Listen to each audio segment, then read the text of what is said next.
blue shirt or a blue hat, you have no excuse. That's your excuse? Oh, we're trolling the Democrats. Wow, we'll shit on democracy. We'll shit on the 250-year history of this country to troll the fucking Democrats. It's crazy. And of course, their heads exploded on social media. He's going to try to stay in power for longer. By the way, you're an idiot. No, he's not.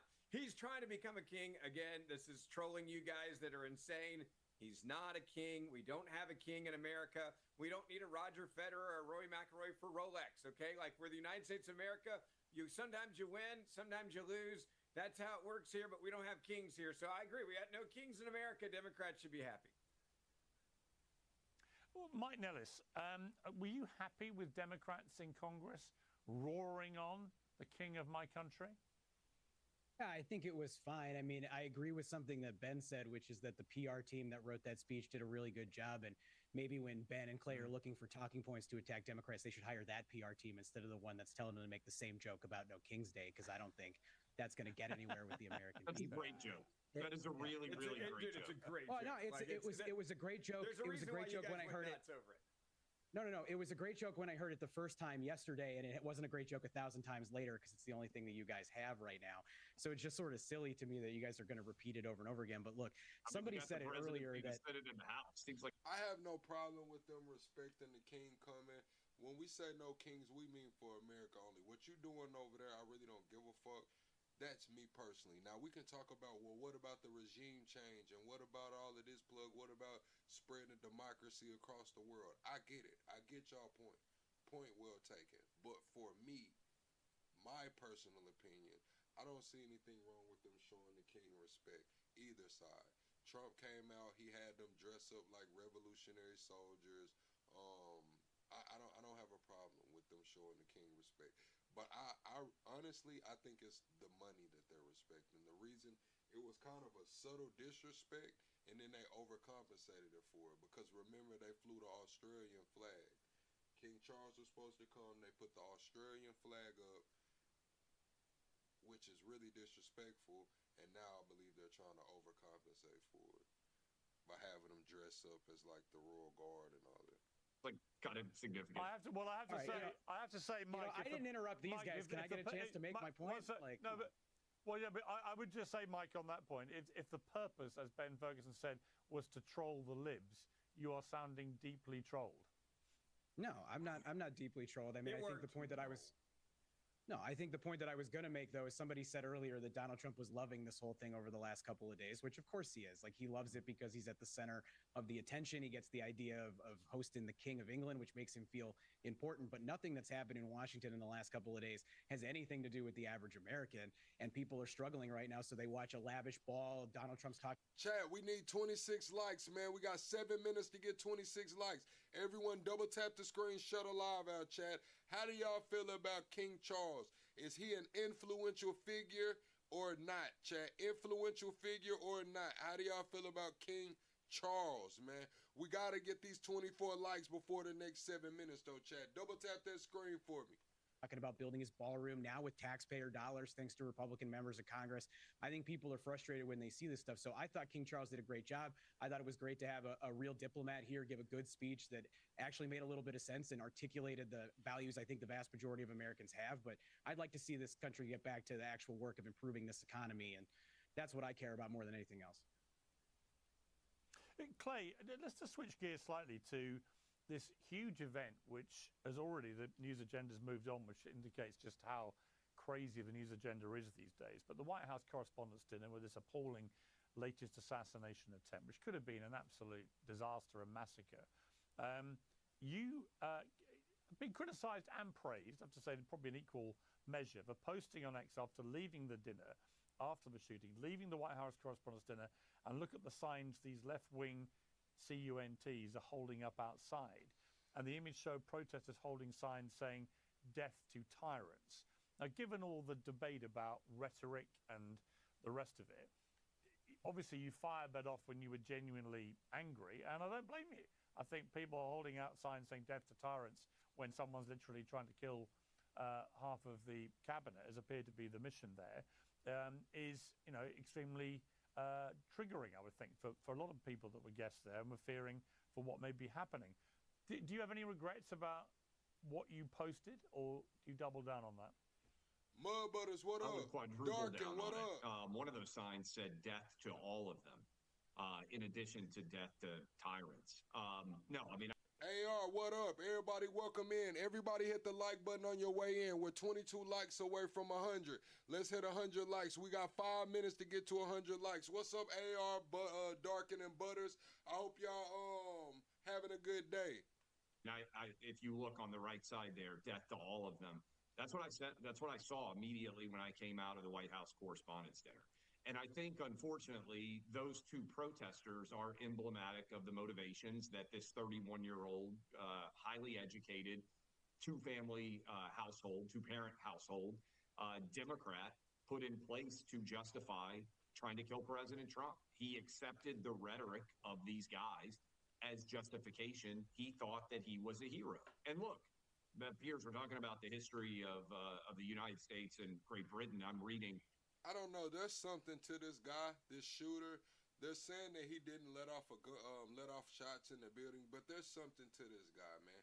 You can just look at him and tell that he wasn't right. I wouldn't be surprised if he was actually groomed for this. Like, that's what I want to see, if the investigation breeds out that, like, he was actually groomed for this position. You know how, like, ISIS used to groom people to do wild shit? I wonder if this guy was groomed. They're just saying he's been radicalized, but I actually wonder, like, if he was chosen to carry this out by a certain group of people. Rick Atkinson's seminal trilogy right now about World War II and the partnership between United States, Britain, and other democracies to defeat Adolf Hitler. Before Trump, we used to sometimes sit around, have a few drinks, and you would say, hey, if you could go back in time, would you kill baby Hitler, right? Because this is the thing, chat. Have y'all noticed that this has been like one of the first incidents where nobody's talked about gun control?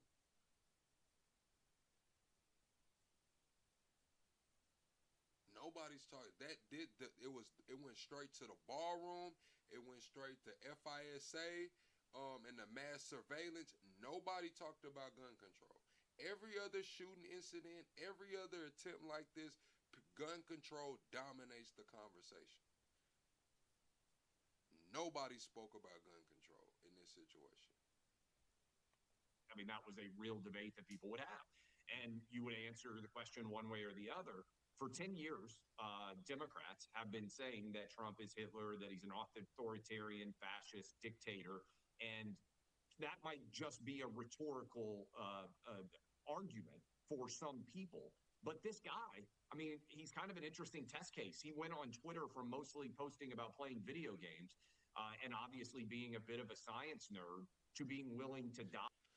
Chad, I need everyone to hit the like button. We're 2 minutes away from 1 hour. We need 19 likes, Chad. We've been doing good. Please don't disappoint me tonight.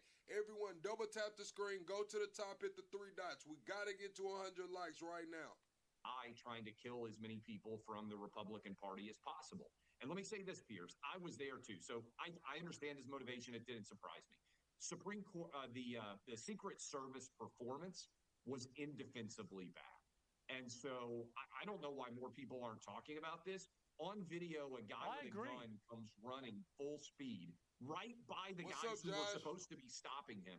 According to the indictment, 5 shots were fired by the Secret Service. They didn't hit the guy. They may 5 shots and nobody get hit but another Secret Service agent.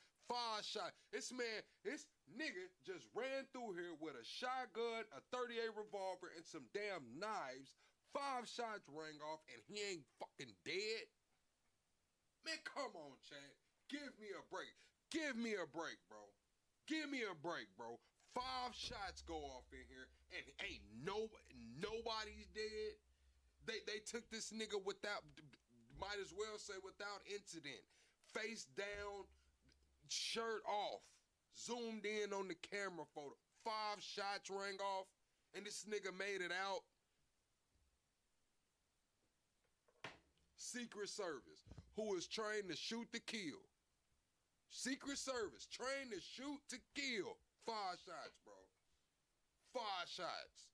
Man, I'm going to tell you like this, chat. If I'm that close to somebody and I get 5 shots and motherfuckers is still moving, I don't know what's wrong. I must be drunk. I have to be drunk. That close, 5 shots, man, I got to be drunk. Or fucking high out of my mind. 5 shots, chat. 5 of them. 5 of them. Starch Manning comes through supporting the channel, said, imagine this lack of security protocol. If it was a Democrat administration, Fox would be going crazy. Exactly, Starch. That's what I'm saying. 5 shots, Starch. 5 of them. I don't know how familiar y'all are with guns and shit like this, but these guys, I would assume, are highly skilled, highly trained. 5 shots, man. This nigga's going to jail instead of the damn morgue. This nigga's going to jail and not the morgue. Man, they supposed to be deciding whether it's going to be a cremation or a damn open casket. 5 shots.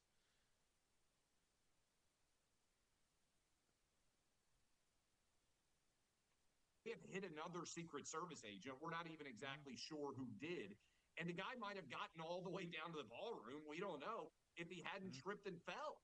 I mean, in the wake of Butler, in the wake of West Palm Beach, and now we got Washington, D.C., someone else for sure in the next 2.5 years is going to. I'm just saying, if it's real, chat, everyone hit the like button. If this is real, motherfuckers ain't got no aim. Somebody, hey, listen, chat, motherfuckers need to go to the shooting range. They need to be out there with some damn target ammo, getting some practice in, because them guns been collecting dust. 5 shots, man, and ain't nobody draw. Man, the Secret Service friendly fire, man, they ass need to go to the gun range, man. They ass need to go get some reps in, man. Dust them damn dirty ass Glocks off. They need to get the dust off them dirty ass Glocks, man. Try and kill President Trump. And I actually think the biggest story coming out of this is our Secret Service is completely incompetent at being able to protect the president. I'm glad this wasn't some sort of trained assassin cabal, because he would be dead. Trump would. And Pierce, I said this yesterday on my radio show. President Trump is alive today in spite of the Secret Service, not because of the Secret Service. And that is troubling going forward, no matter who the president is or who people in high positions of power are. And I say that as someone who saw the chaos that unspooled there on Saturday night.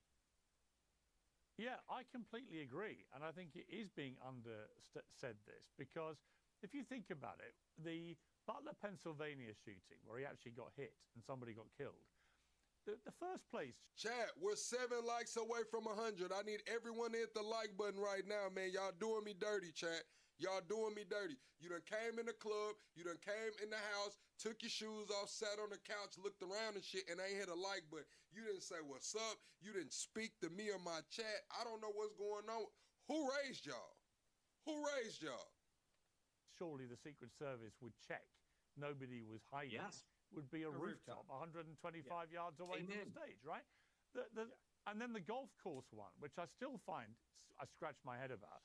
This is somebody who hid in a bush at a spot on Trump's own golf course where he regularly played, where the media would go to that very spot because it gave them, ironically, the cleanest shot of the president playing golf.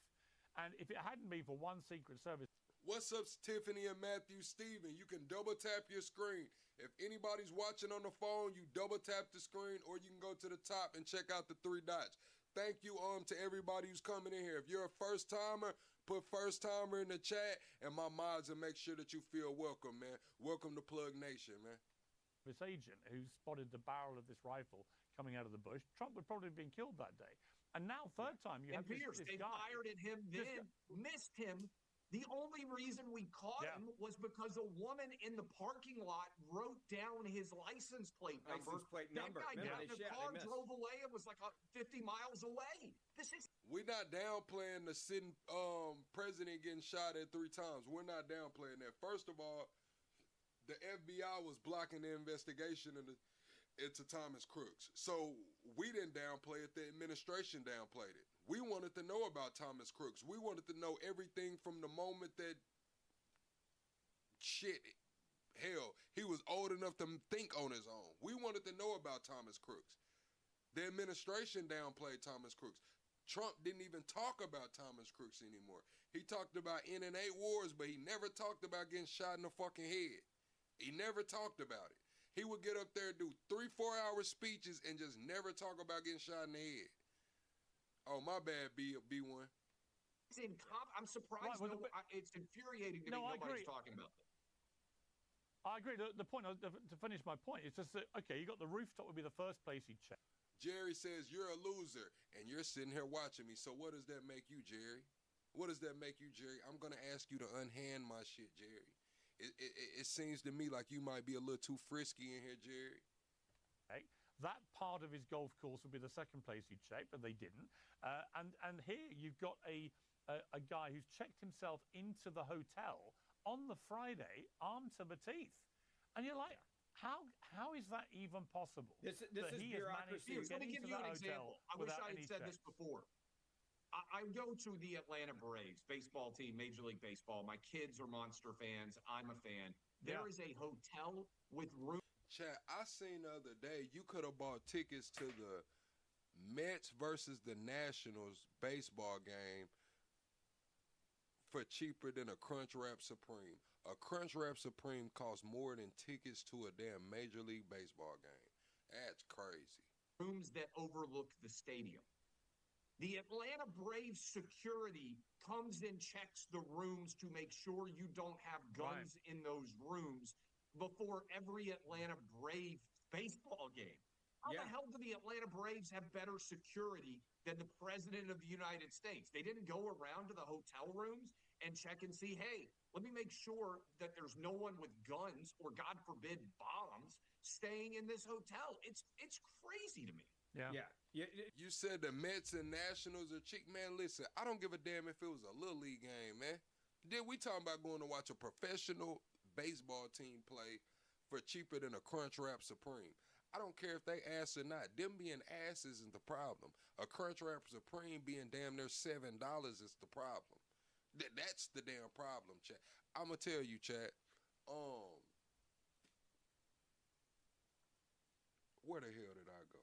Wendy's. I went to Wendy's, chat. You can't get a fucking meal unless you're getting the little the biggie bags and shit. A grown folks meal, chat. You're not getting a grown folks meal anywhere under $10, chat. And this is fast food. Grown folks meal at fast food is like $15 to $17. You used to be able to go sit down and eat at a restaurant for $17, $18. 2 for $25 and shit, man. Like, what are we talking about? Piers, let me say one other thing about this that I think is really shocking, and I hope there's bipartisanship on this. This is the problem with government work and bureaucracy. The Secret Service should be the best of the best. There has been far too much DEI in there. It puts Democrats at risk when they're at leadership. Come on. No, I'm gonna. You can argue a noun of verb and DEI. It's all you got, Ben. Okay, I'm gonna go back to what I was saying. There should be no female Secret Service agents. They should not exist. We should have the baddest ass special force badasses on the planet. You should have the best of the best, and there is data that backs up what I'm saying. That we had far too much DEI in hiring, not only at this chat. I went to a place today, or not today. It was a couple days ago, and for a 6-piece wing with one side was $15, bro. 6-piece, and these not even whole wings, Chad. These are the drum or the flat. 6-piece, one side, $15, bro. I thought chicken used to be the cheap shit, Chad. The chicken used to be the cheap shit. I don't know, bro. That shit's kind of crazy. The Secret Service, but also at the FBI. And we had people that should never have been in positions of power there. Now, I say this as someone that there's Secret Service that's still protecting every living president, including Democrats. It is far too easy to get close to a Democrat and or a Republican, former president, current president, their family members. And there needs to be a massive overhaul. I don't want anyone, Barack Obama. Mastro said you have to play to watch your kids play sports. Why the F do you have to buy your own uniforms then? Yes, it's all monetized. You got to think that this is the thing too, Mastro, is that sports at a young age have become so competitive that they have to pay for the officiating. They have to play at certain places to where it can hold all of the teams for the tournament. So when they're charging $7 to get into the game, yes, that sounds crazy, but how competitive these sports are, like they don't want somebody's uncle out there umpiring anymore. No, these parents not going for that shit. They want you to get paid for official officiating, like someone that's passed the test on the board and shit. They don't want to play at the regular field. They want to go play at the college stadiums and shit, rent them out. So this shit is high level now. Joe Biden, Bill Clinton, the list goes on, to have this be this easy to go after a president of the United States of America.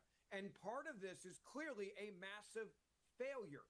And it's because of bureaucracy. You should have the best of the best. They should be SEAL Team 6 should be immediately the first that you think of to come in here. You're dealing with terrorists around the world, and you're dealing with these types of individuals. And what you have is a bureaucratic agency that should look nothing like a bureaucratic agency. So I hope that Democrats and Republicans will say together, this has got to be changed, because this is far too many shots being taken at a current president.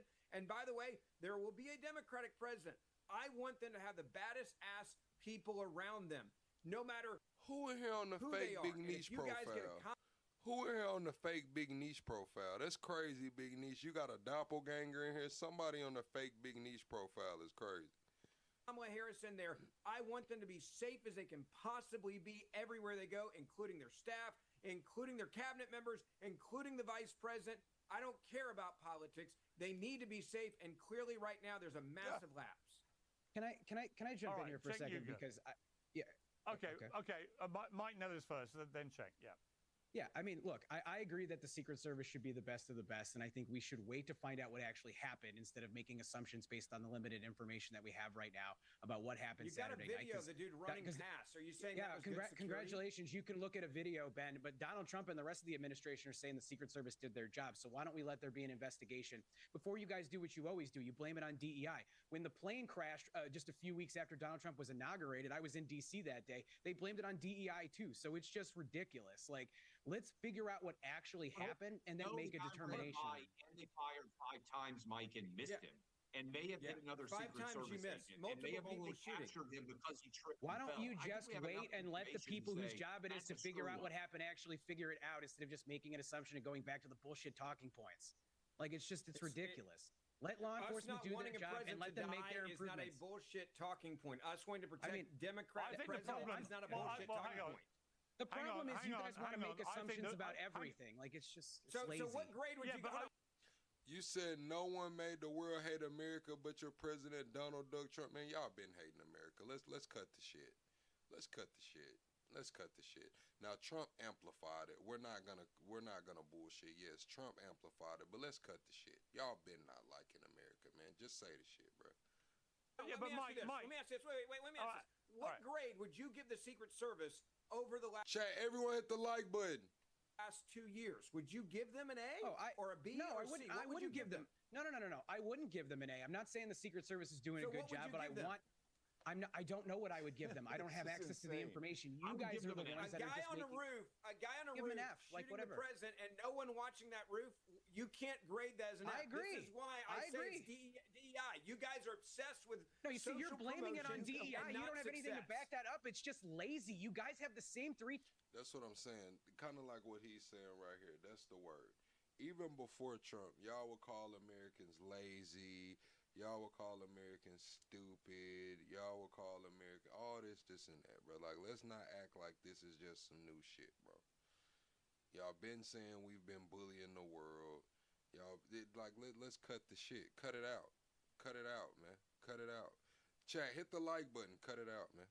I can't go and just let y'all say that, man. Like, come on, man. Cut it out. Talking points. Like, it's just so unbelievably lazy. Get some new material. How would you fix it then? What would you call it? Educate me. Tell me why, what you would do to explain it. What happened in Butler? What happened the other night? What happened where the people go to take pictures, the same damn place that take pictures of the president playing golf? Teach me. Tell me in the liberal world listen, how Ben, you would fix it then. No, Ben, clearly there were breakdowns in security, and they should be fixed by people who know what the hell they're talking about, not four political commentators on Piers Morgan's YouTube show. That's the point that I'm making. You come on here with a cheap political talking point to blame it on DEI when you don't know anything that's going on. You don't know anything about security. Clay doesn't know anything about security. Neither Butler? do I. Stop making assumptions. I saw Butler. Did you see the women on stage? It's not To be honest, okay, guys, it's not don't all talk at once. Don't all talk at once. Should be in charge of. I mean, you want SEAL Team 6 to go do that. SEAL Team, that isn't SEAL Team 6's job. SEAL Team 6's job is to go out there and kill bad guys. That's what they're trained to do. Their job is not to protect the president of the United States. Super badasses. Why would you not want? See, this is the thing. When it comes to it, Vaughn, you have the hate for America, and then you have the disdain for Americans, and those are completely different things. But when I'm saying cut it out, I'm talking about both of them. I'm saying as a nation state, people by far and large across the world have not liked America. And out of that bred disdain for Americans. Americans have ruled, I would say, culture globally. When it comes to global culture, Americans have ruled global culture. Now, you got different pockets that do their things, but just globally, what the television shows. And a lot of people grew disdain for Americans. They think Americans are arrogant. They think Americans are uneducated. They think Americans are lazy. That is totally different from not liking the nation state of America. There's two separate things going on here, and I'm addressing both. So the best people to protect I want the super badasses going out there and killing evil people. I want them to go find Bin Laden. You don't want them to protect the president? Let me jump in. Lazy. Let me jump in. Lazy. Let me jump in, please. I want to bring in Cenk, who's been waiting unusually patiently, because this segues, Cenk, for me, and by all means, join in that debate. But it also segues into this debate about left v. right political violence. Now, the Center for Strategic and International Studies reported last September that in recent years, the US has seen an increase in the number of left-wing terrorism attacks and plots. And in fact, for the first time in many years, 2025, in fact, the first time in 30 years, was the first year where left-wing terrorist attacks outnumbered those from the violent far right. So let's not get into, who's worse. Let's accept there's been a lot of political violence on both sides. But why is political violence from the left surging in the way that it is? And I was particularly concerned about this guy's... But no, Chad, I mean, I understand, like, as an American, we do it too. We have our certain stereotypes or our disdains for other cultures and communities. We see it going on right now a lot throughout the global, I'll say the YouTube streets and social media streets, even when they're talking about the Middle East, whether they're talking about Israel, or they're talking about Iraq and Iran and the radical Muslims. Like, Americans have certain disdains as well. But we're not going to act like the world doesn't have disdains for Americans in whole. And then there's a different subset out of that. There's a different disdain for white Americans globally than there is a different than a disdain for black Americans globally. Like, the white American, even when you're speaking to these different cultures, whether it's the islands or Africans or even Middle Easterners, the disdain for Americans is there. But when you speak about the disdain for white Americans, there are going to be different talking points than the disdain for black Americans. Twisted manifesto, because there were no red flags about him, no criminal record, nothing to suggest any violence in him at all. He's a teacher. He just won an award a few months ago, right? What would have driven this guy? And then you read the rhetoric of his manifesto, as he put it, and you're seeing, you talk about talking points, you're seeing a lot of the talking points that are drummed out on the left quite regularly have somehow permeated into his brain, a substantial brain, by all accounts, very smart guy, and they've made him get a train right across America, book himself into a hotel, and then try. You said you live in a ghetto, you could tell it's bad. Every community has their own problems. Don't get me wrong. Like, if you go into, like, the black community, the ghetto has its own problems. But, like, shit, I mean, the trailer park has their own problems. I mean, the damn Latino ghettos have their own problems. We have to remember, shit, the Italians started this shit when it comes to gang culture and Tommy guns in the streets and shit. Like we gotta accept it. Like we don't have to. Y'all don't have to do anything. But when I look at it as a whole. Yes, the black community has a lot of problems.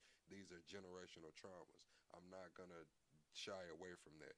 But let's step outside of the black community and look into the troubled Latino community. Similar things are going on. Let's look into the troubled white community. Similar things are going on. Let's look into the troubled any community. It's just that the black community is highlighted. Their troubles are highlighted. Black when the black community does well, it's kind of like, yeah, no one cares, like shit, they're gonna share the ignorant outlandish shit, but they're not gonna share black excellence. It just kind of is what it is. That's what gets clicks, likes, and views. This shit, niggas doing ignorant shit. An attempt mass murder, which is what was on his mind. And my question for you, Cenk, is park right-wing political violence to one side for a moment.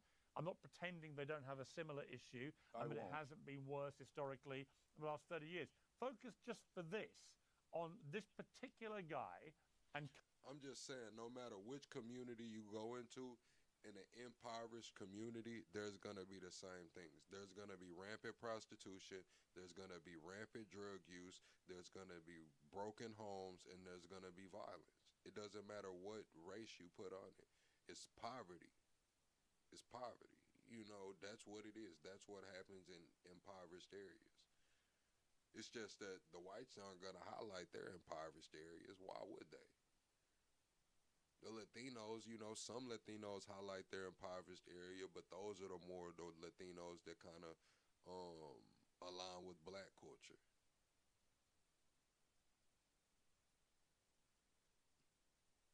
Blacks are the only ones that highlight their impoverished communities. I'm just going to be honest. Blacks are the only ones that highlight their impoverished communities. Everybody else keeps that shit quiet.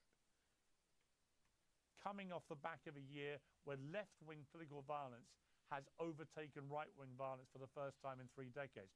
What is happening here, and how do we stop it? Yeah, I reject all of the framing in this conversation. But let me address the heart of the matter and then this nonsense talking point that Ben had.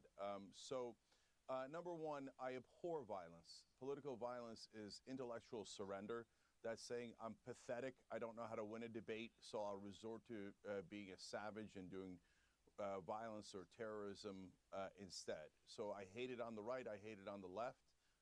And if you're a person who is for peace, especially if you're on the left, and our movement is for peace and nonviolence, well, then if you do violence, by definition, you're not one of us. Okay, we banish you, and you don't represent a single person other than your stupid ass. Okay. So now I won't put right-wing violence aside because, as you just said, historically, right-wing violence has been much more severe. But that's okay. I'm not trying to blame people. I'm trying to get past it, okay? For both sides, for God's sake, what is violence going to solve? All it's going to create is more violence. And why are we killing each other? This doesn't make any sense at all. We should be resolving this in an American... Correct, but you got to understand that, Mike, is perception versus perspective. Like, where I grew up, it was very much black and white. Like, I didn't have a lot of diversity where I grew up. It was black and white.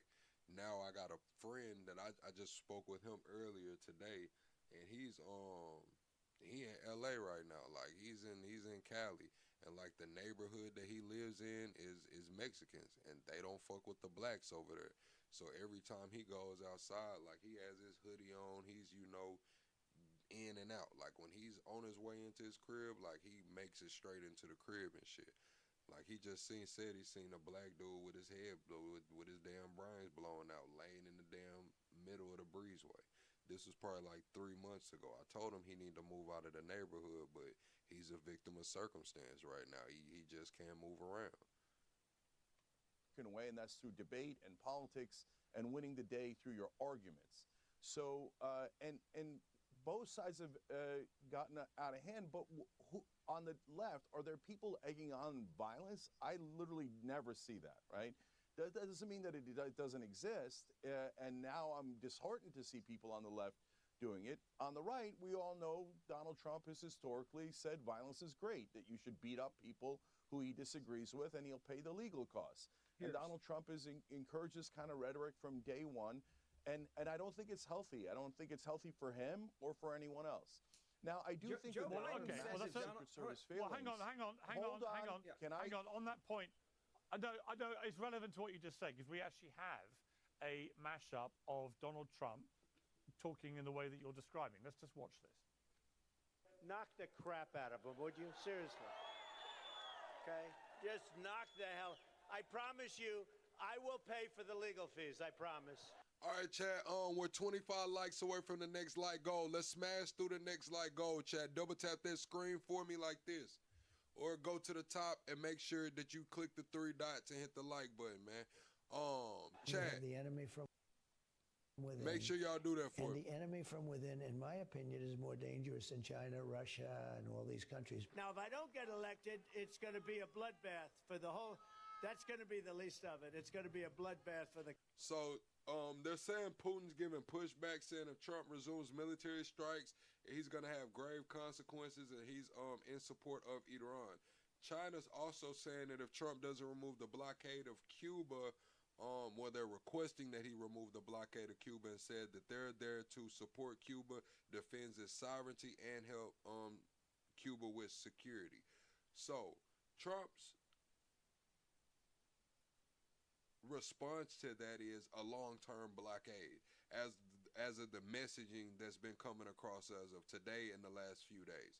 He's saying, we know that there was a deadline. He said the strikes are held off indefinitely, so that's covered. Now, there is movement going on where it could be some strikes going on, but as of right now, the blockade is set to remain in place. The blockade is set to remain in place long term. For those who have been wronged and betrayed, of which there are many people out there that have been wronged and betrayed, I am your retribution. We will take care of it. We pledge to you that we will root out the communists, Marxists, fascists, and the radical left thugs that live like vermin within the confines of our country. You know what they used to do to guys like that when they were in a place like this? They'd be carried out on a stretcher, folks. I'd like to punch him in the face, I'll tell you. She's a radical war hawk. Let's put her with a rifle standing there with 9 barrels shooting at her, okay? Let's see how she feels about it. You know, when the guns are trained on her face. You know, they're all war hawks when they're sitting in Washington in a nice building saying, oh, gee, let's send 10,000 troops right into the mouth of the enemy. Now that substantiates the point you're making, Cheng. See, this is the thing. You said FBA are hoping and begging MAGA, a Republican, call their name okay riot. That is not true. Now, you have certain sects of FBA that may make you think that, but you got to understand, majority of FBAs don't even fucking vote. Let's be real. Majority of FBAs aren't even in tune with what's going on enough to make that kind of decision. Let's just be fucking real. Now, to say FBAs are waiting, the FBAs that you see on YouTube, maybe that. I'm not one of those. I'm not waiting on nobody to call my name. Unless it's a Google AdSense check. Now, Google, call my fucking name. Send me my AdSense check. But by far and large, FBAs aren't waiting on damn MAGA Republicans to call in. FBAs aren't even tapped in politically, man. They're over there talking about Meg Thee Stallion and Klay Thompson breaking up, man. That's what FBAs are doing right now, man. They don't give a fuck about this. Yeah, you see, look, that is so unhelpful, including to Donald Trump. There's one clip in there that isn't quite right. The bloodbath clip was about the economy, not about violence. But the rest of it was purely about violence. And in fact, that last one was a rhetorical shot at chicken hawks. And so if he just left it at they're hypocritical, that's no problem. But now look at what he said. If they're going to send in troops to the Middle East, they should have guns pointed at their face. Now he's sending in troops to the Middle East. And that's why you shouldn't talk like that, because it encourages violence overall. Now, to the Secret Service. Look, guys, they've had tremendous failures, and I have a ton of questions. And a lot of people on the left... Shit, we trying to get FBAs tapped in. That's what I'm telling y'all. That's what we on here right now. We trying to get everybody in tune. Talk to your city councilman. Figure out where you stand. FBAs and all, man. That's what I come on here every night. Maybe some FBAs can relate to me. Like, oh shit, man, that's a dude. He cool. He FBA. He talking that shit. Maybe I can listen to him, sit down, chill with him. That's what we over here doing. And the right have a ton of questions about their performance, including, by the way, the guy who failed miserably in Butler, Pennsylvania, the head of the Secret Service in that particular location and date, has now been promoted to the head of the Secret Service. That is a very curious, bizarre thing. And by the way, if you listen to Ben talk, you would think... You said, who do I support? I support Americans. I support actual free markets. Like, not restrictions, not buddy-buddy, not who you know, not capping this company but letting this company slide, not getting to choose who has a monopoly and who doesn't. I'm against fucking mass surveillance. Like, who do I support? What do you mean? I support Americans. Think that the Secret Service is all minorities and women. No, it's overwhelmingly white males. So why are you blaming white males is that your problem with DEI, that we're hiring too many white people or too many men? So the guy who got promoted is also a white male. I think the real question isn't this distraction about identity politics and culture wars. The real question is, what the hell is going on? Why did they let him take that shot in Butler? Why did they move the photographers into place to get the exact right shot?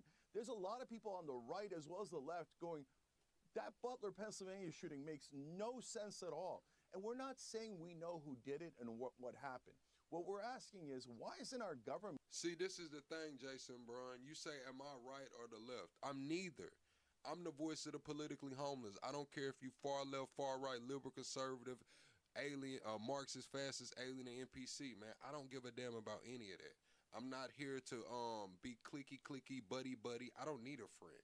I don't need people around me to believe in the same thing to make me feel good about myself. I don't trust none of them. I don't trust anybody on the right. I don't trust anybody on the left. And I don't need to be buddy with none of them motherfuckers.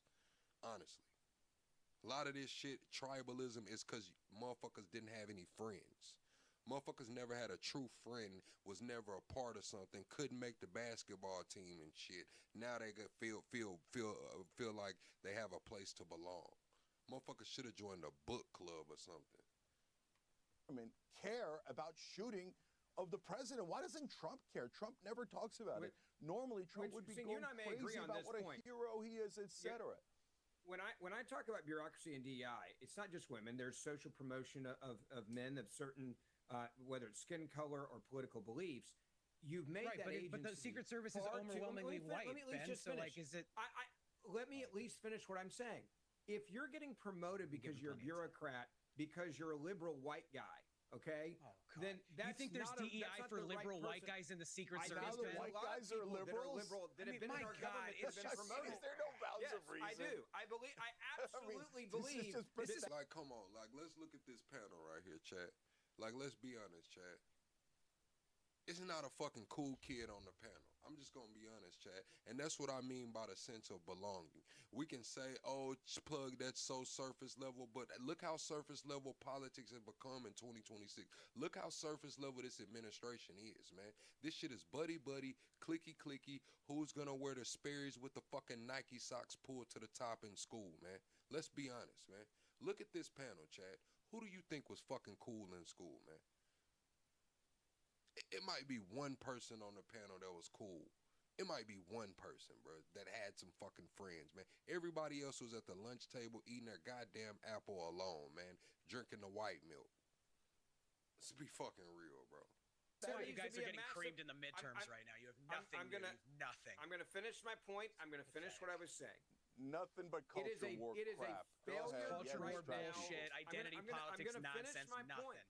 I didn't interrupt you when you were saying it. I listened to what you said. Ben, you're the biggest interrupter in the entire commentator set. You've been interrupting me since the minute we started this. Like, stop. Come on. Okay. You actually got the last time I talked to you, Ben, you were on CNN and the host had to tell you to shut up. I'm literally going to finish what I said, and I'll go back to the core point here. If you run the Secret Service the way it's being run now, it will continue to be a failure. There needs to be a massive overhaul of the Secret Service for Democrats and Republicans. The way that it's being done now is not working. When you've got a guy that can run through, have multiple people shoot him, and he not get hit by what's supposed to be the best security force for a president of the United States of America, whether Democrat, Republican, and he can run right through the damn metal detectors and then get shot at and no one shoot him. And the only thing that saved him from being killed, I guess, is that he fell down. And you said that I agree with DEI. It really didn't bother me. I mean, honestly, like we all know, DEI benefited white women the most. When it comes to women-dominated industries, I guess males benefited a little bit. When it comes, I mean, DEI, it was what it was.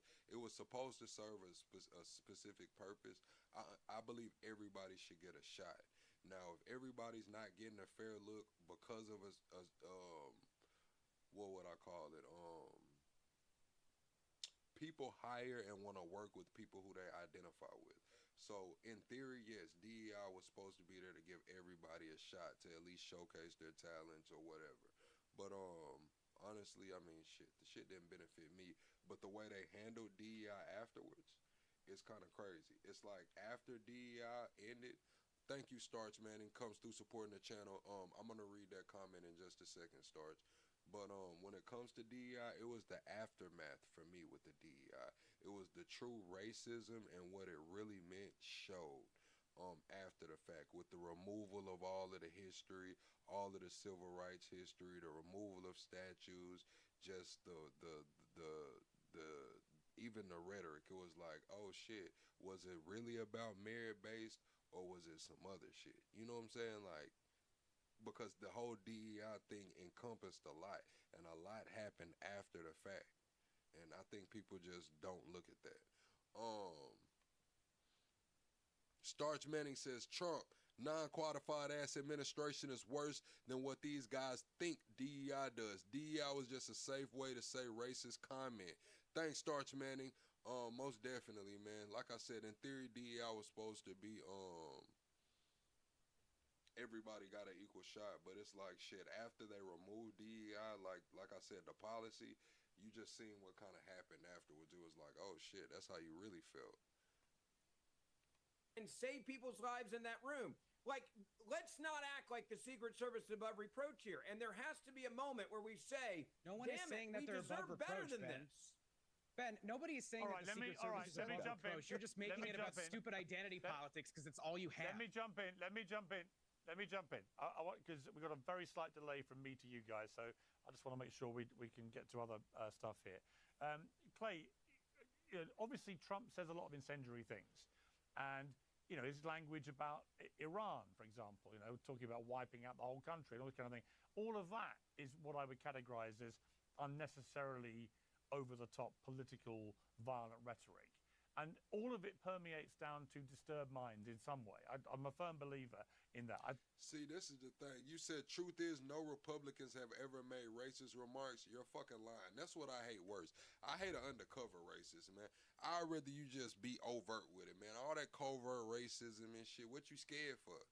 You scared for you got a morality issue or something? I thought you was tough. Stand on business. Say what you really feel. Shit. All that over, and nobody, yes, the fuck they did, and they was racist, man. Democrat, Republican, Independent. Stand on that shit. Stand on it. That's the difference. See, where I'm from, the racists gonna stand on that shit. They gonna let you know. They gonna let you know they don't like you, man. Straight up. And just stay the fuck from me, man. I do think that people calling Trump Hitler and a Nazi and all the rest of it, that, to the deranged mind, Jeffries maximum warfare all the time? He was quoting the White House official when he said that. Hang on. I mean, this is for Clay. But my point is that I think it works on both sides. I think incendiary, violent kind of rhetoric, or massively over-the-top, exaggerated rhetoric like Trump's a Nazi or Hitler, to the deranged mind, it's like a signal to them to go and deal with that problem then. If he's really the new Hitler, we've got to kill him. It's a public duty. Yeah. And that brings me to the Jimmy Kimmel saga, where, just to remind people what he said, I think we've got the full clip here. Man, you said I obviously don't know my history. I get on here and watch these fucking Republican right-wing podcasters. These people go on the shows. James Fishback is a Republican. Has he said anything racist? Isn't he a Republican? He's saying racist shit about Byron, Daniel, whatever his name is, Byron ass all day. Like, what do you mean? learn your history. Hell, I got eyes and ears. I'm seeing this shit every fucking day. Where are you? Motherfuckers will defend the Republican Party harder than they'll defend their own kids. They'll defend the Republican Party but won't defend kids. I wish I had the little boom, the little fire. Y'all would defend the Republican Party but won't defend kids. That shit is crazy. This shit is crazy, man. First Lady Melania is here. Look at Melania, so beautiful. Mrs. Trump, you have a glow like an expectant widow. Obviously was a joke about their age difference and the look of joy we see on her face every time they're together. It was a very light roast joke about the fact that he's almost 80 and she's younger than I am. It was not, by any stretch of the definition, a call to assassination, and they know that. Now, for what it's worth, my thoughts about the Kimmel thing are that I didn't think the joke was funny. I found his explanation a bit torturous, but I do think that the right has to be careful. It doesn't fall into the same trap it has always. Motherfuckers really want to defend them kids. They need to get a nationwide. Like Gavin Newsom was trying to get all the states to come together and ban AR. All the states need to come together and start cutting these niggas nuts off. Man, all the PDFs, man, band together and start cutting these niggas nuts off. That's what you can do. Say, we want to stand and do some shit. Hey, tell your representatives that's what, hey, man, all these kitty touchers and shit, man, we finna start cutting these niggas nuts off, man. It's so weird, man. Accused the left of doing, which is wanting to cancel comedians for jokes. He may not like it, it's tasteless and so on. And he didn't say it in the aftermath of this shooting, obviously.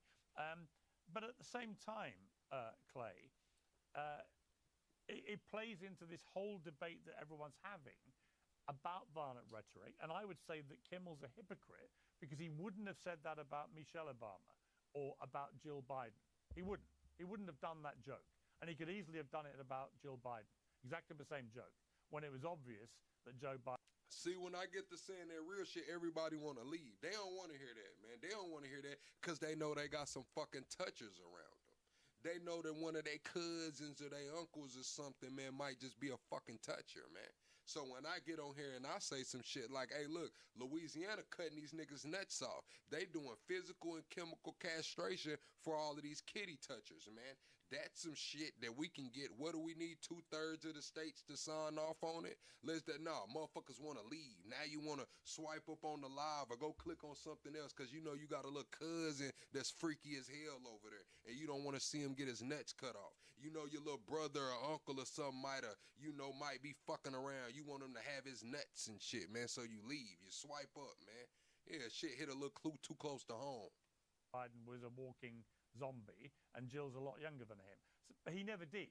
So to me, it highlighted the ongoing issue that I have with the late night guys, which is that to a man, and the irony is always never lost on me that for the guys that bang on most about DEI, they're all middle-aged white guys, that to a man, they skew to the liberal left and they have a double standard that drives what they do. But I don't think he should be cancelled, and I think it's dangerous for the conservative right to call for him to be cancelled or to put pressure on Disney or whatever it may be, because that's exactly what they've always accused the woke left of doing.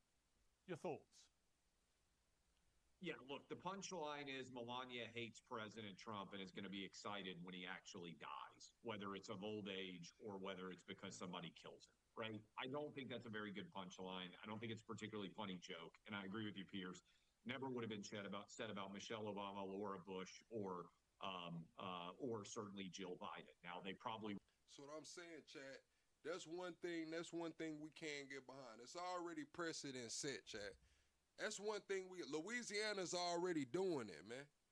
You said, no, I didn't hear about that, OG. I'm going to have to look it up. Louisiana already doing it, man. Cutting these niggas nuts off, man. Your ass get to touching on kids, get to doing all this shit, man. They got something for you, man. 40 years and they want your nuts. Chemical or physical, man. And say we care about the kids and shit. Who gonna get behind that? Let's start cutting these niggas nuts off, man. It is what it is. Shit, ladies too. The breasts are not safe. Cut them motherfuckers off too, man. Your ass to be walking around here looking like me. Your ass to be walking around here looking like me, man. No tits, man. Cut them titties off. Cut these nigga nuts off, man. Get the fucking with these kids, man. You would push back and say, well, they actually love their husband, but then you're getting into why the joke wasn't funny, because if you have to explain humor, it loses its punch. I would not fire Jimmy Kimmel. I defended him when he made the last tasteless joke, so-called. But look, I have a dark sense of humor. Right, too strong. Sew them shut. Sew them shut. Sew it up. Hey, man. Sew it up, man. Straight up, man. Hey, whatever it is, man.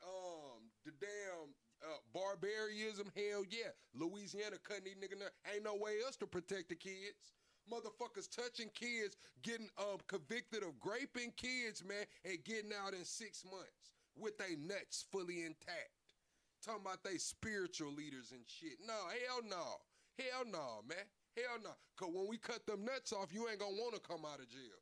Nigga, take them nuts off, your ass ain't going to want to come home. You going to be like a damn neutered dog. Sad as hell. Y'all ever seen how happy your dog was? Then you cut the nigga nuts off. He ain't got no fighter in him no more. He just want to lay around, eat a little bit, drink, go home, man. Cut that nigga's nuts off. All his life is gone. I'm in favor of tasteless jokes. I'm in favor of humor in general. I think... I'm sorry, Roy. You said, can I please quit using the N-word? You're about to quit watching me? Sorry. Maybe this isn't for you. I'm sorry, Roy. Maybe this isn't for you. I'm not perfect. I'm not above constructive criticism. But no, I'm not finna stop saying that, especially not tonight when I'm talking about these motherfuckers taking advantage of these kids, man. I'm not. I'm sorry. Come back. We're all better when we laugh more. What I would do, Pierce, if you're asking me how I would respond to this, we got a new CEO of Disney.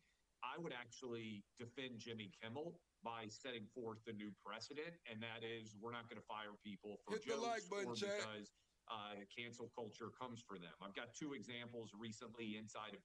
That's what I'm going to say, Chad. We going to see. We put that shit up the boat, man. Let's see if they pass that bill through, man. Let's see if Congress gonna vote on that. Cut these nuts off, man. Get to sewing these vajayjays shut, man. Snipping them nips, man. Let's see if they gonna vote for that, man. Yeah, we gonna see how much they want to protect kids, man. What y'all talking about, man? Protecting these kids. Start cutting these nigga nuts off, man. Disney that I think would make a lot of sense. Maybe 3. One, I would rehire Roseanne. Let her do a comedy special. And then when they say no, when they vote against it or they be like no, ask why. Be like, why not? Oh, that's cruel and inhumane. Well, it's not the death penalty. It's not the death penalty. Why not? We're not voting for your ass. Yeah, you don't want to take them nuts? We not voting for you. Say, hey, we didn't make a good decision when we fired her over a joke, whether we liked it or not. I would also go back, I don't know if you ever watch it, The Bachelor. They fired Chris Harrison for defending someone going to a party back when they were in college. He'd been on the show for 20 years. I would bring him back. I know they got their own issues right now with The Bachelor and Bachelorette over throwing chairs and everything else. And then I know they kind of said this, but I would say it even more publicly. They fired Gina Carano from the show The Mandalorian. Will, what do you mean they won't do that? They're already doing it in Louisiana. That's a bridge too far. That's not the Middle East, man. They're doing it in Louisiana right now. Look it up. Chemical and physical castration. Man, they taking nuts, bruh. You mean this is not this Louisiana, man. Louisiana, man, the boot. About that plan. Go down there in Louisiana about that plan, man. You won't play no more, and they're going to make sure you don't play no more. 4 so-called conservative posts relating to her opinions on Instagram. I would set a new precedent, and that would be we're going to be wide open creatively. Sometimes creative people are going to say things that people of a variety of perspectives find offensive, but that's the job of being in creative business. So I would defend Jimmy. I'd defend Roseanne. I'd defend Chris Harrison. I don't want anybody getting canceled for actual opinions. Now, acts where you commit acts of violence, things like that, that's very different. But that would be my perspective on it. And I think conservatives before I go to the YouTubers should be are making poor choices. Right, but before I go to the others, I'll come to you, Mike, next. Before I go to the others, Clay, do you accept that Donald Trump should dial down his rhetoric? I mean, that was the point that Kimmel made with Melania. If you want to start, because Melania was obviously very upset about it, and I totally understand it. But she made the point. Man, I don't give a damn about what Jimmy Kimmel said. Roseanne Barr, Tamala Jones Pierce, Lauren Boebert. All right, we're gonna see what Glenn Beck talking about. Well, joining me now is Glenn Beck, host of the Glenn Beck program and founder of Torch. Glenn, welcome back to Uncensored. How are you? Thank you very much. Very good, Pierce. Good to talk to you. Did you feel the warm glow of royal patronage yesterday as my king addressed both Congress and then the state dinner? I have to be real honest with you. Don't like Charles, never have liked Charles. Loved his mother. Loved his what? Grandmother, great-grandmother, Victoria. She was fabulous. Him, not so much. I have great hope for William and Kate, but you know, I'm not a king person. It's amazing that we're marching here, no kings, but you got one, and you're still getting them. Well, yeah. But there was the irony, Glenn, wasn't there, of all the Democrats who've been marching about no kings, then cheering on an actual king repeatedly in Congress. Yeah, it's not irony, it's hypocrisy. You know, but you know, there are those, and this is the thing, Piers, that you know, I'm coming over for the Tommy Robinson rally, and I don't know what to expect. And I honestly say that. Last time they said Tommy Robinson put 1 million people in the street, chat. Y'all think Tommy Robinson gonna put that many people in the street again? Because I'm not even sure about my own countrymen sometimes. The Declaration of Independence and the Bill of Rights is not the Magna Carta. Magna Carta was a good start, but we have something that is totally different. And we don't just guarantee rights, we guarantee the right of the individual. And so many Americans don't understand that even. You know, they're for this collective, you know, everything. And that's not what our founders were for. And I worry, you know, when I hear talk about the Magna Carta and stuff, well, you can still become addicted. Hey, Chad, we're 10 likes away from 200 likes, man. Let's get to 200 likes right quick, Chad. Be sure to hit the like button on your way in. Mods, be sure to make sure y'all greet all the new people in the comments. Make sure y'all greet everybody that y'all see new in the comments, man. We're 10 likes away. Double tap the screen. Chat, what I want to know is, how do y'all feel about Glenn Beck? Do y'all like Glenn Beck or dislike Glenn Beck? Dictator, and Trump could become a dictator if he doesn't concentrate on the Bill of Rights and the founding document of all men are created equal, and we are as individuals, not a collective. And I don't know what to expect from England or Europe as we go into these scary times.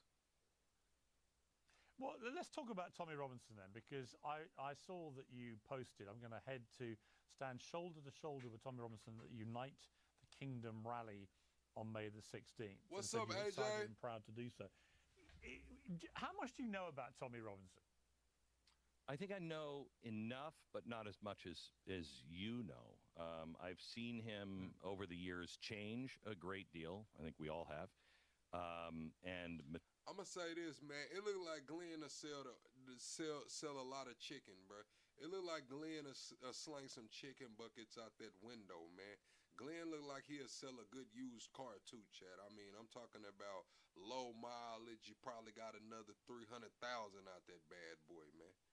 Glenn also looked like he does a mean oil change. It looks like he'll do a mean oil change for you. Tour. I know that he said himself he was very thuggish when he was young, but I think he brings up strong warnings that are important. Timmy 911 says, "Dude, shut up, Timmy. I'm gonna need you to unhand my shit, Timmy. I mean, I know, Timmy. It's just like when you come in here, you just want to have so much control. You have no control over your life, no control over the people around you, no impulse control. You can't even control the damn steering wheel too good. So you want to come in here and have a sense of control. That's not going to work, man. I will put your ass in the corner. I will put your ass in the corner. But he is, look, his name isn't even Tommy Robinson. His name is Stephen Yaxley Lennon. He's got convictions for assault. He was a football hooligan, led a mob. He was convicted of using a fake passport. He's been done for mortgage fraud, contempt of court. He's been in and out of jail for all sorts of different things.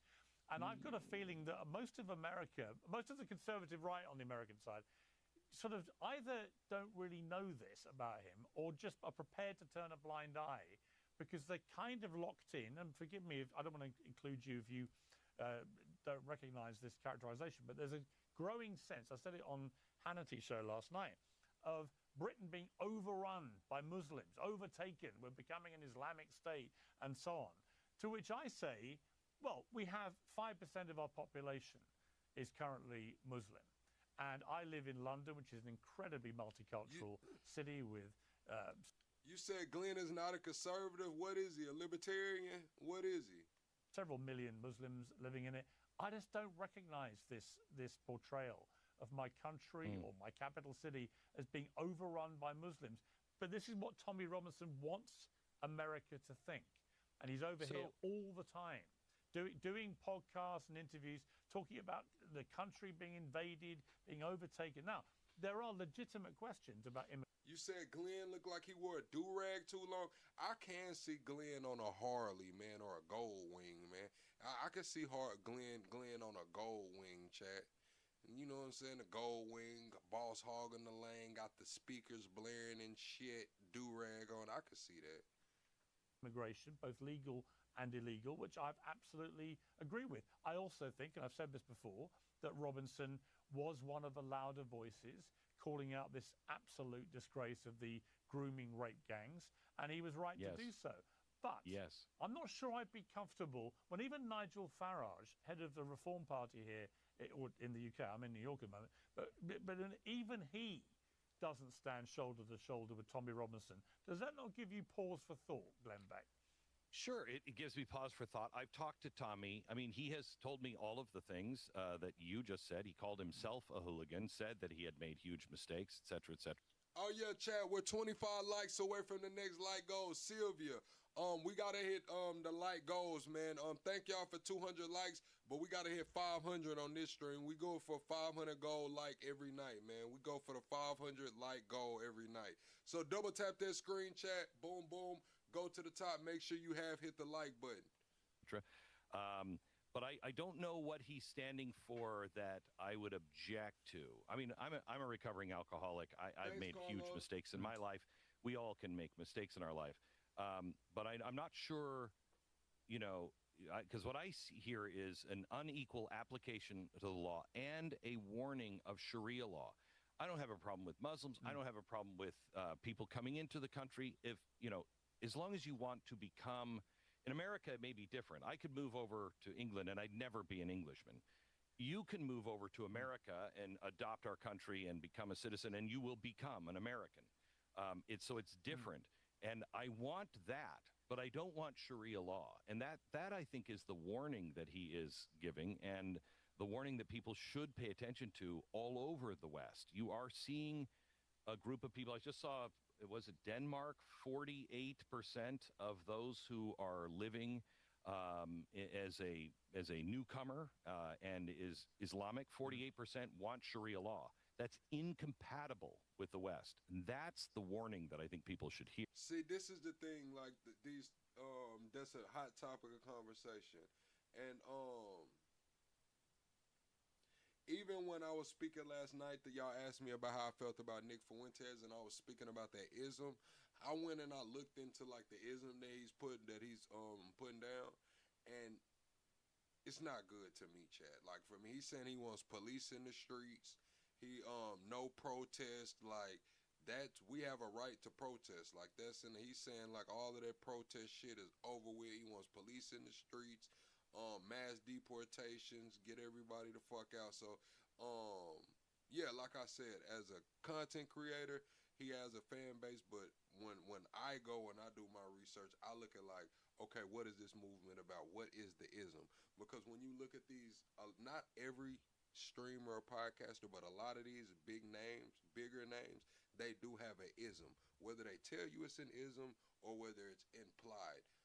And I try to figure it out. I try to break it down. Like, what is this person really putting down? Here. But I also want to be careful, that's why I brought this up. I want to be careful.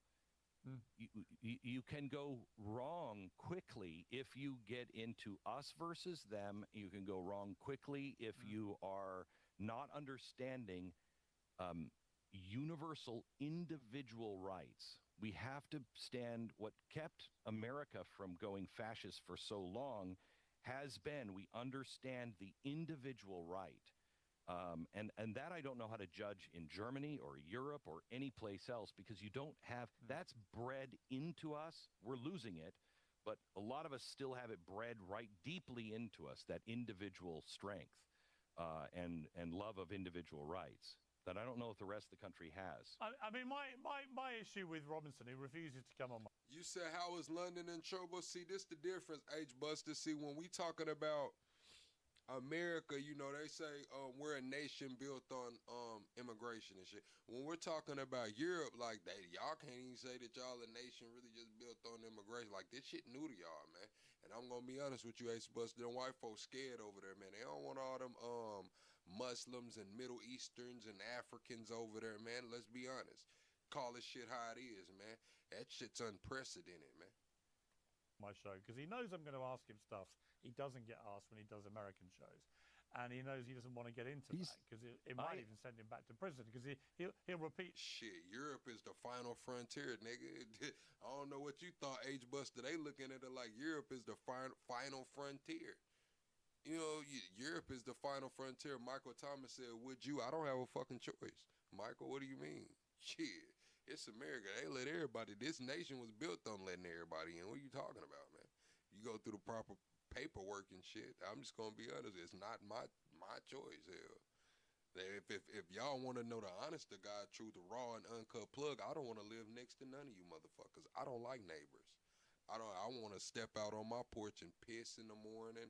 I want to, be able to do shit. I don't want you looking over my fence or looking in my yard. Nah, man. I want to step outside, man, on my porch and piss, man. I don't want no fucking neighbors, man. I don't need you coming knocking on my door to borrow sugar and shit. It lies where there are laws which are currently contempt of court laws in the UK, which if he repeated them, he'd go back to prison as he did before. So I just think he's a bit of a charlatan. Can I ask you a question? And again, I'm not an expert on your laws and everything else, but are you a little concerned about how many people in your country are being arrested for freedom of speech? I mean, you have I think it was 14,000 people in the last 2 years. I mean, it's gravely concerning what's going on. Bro, who is in here trolling my mods, bro? Who is Lala Stay Softer? And they took Lala picture, bro. Y'all are trolling, bro. Have I made it, chat? And my mods are getting trolled now, chat. Does that mean we made it? Like, no longer are they trolling me. They're trolling my mods now. Have we made it, chat? Just let me know, chat. If we made it, man, I might get the acting a little different. You know what I'm saying? Have we made it yet, chat? Let me know. Shit crazy. I've talked out about that. I think there's been a massive overdone response to people putting stuff on Facebook and whatever, and it's inconsistent with our country saying they're a country of free speech. And then, I mean, I thought the worst one was Graham Linehan, the comedian, who posted two trans jokes on X, and then months later got arrested by. Yeah, that's what I'm saying, miscellaneous. I might have to go get me some Cartiers. Do what y'all think I'm gonna do anyway. Y'all think I'm gonna go, put diamonds in my teeth and get a big chain and wear $6,000 Cartier frames, 2 watches and shit. I might as well just start with the shades now. I might well go get the Patrick Mahomes glasses, man. I might well go get the Pat Mahomes glasses. Fuck it. By 5 armed police at Heathrow. It was ridiculous. Or the teacher got thrown out.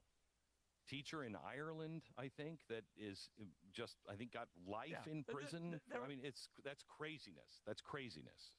Well, there are some absurd cases, but I think the thing about Robinson I don't like is that, you know, his recent stay in prison was nothing to do with free speech and everything to do with the fact that he had lost a defamation case, a libel case, against with a Syrian refugee boy who won the case, won a six-figure sum in damages, and there was a contempt of court order put against Robinson not to repeat his demonstrable proven lies, which is why he lost the defamation case. He then goes and makes this movie called Silence, which is the one thing he never is, and he repeated all the lies, and then he got put back in prison because he was in breach of contempt of court. That's not a free speech issue. That's someone spewing lies, being told if you do it again you're going to prison, and he does it again. So I'm not here to defend or defame him. You know, let him speak for himself. I know I've asked him some of these questions, and one of the things that he did bring up that I thought was at least worth consideration is how many of these things, because we've seen. Nah, Chad, real shit, man. When I do make it, I am gonna be a little different. I'm not gonna curse as much. I'm not gonna say the N-word as much. So that's why I asked that shit. Like, hey, man, is it time to actually clean it up a little bit, man? Because these folks not gonna bring me around, you know what I mean, being like this. That's what I was saying, bro. Like, I'm not really finna get on here all jewelry the fuck out with some shades on, but like this, not that. Seen it in America. How many of these things are happening to you because you're on the wrong side of power? How much of that is actually righteous prosecution, and how much of that is prosecution because shut up and sit down? And I don't know the answer to that. Well, it's a legitimate. No, it's a legitimate question in all of these cases, and I'm sure there is an element of that with some people. He's a self-acclaimed sort of enemy of the establishment and so on. I don't know. I would feel uncomfortable, Glenn, because I've got a lot of respect for you, a lot of time for you. I would just be slightly careful how close your shoulder gets to his shoulder at this rally, because there are some people that go to these things who are perfectly normal, decent people that care about their country. I've no doubt about that. But there are also some absolute hardcore, genuine Islamophobic thugs. And the reason I say that is if you ask Tommy Robinson, here's the point I would make. The vast majority of sexual crime in the UK is perpetrated by white men. When was the last time Tommy Robinson? Oh, Chad, I forgot to tell y'all, like, I didn't record it earlier because I was on somebody else's panel, and I don't want to be one of those creators that, like, sneak record when it's like a low-key debate or something. So I was debating a real liberal woman from Canada. Robinson ever alluded to any. She was like 28, 29 from Canada, real liberal, like, and she had like some far off, wild ass views.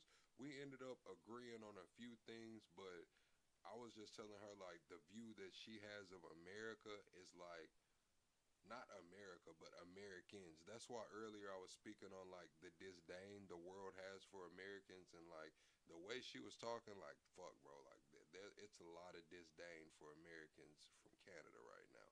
And it's like not even, it's disdain for the government, but it's also disdain for Americans. Of that on his social media platforms or at his rallies. It's always Muslim, Muslim, Muslim, Muslim, Muslim, Muslim, as if the only people committing. I mean, mainly she was saying that America is going to fail because of, she was trying to push the narrative that America's going to fail because of the trade deals with Canada, because we're not doing business with Canada and Canada's moving towards China. And I was telling her, like, yeah, that's not exactly how it works. You know, like, it's cool for you. And then she was kind of, I'm going to bring her on the channel. She did have some good points. We did agree on some things. I'm going to bring her on the channel. But what did she say? She was trying to say that America gets 80% of its energy from Canada. And I'm like, no, like we get 80% of our energy imports from Canada, but that only accounts for 2% of the energy that we consume.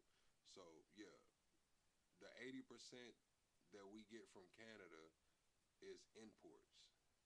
So out of all of the energy we import, yeah, we get 80% of that from Canada, but that's only 2% of the energy that we get. So it was kind of one of those. She was like, yeah, we're just fucked. And Canada can cut off the power if they want to. And I was like, yeah, that's not, yeah, no. Crimes in my country are Muslims. And it's a grotesque mischaracterization of reality. So I will tell you, Piers, when you say, be careful who you get close to, I would say that about anybody. I think we all need to be very careful because on both sides of the aisle in my own country, it is starting to become, there are crazies on both sides. Far more, I mean, a death cult now on the left. What happened over the weekend with the president, it's a death cult. Yeah. But there are crazies now starting to appear on the other side. But you said, was it Bones I was talking to? No, I was on a different platform. I don't know what she's gonna name her channel, but on a different platform, she's pretty big. Her name, she calls herself Ginger, but she's doesn't really do political commentary, but she can, and I think that's what she's gonna do over here. But yeah, like I said, I'll bring on the channel probably sometime next week. I'll try to get it scheduled to do like a live discussion. Yeah, I do call in some nights, Mr. Anderson. People got a little too reckless, so I had to put, a little time out on it. People was calling in saying all kind of crazy shit. We do panels on the weekends, but I do call in sometimes.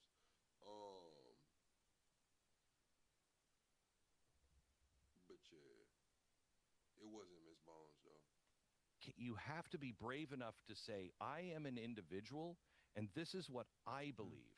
And I plan on, being in England to observe and to watch and to speak on what I believe is important. And what I bring is a warning that individual rights, this cannot be about religion, and I'm not preaching to anybody in England. In our own country, this is not about religion. This is about a political force that wants to shut down freedoms. That is a legitimate concern in Western culture and needs to have legitimate airing and discussion without hatred or name calling. Glenn, on that point, I 100% agree with you. Always good to have you on Uncensored. Good to talk to you. And maybe see you in London. You said Christian Mods let him say that about Jesus 3 times. All my mods probably not Christian, man. But yeah, what he did say about Jesus was wild. It was pretty wild. All right, chat, let's move on into what Hegseth was talking about, man. Hegseth had to testify before Congress. Everyone hit the like button for me too, chat. We're 25 likes away from the next like goal. Yeah, take care, love to. Take care. I got a pizza in there too, chat. I'm trying to hold off on that pizza. Y'all know when I eat what get to happen. All right, the committee will come to order. Without objection, the chair reserves the right to declare the committee in recess at any point. Before we begin, I want to remind those of war. The President's budget request reflects the urgency. How do you view Pete Hegseth, man? Do you have a favorable or unfavorable view of Pete Hegseth right now, chat? Favorable or unfavorable view of Pete Hegseth? Of the moment, addressing both the deferment of long-standing problems as well as positioning our forces. All right, Alex comes through supporting the channel via super chat, says, bro, YouTube black in Russia, you'll love it. I seen that video about being black in Russia, where they went and interviewed that guy that has the Putin tattoo. Are you talking about that one where they interviewed the rapper guy that has the Putin tattoo, and he was praying to the deities and shit? We watched it on stream over here, I think on the backup channel. We might have watched it on the backup channel. For both the current and the future fight. We think divesting to invest is a strategy of austerity. I'm honored to appear alongside General Dan Kane, Chairman of the Joint Chiefs of Staff, as well as Jay Hurst, our Comptroller, or Chief Financial Officer. I'd like to start by thanking this committee and Congress for your partnership in securing the investments needed for a stronger, prouder, and more secure America. I think what our troops have demonstrated to the world over the last 15 months are a reflection of that. A nation's ability to build, innovate, and support the critical needs of its warfighters at speed and at scale is the foundation upon which its survival rests. However, upon taking office on January 20th, 2025, President Trump inherited a defense industrial base that had been hollowed out by years of America last policies, resulting in a diminished ability to project strength. Under the previous administration, we were focused on offshoring and outsourcing, riddled with cost overruns and degraded capabilities. Thanks, off my line. Under the leadership of President Trump, our builder-in-chief, we are reversing this systemic decay and putting our defense industrial... See, off my line, we've been waiting for you to subscribe because this the barbecue right here. This is my house. Welcome in. We at the barbecue. We at the fish fry. And your name is off my line, so I need you to act like Stanley on Friday. You know, tell folks to get off the grass. You know what I'm saying? Like, I need you to like Stanley on Friday, getting folks off the grass. Back on a wartime footing. If you ask anyone at our Pentagon, urgency informs everything we do. We're rebuilding a military that the American people can be proud of, one that instills nothing less than unrelenting fear in our adversaries and the utmost confidence in our allies. We fight to... Archangel comes through supporting the channel via Super Chat with some numbers. Hey, Archangel, man, listen.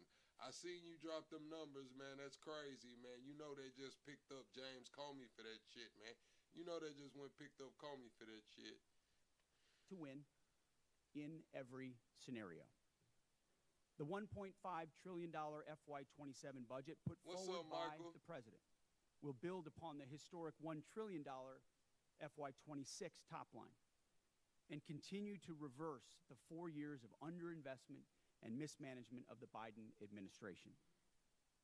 The $1.5 trillion budget will ensure the United States continues to maintain the world's most powerful...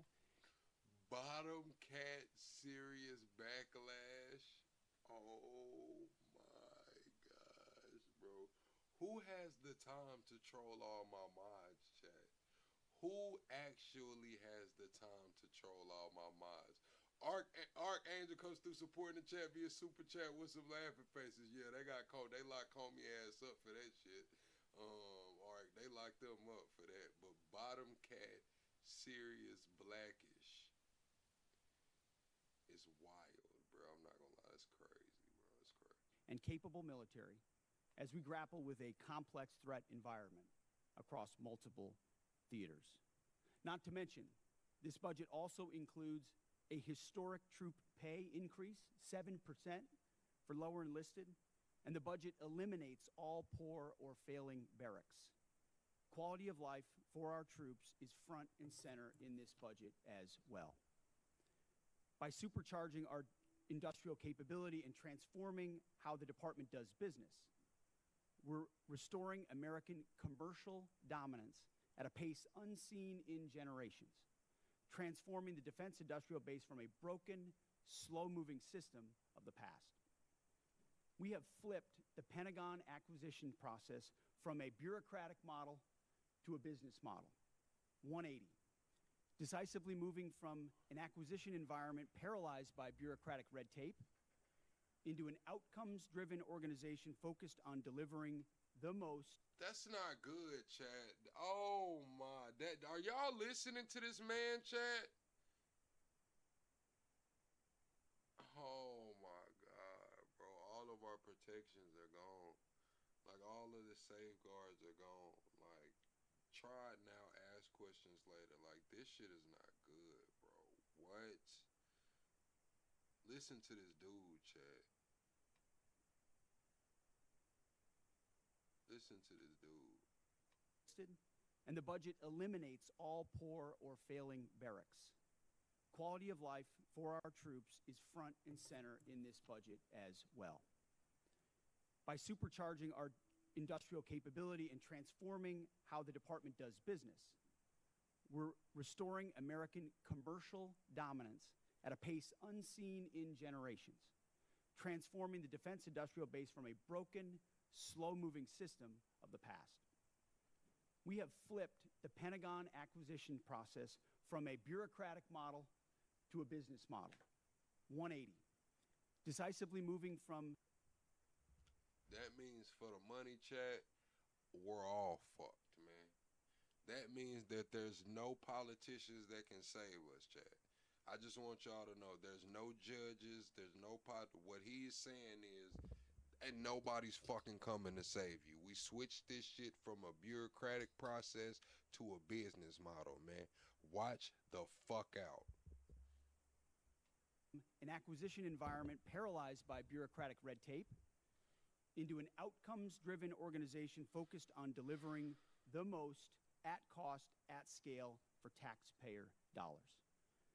Over the past year, through historic multi-year procurement agreements, smart business deals for things like critical munitions and capabilities, we've sent an unambiguous demand signal to industry partners to build more and build faster. The result has been a surge, a revitalization of our great American factories and a massive reinvestment in the skilled American workers who serve as the industrial muscle behind our warriors. Let me briefly provide you with some concrete high-level metrics of what's been accomplished over just the past few months. These are announced. You said he stopped the wasteful spending. We spent $25 billion already. We're fucking 50 some days in. We spent $25 billion already. What do you mean stop the wasteful spending?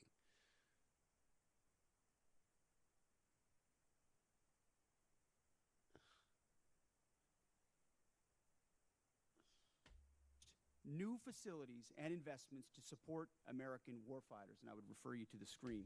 We came in here talking about waste, fraud, and abuse, cutting the national deficit and shit, and we've already added $4 trillion to the deficit. Year and a half, added $4 trillion. What the fuck are you talking about? The department has helped stimulate more than 250 private investment deals in 39 states, in 180 cities, and 150 companies worth more than $50 billion. It's resulted in 280 new or expanded facilities, more than 18 million new square feet of American manufacturing, and more than 70,000 new jobs in defense. This is the key part of this. These $50 billion of investment in new plants, new assembly lines, and new factories, these are private investments, not taxpayer dollars. By changing our departments, transforming our department's business model, American companies are investing in America with their own money, their own capital, a historic demonstration of American manufacturing and defense revitalization. Like, what do you... Cut it out, Higgs said. Cut it out. Cut the shit. Cut it the fuck out, man. They're investing their own money. They're gonna get the fucking tax break. They're getting the shit on the back end. They're not gonna pay anything, man. They're investing their own money. You're gonna subsidize that shit. We know what the fuck is going on here, man. It's a circle jerk of funds, man. We're gonna invest their own money with guaranteed. Y'all are gonna guarantee the new contracts after the fact to make sure they get a solid return on investment. Cut it out. Cut it the fuck out, bro. Cut it out. Starch Manning comes through supporting the channel via Super Chat and says, and God said, and I will strike down upon thee with great vengeance and furious anger to those who attempt to capture and destroy my brother. F this. Thank you for supporting the channel, Starch. This shit is crazy, bro. This shit is crazy. All again with their capital, not Uncle Sam's. This has never been done before and is long overdue, from a bureaucratic model to a business model. Anyone on the outside looking in at what's been done inside this Pentagon in the last 12 months cannot deny the fundamental transformation at speed, at scale, to innovate and meet the threats of today and tomorrow. These investments equal great things for America, American families, and American workers, and help to ensure that our warfighters are able to defend the American dream and all American made. Together with the help of the policies, updates, and appropriations passed by Congress, President Trump's War Department has begun to turn the lights back on in manufacturing towns across this country. And once again, forging a lethal arsenal of freedom. Where critical supply chains are threatened, the War Department has acted decisively to inject capital, stimulate production, and prevent adversarial exploitation. We are firing up the American economic engine and at every level of our defense industrial base. Every policy we pursue, every budgetary item we request serves to ensure the department remains laser-focused on increasing lethality and survivability of our forces from the front lines to the factory floors. This is a historic budget, as you said, Mr. Chairman. This is a fiscally responsible budget. This is a warfighting budget. And speaking of warfighting, the topic of Iran, I'm sure will come up today, which I very much welcome discussing. I look forward to sharing the incredible successes of our military, achieved in a matter of... I can't wait to see Pam Bondi testify about these Epstein files, bro. I can't wait to see her testify about these Epstein files. Weeks. President Trump, unlike other presidents, has had the courage to ensure Iran never gets a nuclear weapon, and he's ironclad in that. We have the best negotiator in the world driving that deal. The biggest challenge...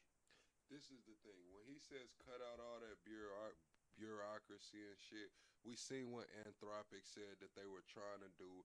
Palantir just got, what, like a $10 billion contract from the Pentagon. I think Google DeepMind did too. Got some shit going on. I don't know, bro, Chad. Like, then we got, oh my God, bro. We got ICE agents about to have the biometric data glasses and shit. We know that's coming to regular law enforcement. It's just like, we're about to be mass surveilled, Chad. And then what happens when policy changes? What happens when policy shifts? Something that was illegal, wasn't illegal, now becomes illegal. Something simple, something small. Shit is crazy. The biggest adversary we face at this point are the reckless, feckless, and defeatist words of congressional Democrats and some Republicans 2 months in, I remind you, 2 months in to a conflict.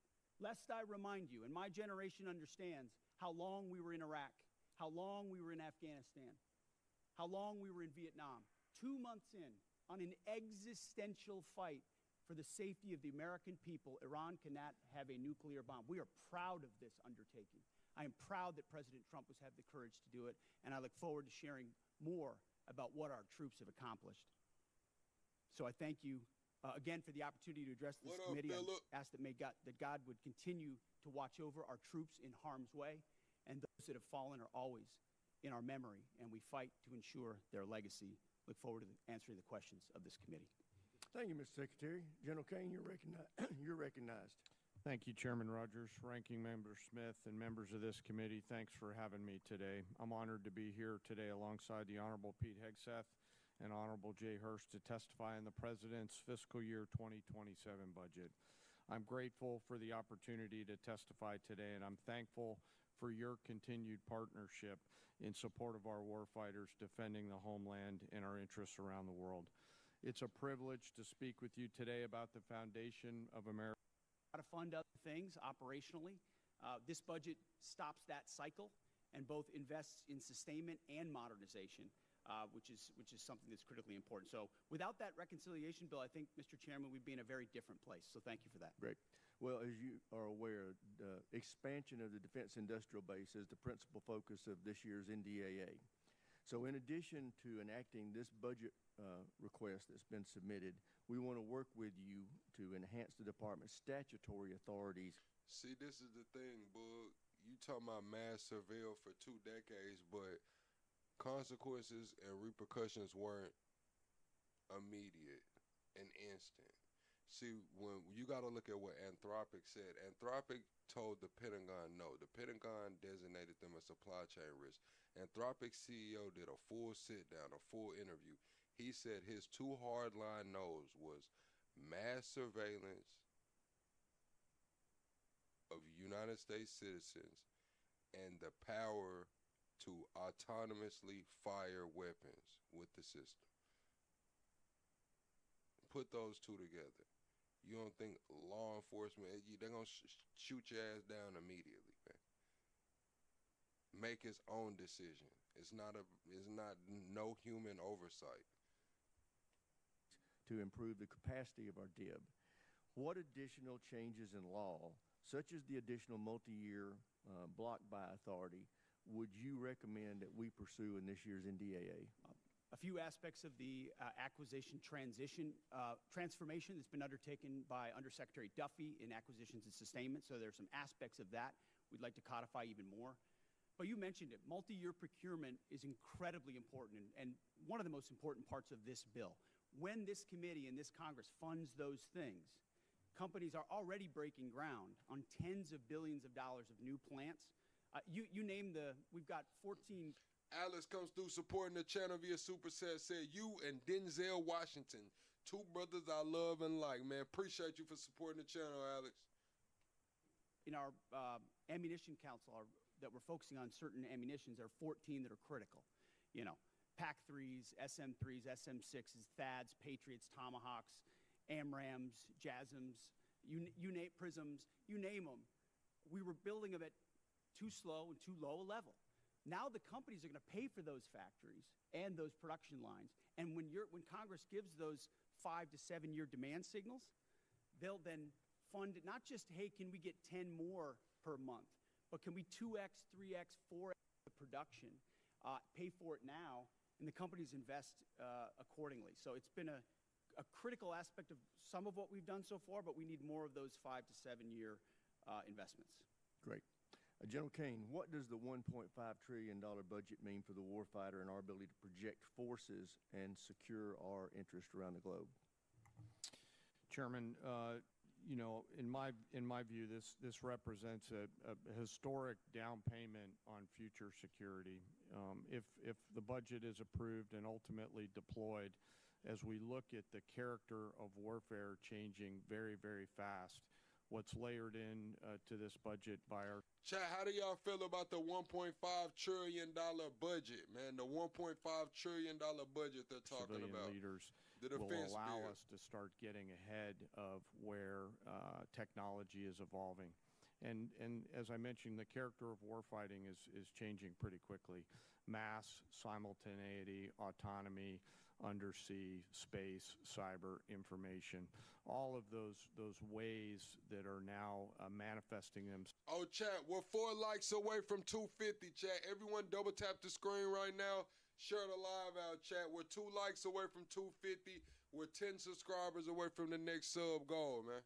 Themselves on the battlefields around the world require a higher end of capital investment, and that's why we're grateful for the opportunity to have this budget make its way to the joint force. So it's an important down payment on the future here, sir. Great. Thank you. Thank you, sir. With that, I yield to the ranking member for any questions he may have. Thank you. Mr. Hurst, drag you into the conversation here. We have not yet received from the Pentagon the costs of the war. So just for the record, we'd like to get that as soon as possible. Certainly the munitions expended, but also underreported is we've had a fair amount of equipment destroyed, including 2 C-130s with the rescue of our downed airmen. So do you have either A, a cost estimate coming to us anytime soon, or B, a specific supplemental request? Thank you for that question. So approximately at this day, we're spending about $25 billion on Operation Epic Fury. Most of that is in munitions. There's part of that is obviously O&M and equipment replacement. We will formulate a supplemental through the White House that will come to Congress once we have a full assessment of the cost of the conflict. Sure. So you're saying the full cost at this point is $25 billion? Yeah, that's our estimate for the cost. Okay. Interesting, because I'm glad you answered that question, because we've been asking for a hell of a long time and no one's given us the number. So if you could get those details over to us, that would be great. Mr. Secretary, you mentioned the nuclear aspect of Iran and the war. And it is worth noting that every president prior to this one, including President Trump in his first term, also prevented Iran from getting a nuclear weapon without actually having to go to war in Iran. So we need to keep that in mind. But also, since the war started, Iran's nuclear arsenal has not been weakened in any way. And at the moment, in negotiations, what Iran is saying, basically pay us to open up the strait. That's their position, which is completely untenable. I agree. It's worth noting, of course, that the Strait was open before the war started. Now we're negotiating to get back to status quo. And Iran's most recent offer is to say, we'll talk about nukes later. So what is the plan to actually turn all of this lethal kinetic action into an improvement in the nuclear situation? Because we haven't gotten there yet. Play it out for us. How does that happen? How does it actually lead to that result? Well, I would take issue with the premise of the question that nothing was done. Operation Midnight Hammer was a very effective. Well, I didn't say nothing was done. I said in this war. Ultimately, this war started. well, this under this administration, unlike other administrations, which cut bad deals and pallets of cash with no ability to oversee whether Iran is actually pursuing a nuclear program. Which is where if we we're want to litigate JCPOA or the Iran deal, our view, the president's view, is that was a very bad deal. Okay. That gave them a That's bunch of money up past. front. What's the future? To fund, you talked about negotiated deals. Allowed them to fund their proxies and spread Hamas and Hezbollah all around the region, build up nuclear capabilities. What are we going to do now? President Trump has been clear-eyed, from the killing of Qasem Soleimani to the pulling out of the Iran deal to Midnight Hammer and now to this effort, to recognize that you have to stare down this kind of enemy who's hell-bent on getting a nuclear weapon and get them to a point where they're at the table giving it up in a way that so they never have it. So they haven't broken yet. Okay, we haven't gotten there yet. For all of the well, their nuclear facilities have been obliterated. Underground, they're buried, and we're watching them 24/7. So we know where any nuclear material reclaiming might be. my time for we're just watching a quick second here. We had to start this war, you just said, 60 days ago, because the nuclear weapon was an imminent threat. Now you're saying that it was completely obliterated? They had not given up their nuclear ambitions, and they had a conventional shield of thousands of missiles. So Operation Midnight Hammer accomplished nothing of substance. It left us at exactly the same place we were before. So much so their that facilities we had to start were a bombed war. and obliterated. Their ambitions continued, and they're building a conventional shield. All right, let me try again. It's the North Korea strategy. You know this very well. The North Korea strategy was use conventional missiles to prevent anybody from challenging them so they could slow walk their way to a weapon. President Trump saw Iran at its weakest moment, took an action to ensure, in a way that only the United States of America could do with our Israeli partners, and yet to ensure their conventional shield was brought one to other heel, question, which we've done. if I could get to it. So on Ukraine, a year plus ago, your advice, the president's advice, was Ukraine had no cards to play. They should go cut the best possible deal they could. Clearly that was wrong. What did you miss? What did you miss about the conflict between Russia and Ukraine that you didn't see that Ukraine was going to be capable of doing what they've done in the last 14 months? What we didn't miss, and we're here in this committee, is that Joe Biden, with no accountability, gave hundreds of billions of dollars of our weapons to Ukraine, to an outcome that never would have happened if President Trump was president. So he pulled out our. You guys don't talk about that. Ultimately, President Trump believes there should be a peace deal between Russia and Ukraine. But you didn't expect Ukraine to be where they're at right now. I'm asking you, just from a strategic standpoint, what I think the Ukrainians have shown great courage, and I appreciate that Europe is now paying for any weapons that we provide. All right, I yield back. Thank you. All right, now I want to remind everybody, everybody wants to get their questions, so we are going to be sticking strictly to the 5-minute rule today. So with that, I recognize the gentleman from South Carolina, Mr. Wilson. Thank you, Chairman Mike Rogers, for your leadership working with President Donald Trump. As the grateful father of 4 sons who've served overseas in Iraq, Egypt, and Afghanistan, I especially appreciate War Secretary Hegseth and Chief of Staff Kane for your competence, service, and success. Military families have never been more appreciated than today, and our enemies of dictators now understand peace through strength. Dictators historically are on the run.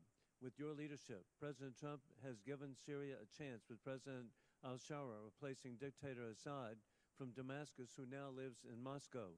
Dictator Maduro is correctly in a Manhattan jail, as you successfully revealed in Caracas that the war criminal Putin air defenses do not work, the Chinese Communist Party radar failed, and Cuban mercenaries were expendable. The Cuban dictatorship is failing, and the ultimate mass murderer, dictator Khomeini, is dead in Tehran, Iran, joining the 35,000 people he murdered this year. With your leadership, American morale has never been higher, and hopes for freedom of the oppressed people of Iran, Cuba, Russia, and China have never been higher. And it's just an exciting time to be here with you. And Mr. Secretary, we continue to see the growing nuclear threat of our adversaries as they expand their capabilities with the largest military buildup in peacetime in world history by the Chinese Communist Party. How critical is it that we continue, as at the Savannah River site in South Carolina, to develop the plutonium pit processing so that we have modernization? Well, Congressman, I appreciate that question. On nuclear modernization, this budget funds $71 billion to modernize the triad in ways that we had neglected to do, and our nuclear triad underwrites everything. But I really appreciate your opening statement. I think something that obviously the media doesn't want to cover and doesn't want to talk about is the historic record-breaking surge in recruiting in our ranks.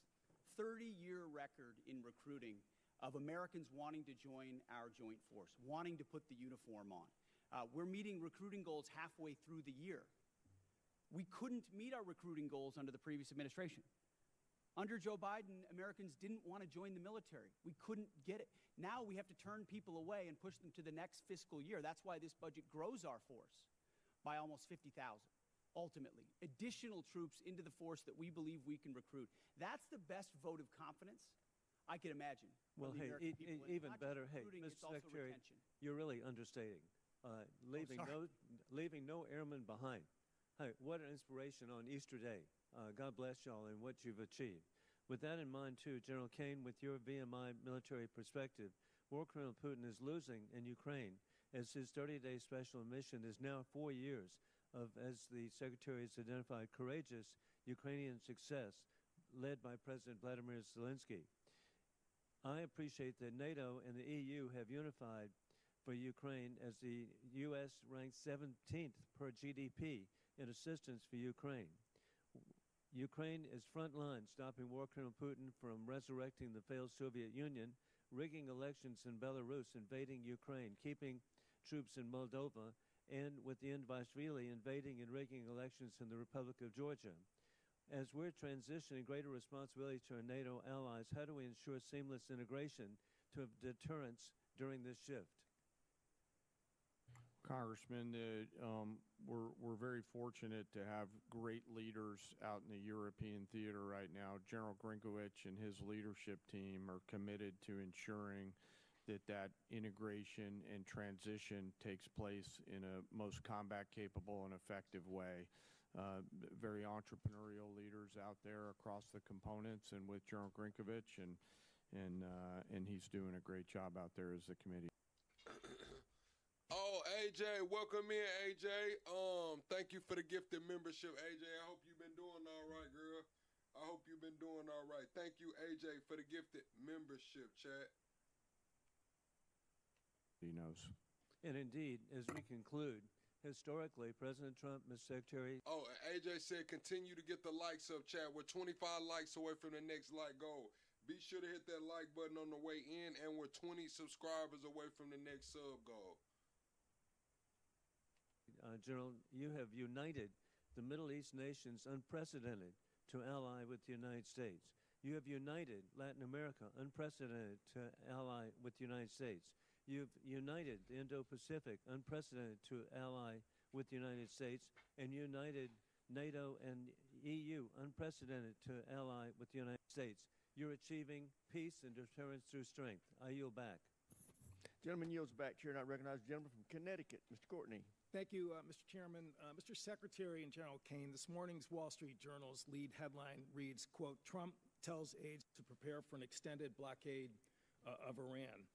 It goes on to describe, again, the thinking behind the strategy, but also talks about how prolonging the blockade is going to continue to drive up energy costs all over the world. Given the ever-changing messages from this administration on the war strategy and timeline, I really honestly don't expect you to confirm or deny the Journal's story. But one thing is clear. The number of transits across the Strait of Hormuz has dropped to the lowest level since the war began, and commodity markets have stopped listening to the happy talk, and crude oil prices this morning have risen to the highest level since the war in Ukraine started in 2022. AAA reported this morning that the average price of gas is $4.30 a gallon, up 30 cents in 1 week. Diesel's average is $5.45. My friend Mr. Garamendi says in California it's closer to $8 a gallon. Matt comes through supporting the channel via Super Chat. Thank you, Matt. I hope you're having a great night, Matt. Thank you for always showing up and supporting me, Matt. He just said diesel prices are about to hit $8. Chad, owner-operators are about to have to park those trucks. Owner-operators are about to have to park those trucks. How much can the load pay? $8 a gallon. How much can the load pay? And fertilizer prices have also hammered farmers at exactly the same time they're beginning planting all across the country. Aside from the damage this war has done to American consumers, farmers, and small businesses, I want to focus for a minute on the cost of the war and our military readiness, particularly to other combatant commands. Mr. Secretary, you put out a national defense strategy in January, which listed the threat assessment facing our country. China was number one, with the second largest, most powerful military in the world, of course. Russia's nuclear force clearly was number two in terms of the threat they pose to the homeland. North Korea, which has missiles that actually can reach U.S. territory, was ranked number three, and Iran was described as, quote, and accurately, after Midnight Hammer, that Iran's regime is weaker and more vulnerable than it has been in decades. Again, this was before February 28th, when the decision was made to go into the military strikes on Iran. No, I didn't see that, H-Buster, but I did see that Japan and South Korea are adding surcharges to their flights, to Europe and to America. They're adding like $200 onto all of the flights out of Japan and South Korea to America and Europe. They're adding $200 starting on the 1st. So today we have 3 carrier strike forces in Central Command. The Indo-PACOM, which is where Russia and China are operating their navies, 52% of the globe. We have 1 carrier strike group in Japan, George Washington. And the imbalance in terms of just, what our commitments and frankly, what our national defense strategy, is just blindingly obvious in terms of what this war is doing. The Gerald Ford is on day 312 of its deployment. They've gone through fires, plumbing problems, and again, an extended deployment, which, in my opinion, is hitting readiness as hard as anything I've seen in the time that I've been on this committee. So, General Kane, in terms of, again, the carrier strike groups that are over there, assuming that we get to some end game here, Ford is not going over to the Indo-Pacific to buttress the gap that exists there today. They've got to go back into pretty heavy repair and availability in terms of trying to recover from their deployment. So again, in terms of just, the decisions about where we're putting people and putting really the most powerful part of our Navy, can you explain, again, what that means in terms of the situation in Indo-PACOM, where China is watching? We saw Mr. Rogers' pretty powerful presentation in terms of the buildup that's happening in that part of the world. How does that align with the National Defense Strategy, which was just put out by this administration in January? Well, sir, first I want to echo your comments on the Ford Strike Group. Fantastic work by incredible sailors, not just the Ford herself, but the other ships as well, on a historic cruise doing incredible work for the nation. But excuse me, how does that balance with the national? Well, yes, sir. Happy to answer the way I think about this. The national security strategy and national defense strategy are frameworks, but a president will employ national force and power based on the political and security situations that a president deems appropriate to use that military force. There's always trade-offs in all of these things. I'm confident that the president always carefully considers these readiness trade-offs. and I'm sure he has done so in this case based on the military options that we've presented with the associated risks and advice. To make a trade going after a regime that's weaker and more vulnerable than it has been in decades, which is quote unquote from the Defense Strategies report, does not, in my opinion, in common sense. Gentleman's time's expired. As you can tell from looking at the dais, votes have been called, so we are now going to stand in recess to the end of this vote. I expect it to take 20 to 25 minutes, but we are now in recess.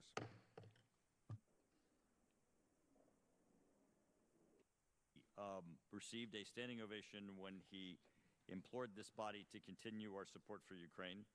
In the 2026 National Defense Strategy, it assesses Russia will remain. Chat.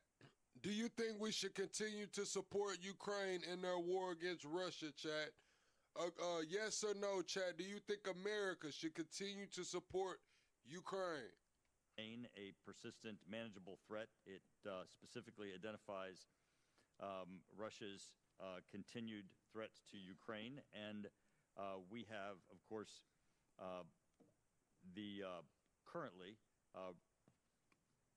the presidential continued drawdown authority that can support Ukraine, and also the President Trump announced Pearl, the prioritized Ukraine requirements list, and in the FY 2026 NDAA, there is the $400 million that is included in the European capacity building within the Defense Security Cooperation. General, the last time it went on the House floor with respect to funding for Ukraine, there was a vote in the House of over 300 members of the House that supported Ukraine. Could you please give us a description of some of the things currently that we're doing operationally to support Ukraine? Congressman, a few of those are probably left for classified session.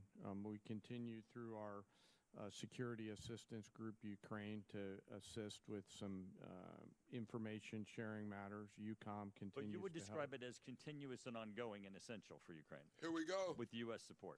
So much of the relationship. Gentleman's time's expired. Chair now recognize the gentleman from California, Mr. Garamendi. I don't like that, chat. I understand that they're on a strict time limit, but I wanted to hear that answer, chat. We're 35 likes away from 300, chat. Let's get to 300 likes right quick. Everyone hit the like button for me by double tapping your screen or going to the top and hitting the 3 dots. Thank you, Mr. Chairman. Mr. Secretary and General King, let me begin by thanking the men and women of the United States military for their service and their bravery. I recognize that our service members have performed with extraordinary courage and tactical skill, and they've done incredible things that our country has asked them to. Their professionalism and selfless service are not in question and never have been. What is in question is the purposes and the strategic direction of this war. Mr. Hegseth, as Secretary of the Department of Defense, you are ultimately responsible for the conduct of the Iran war. Any unvarnished review of what is happening right now in the Middle East would reveal a geopolitical calamity, a strategic blunder resulting in worldwide economic crisis. The result of Trump's war of choice is a serious... Chat, I'm going to be honest. 2027 is going to be vastly different. We have the Child Digital Safety Act rolling out across the pond in Canada. We have Sean Baum in Mexico saying Mexicans will no longer be able to pay tolls or buy gas in cash. We have Americans making all men 18 to 26 register automatically for the draft. 2027 is already shaping up to look a lot different than it does now. Self-inflicted wound to America. It will take years and a new administration to recover from the grave damage to our standing in the world, as well as our economy and our military. We must remember that 13 Americans have been killed in action, hundreds wounded, and thousands of civilians killed, including more than 100 school children. The risk of this conflict was foreseeable. I'm certain that the Department of Defense knew that it was likely that in a war with Iran, Iran would create an international economic crisis by blocking the Strait of Hormuz and thus stopping 20% of the world's oil. Was this existential threat considered? Apparently not. During the 60 days of Trump's Iran war, critical munitions have been expended at an alarming rate, depleting magazine levels below what is thought necessary to hold China at bay. It will take years and tens of billions of dollars to restock. A significant part of the necessary Navy and Marine force in the Pacific has been removed and sent to support the Iran war. Our support of Ukraine has suffered as supplies and defense systems are diverted to the Iran war. America has lost irreplaceable aircraft, radar systems, and strategic bases have been shown to be vulnerable. The continued lengthy deployment of ships, equipment, and personnel has sacrificed readiness. We know what we have lost, but what have we gained? Let's consider that the regime in Tehran is still intact, with new and more radical leadership, as are Iran's ballistic missile and drone forces, as is Iran's ability to rebuild their military industries. Also, as is Iran's coordination with China, Russia, and North Korea, and Iran's ability to choke off global energy supplies, and their stockpile of highly enriched uranium, which they only built after President Trump shredded President Obama's Iran deal in 2017. Secretary Hegseth, you have been lying to the American public about this war from day one, and so has the President. You have misled the public about why we are at war. You and the President have offered ever-changing reasons for this war. You've misled the public about the progress of the war. While the military has executed this war with tactical success, the strategy has been an astounding incompetence, doing immense economic damage to America. Mr. Chairman, and the Mr. world. Chairman, with the personal attack on the Secretary, he should have an opportunity to respond. He certainly Thank will you. when No, at the time when I you're am doing it. finished. It's the gentleman's time. He can use it as he sees fit and add an extra 5 seconds to Mr. Garamendi's time. Thank you. You and the President offer ever-changing reasons for the war. You have misled the public about the progress of the war. While the military has executed this war with tactical success, the strategy has been an outstanding example of incompetence. This war of choice is a political and economic disaster at every level. Despite the President's promise to lower the cost of living, gas prices are up 40% and inflation is soaring. So much for lowering the cost of living. He did speak about the Gerald Ford, but I believe the Gerald Ford has been called home today. So I believe after 10 months, the Gerald Ford has been called home. The President has got himself and America stuck in the quagmire of another war in the Middle East. He's desperately trying to extricate himself from his own mistakes. It is in America's and indeed the world's interest that he succeed in that.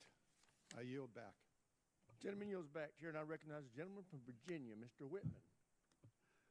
Thank you, Mr. Chairman. I'd like to thank our witnesses for joining us today. General Kane, Secretary Hegseth, Mr. Hurst, thank you so much. I want to go to a... Che, he sounds like an auctioneer, don't he? It sounds like he's about ready to auction some shit off, man.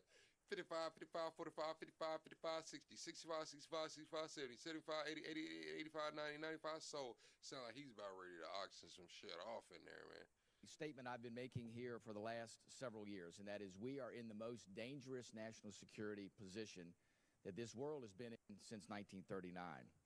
And we know that it's a critical effort that we undertake to make sure we can deter through the concept of peace through strength. Ms. Secretary, I'd like to start with you. We know that peace through strength has a number of tenets. I think the most important of those is presence.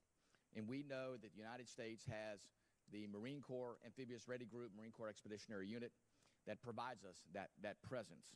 We know there are over 2,000 Marines and an aircraft combat unit that are on board those vessels, and they let us do a number of different things. That's the crisis response team that gets to go around the world.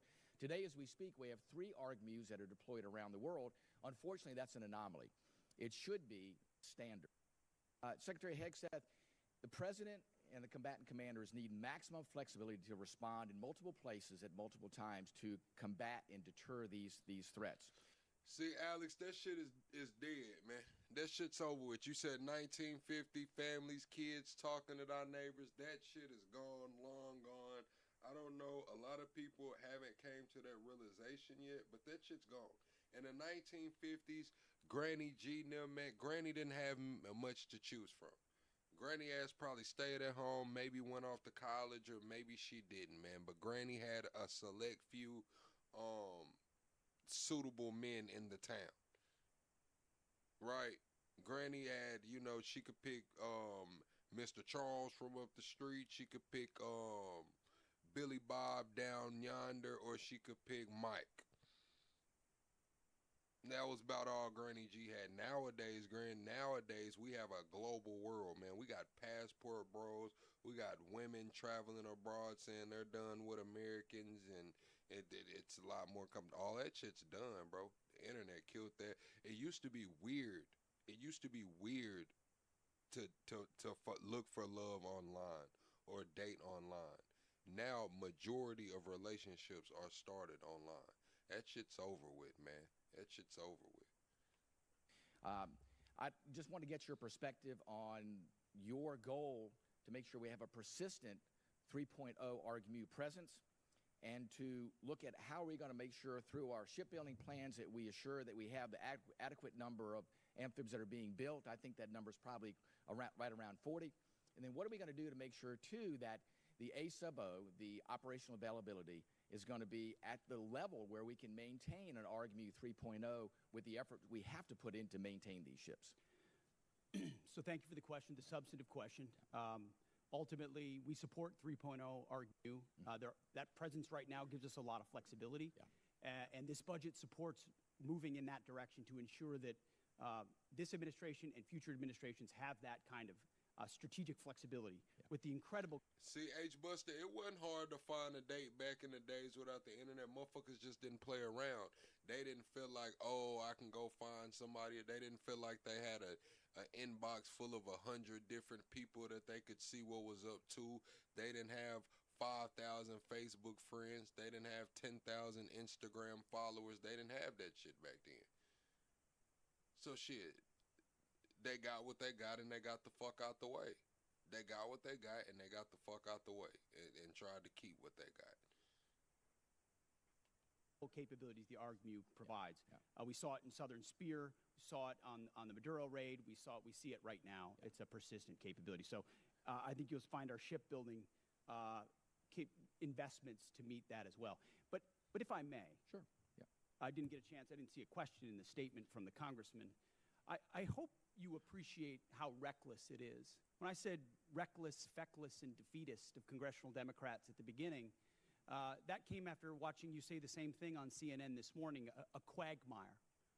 My generation served in a quagmire in Iraq and Afghanistan, years and years of nebulous missions and utopian nation building that led us to nothing. What we have right now, the way you stain the troops when you tell them 2 months in, Congressman, you should know better. Shame on you. Thanks, Paul. Calling this a quagmire 2 months in. The effort, what they've undertaken, what they've succeeded, the success on the battlefield that creates strategic opportunities, the courage of a president to confront a nuclear Iran, and you call it a quagmire, handing propaganda to our enemies, shame on you for that statement. And statements like that are reckless to our troops. Don't say I support the troops on one hand, and then a 2-month mission is... And this is the thing, too, Chad, with this new movement. It started with the feminism movement, then it transpired into something else. Now you got, like, hoe culture, right? And a lot of women, not women of, you know, past generations, but the modern woman I'm speaking about, they want men to accept hoe culture. It's like, men do accept hoe culture. The difference is they want men to settle down with hoe culture. No, men have no problem with women being hoes. Like a lot of men like hoes. They just don't want to date hoes. They just don't want to wife hoes. They just don't want to be seen in public with hoes. Like, let's be honest here. The hoes are always going to have their place in society. The problem is that these hoes want to be treated like wives.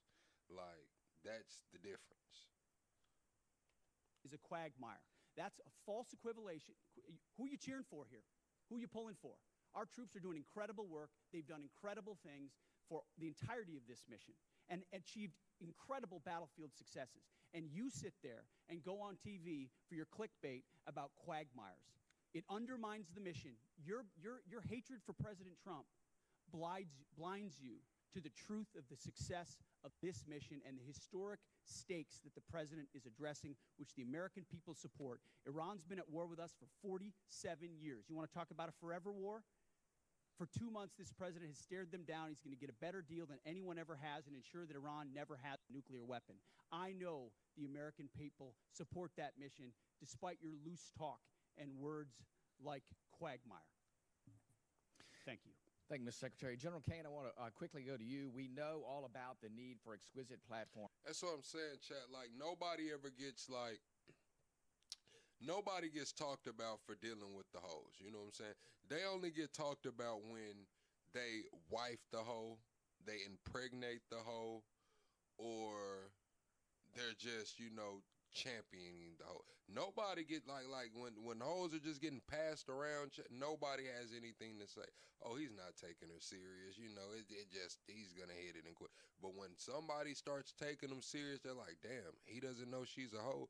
When they get her pregnant, like, damn, bro, you got her pregnant. Women, too. Women look at other women like that, like, dang, he got the hoe pregnant. But we know if we're going to close the gap with our pacing threats, we have to make sure we have those expendable and attritable platforms. And we know those nation capabilities are key, and we have to be able to spin them up quickly because that's the fastest way for us to, again, deter by peace through strength. Give us your perspective on how you see the urgency of getting that capacity. Lala, you said where this coming from. Alex said that 1950s get back to the families and shit, so that sparked the conversation. But I was gonna talk about it on Money's Live earlier. Money was gonna do that relationship live earlier, and these were gonna be the shit I was gonna say. Because let's be honest with it, chat. It's like, when it comes to these, even with the celebrity relationships or even in regular life, it's kind of like certain men don't get judged like other men. Certain men, when they're dealing with a woman and she's a hoe, it's kind of like nobody cares. It's like, oh yeah, he's just dealing with her, she's a hoe.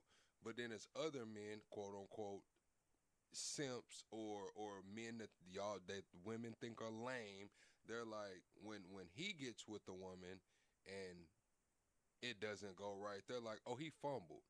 Well, why didn't the other niggas fumble? Why didn't you say the last 10 niggas fumbled? The last 10 niggas was just having fun and having hot girl summers and shit. But with this one nigga comes around and he's got to take it serious. This one nigga comes around because he's a little lame or doesn't get as many girls. He fumbled the bag. Why didn't you say that about the last 10 niggas? Not only in place, but getting that ability to go to scale and get those capabilities in the hands of our warfighters. Sir, I think it's critical. And when I look at what OSW above us is doing, and the Deputy Secretary as well as Secretary Duffy, and frankly, the National and Defense Industrial Bases all rallying around the need to scale, along with the new entrants that are out there who are coming and bringing products to the joint force. A key is capacity. Time's expired. Here now recognize the gentleman from New Jersey, Mr. Norcross. Thank you, Chairman. I'd like to thank the witnesses for being here today. Mr. Secretary, it's well known that our Defense Industrial Base and Maritime Industrial Base has declined greatly over time. It's the shipyards. It's many of the things that you already spoke about. In my community, we used to have 3 shipyards, 40,000 workers. We've lost that critical job skills there and 40,000 people who know how to do it.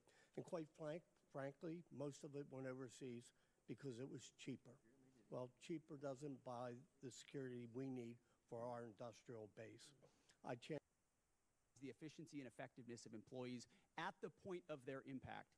That's what we were focusing on, and that's why we made the change, which we very much stand behind. Well, I yield back. Gentleman yields back, Chair, and I recognize the gentlelady from New York, Ms. Stefanik.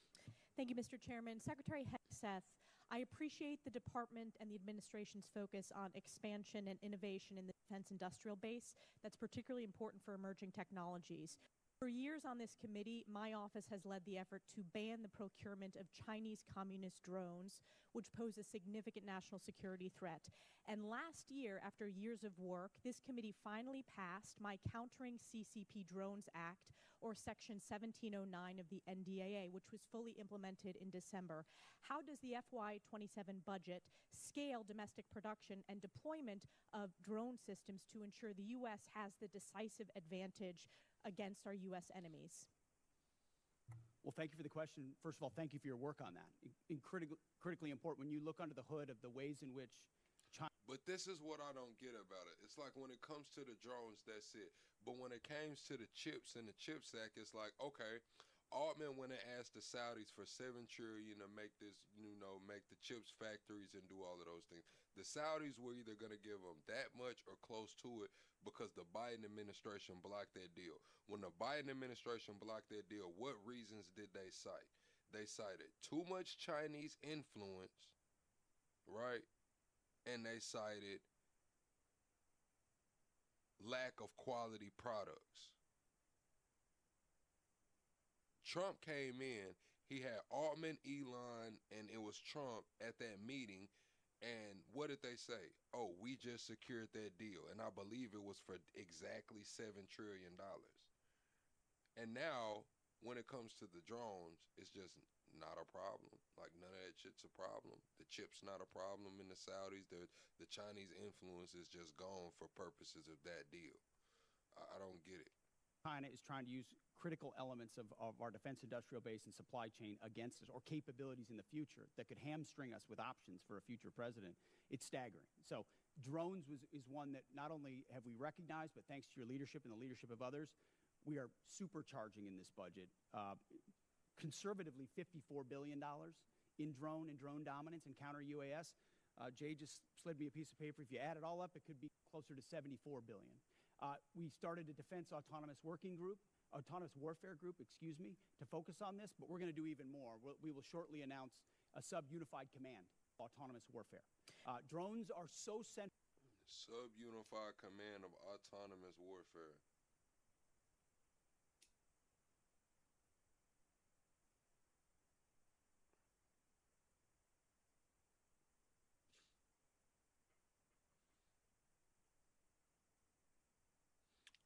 I'm just wondering when this shit is gonna hit the streets of America, bro. I'm just wondering when this shit is gonna hit our streets.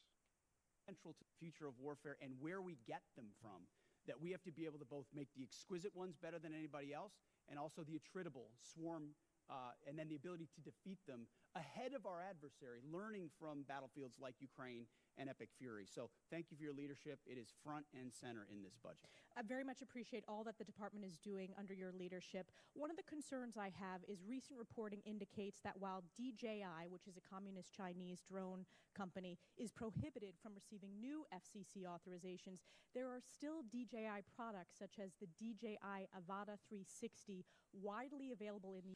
Hey, what's funny is Ryan B said, not Ryan, Shane said, what's up, Ryan B? Brand says crackhead concerns. Now listen, Brands, I'm going to be honest with you, Brands.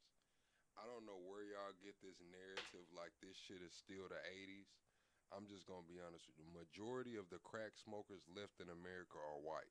I'm just going to be honest with you. Like, majority of the crack smokers left in America are white, bro. Like, all the crack smokers passed away from that time period. in the U.S. through major retailers. These received FCC authorizations before my provision in the NDAA was fully implemented. So my question to you is, we need to close this loophole to protect our national security. Will you commit to working with this committee in my office to ensure that these products that pose a significant risk to our national security are no longer permitted, given the evident threat CCP drones pose to U.S. national security? Congressman, yes, the department will commit to working with your staff and looking at that. Yeah, that's what I'm saying, Chad. The whites right now, they got crack and meth sold up, man. The blacks moved on to perks, man. The blacks on perks and fake perks now. So, yeah, the black crackheads are a dying breed, Chad. The black crackheads are a dying breed. Blacks transition to perks now, man. Loophole, which we are aware of, and I missed in my first response, of course, that $54 billion is American-made drone dominance. Yes. That is exactly where they need to be, and that's where our focus is. Great. Another emerging technology that's very important and has a strong tie to my district is quantum computing. China continues to invest heavily in quantum computing, sensing, and secure communications for military advantage. I represent Rome Air Force Research Lab, which is a hub of research when it comes to quantum.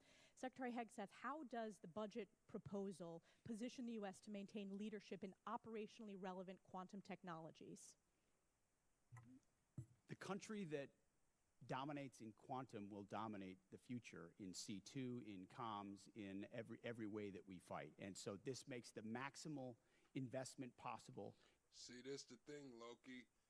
Crack elevated the meth for a lot of crackheads because of the drought. Y'all got to remember, cocaine got really, really expensive, man. So that meth was cheap. The Mexicans were making Breaking Bad type vats, man, whole thing, man. And meth was just cheap.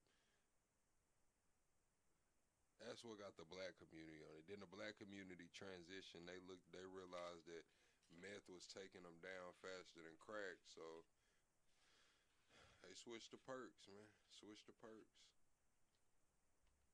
Here at home to ensure that quantum compute, and working across the interagency, by the way, this is not just a DOW issue, this is an interagency issue, to ensure that we've got the ability to scale and out-compute adversaries who are racing for the same code.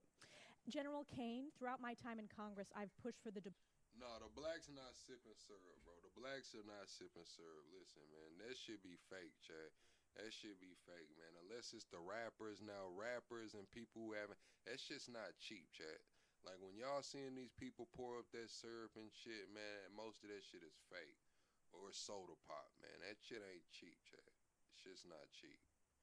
Department to optimize its approach to quantum and develop a strategic roadmap. In your opinion, which quantum capability areas offer the most immediate benefit to the joint force and should be priority investments moving forward? Probably some of their work in crypto and quantum to make sure we can... Chat, when I say that shit not cheap, I'm talking about $300 20-ounce soda, man. When they talking about I'm pouring a deuce up and shit like that, or I'm pouring a four, I want y'all to know, chat, a deuce right now is $300, man. A four right now is $600 right now. I'm just gonna be honest with you, man. Depending on who you know, man, a 20-ounce soda will be $300, man.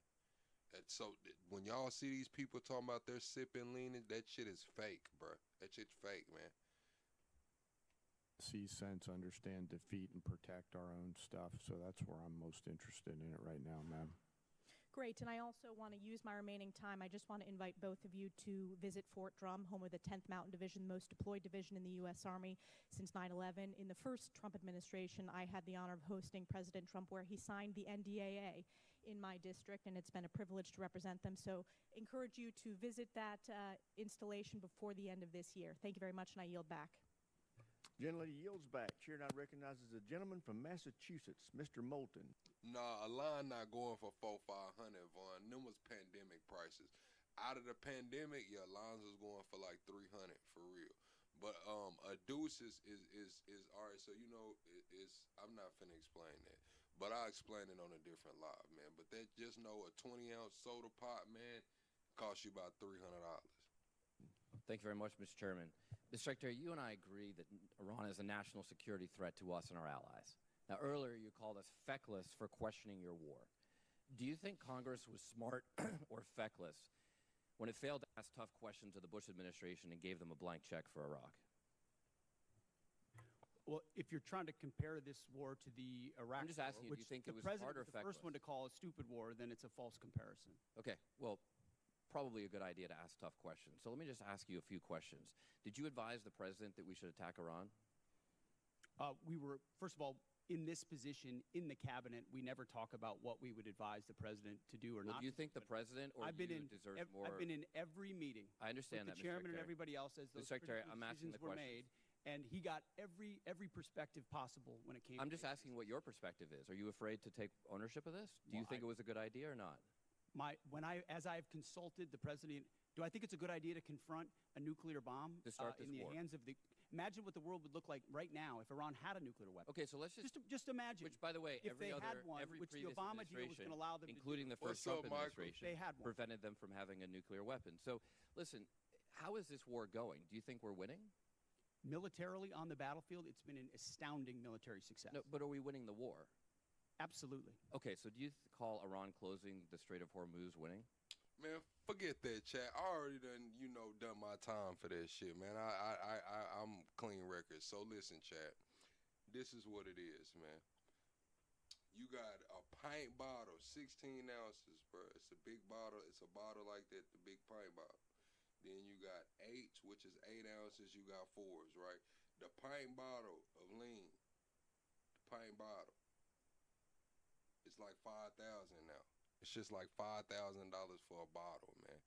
Out of that bottle, the way rappers are talking about pouring up deuces and shit like that, man. They're gonna get 8 sodas. 8 sodas is gonna cost them a lot of fucking money. Well, I would say the blockade that we hold that doesn't allow anything to come in or out of Iranian ports. Which Okay, is so always we've our blockaded their portfolio to blockade. So use. they blockaded us, and then we blockaded their blockade. That's like saying, tag, you're it. Or, if President Madison had said, well, the British just burned down Washington, but don't worry, we're going to burn it down as well. Chairman Kaine, did the military have plans for the idea that Iran might blockade the strait? Sure. Thanks for the question. I'll answer it this way. In this job, I have to maintain trust with a variety of constituents. To Okay, I'm include just the president. asking if the military Yes, had sir. plans. As always, my point in this is, as I explained. Eldon, I got some Muslim homies, Eldon. Like, you got to think, Eldon. I'm black, man. Like shit, man. We looked into Malcolm X, and we know Farrakhan and Rizza Islam and all of them, man. But yeah, Islam is just not for me,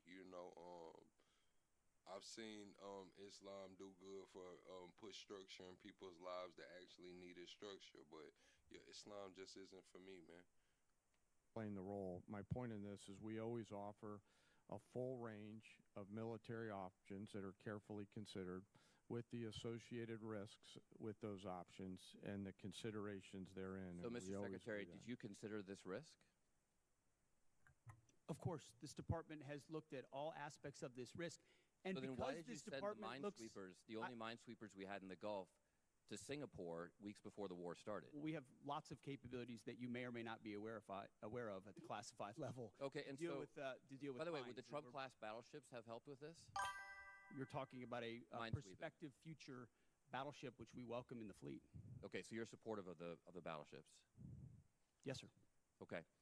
How much has Iran profited from your administration lifting the sanctions on Iran when you started this war?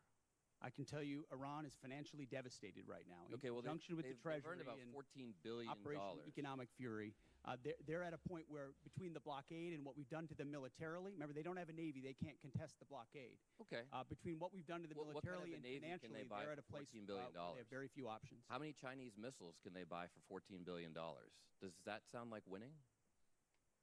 I told y'all, man, when it comes to those hypersonic missiles, I believe, where do they go? To Mach 8? I think maybe it's at Mach 7 and Mach 8. But yeah, they're pumping them. China's pumping those out right now commercially for $100,000 a piece. So they could probably buy quite a few for $14 billion. They're not. We're ensuring, and they're not buying Chinese missiles. Okay. You know, at the end of the day, this also has a cost to us. If let's say this war costs $100 billion, I mean, you've already said, give us more time. It's only been 2 months. It could go on for 20 years like Iraq and Afghanistan. Let's just say it costs $100 billion. What is that to the average American taxpayer? Do you have any idea? Well, unlike foolish previous... Erica comes through supporting the channel via Super Chat, saying subscribe and double tap the screen. Thank you, Erica. Thank you for always showing up for me, Erica. Chat, we're 15 likes away from 300. We already hit 3 hours and we didn't hit the like goal, chat. We're at 3 hours. We did not make the like goal, chat. What's going on? We got to get the 300 likes because we're behind. We're everybody double tap your screen, go to the top, hit the 3 dots. Administrations, it won't go on. No, I'm just asking for years and decades. But let's just say sitting it's in this $100 billion. position, it's hard to imagine how you know it was allowed those things to happen. You were a part of that the war. answer to that? So was I. I never. I'm just asking if you know what your war costs the average American taxpayer. What is the cost of Iran having a nuclear weapon that they wield? I'm just asking if you know the cost of the average American taxpayer. I'm asking you what the cost would be of that. So for the American taxpayers out there, my constituents, some of the constituents you wanted to represent in Minnesota, I'm just wondering if they have an extra $600 lying around to pay for your war. I think that's just a question that we ought to ask. Now, quickly, on March 13th in a press conference, you said we will give them no quarter, no mercy. In order for no quarter or no survivors is a war crime under the Geneva Conventions. You understand that's murder. Do you stand by that statement? They don't care about the Geneva Convention. And chat, one thing that I wasn't really familiar with today in my discussion, I'm not gonna call it a debate, but my discussion with Ginger, the girl from Canada, she was saying that Canada is the reason for the Geneva Convention. What do y'all know about that, chat? I'm not really versed in that. She was saying that something about Canada is the reason for the Geneva Convention. But a lot of these people don't care about the Geneva Convention, man. They don't care about that shit, man.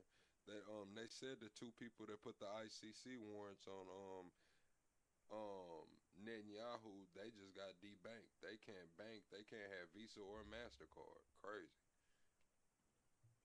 The Department of War fights to win, and we ensure that our warfighters have the rules of engagement necessary to be as effective so as just humanly to be clear, possible. you called Democratic members of Congress to be tried for sedition for reminding our troops to follow the law. But when you tell them to commit a war crime, you stand by yourself. For insinuating that the laws that we're giving them are Gentleman's unlawful. time's expired. Chair now recognize the gentleman from Tennessee, Dr. Desjardins. Thank you, Mr. Chairman, and I thank our witnesses for being here today.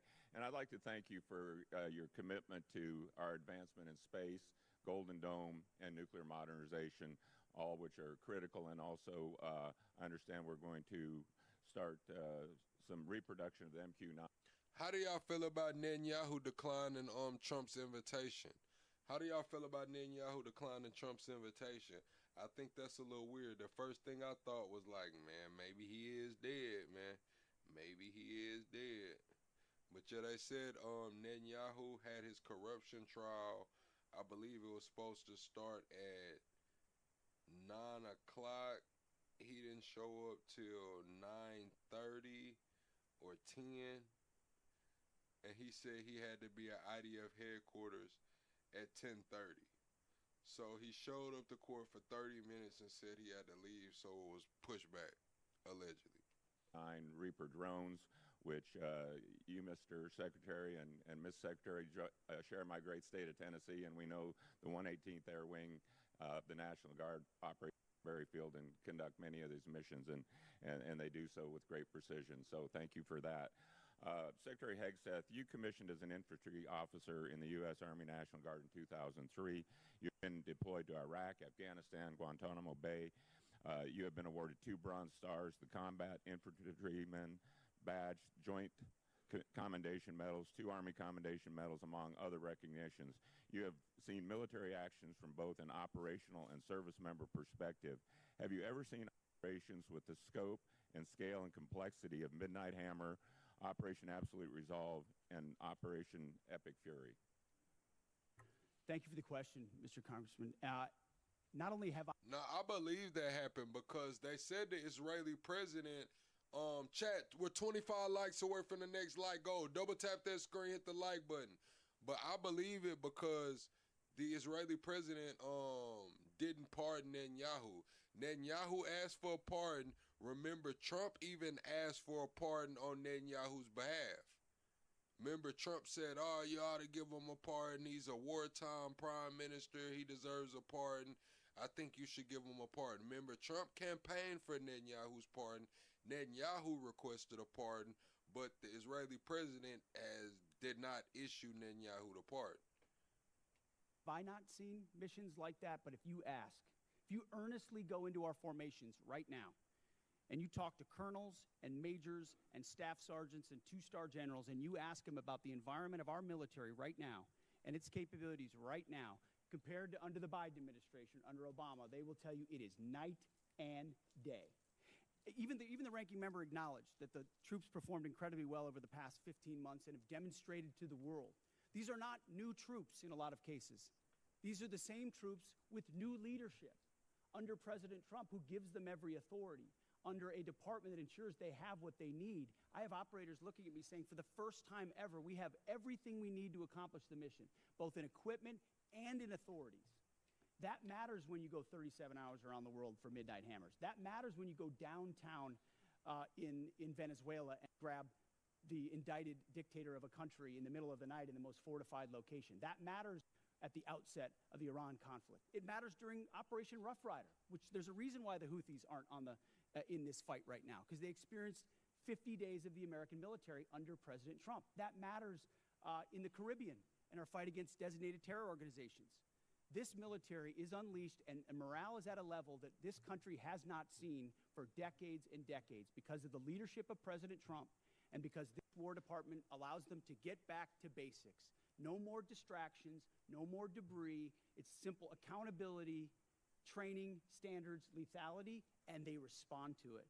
And it's that response that's manifest in highly and historic successful military operations led by our incredible joint force, who are grateful to have a commander-in-chief that has their back. Well, I can tell you for that, our nation, myself, and You said that's why we're asking Spain for their bases, because we have everything already. I think you're being sarcastic. Yeah. Chat, hit the like button. What I am gonna say, didn't Syria, the Syrians said that they took control of all the U.S. bases in their territory. So they have control of all the U.S. bases in Syria, I believe. They reported last week. And all of us are incredibly grateful.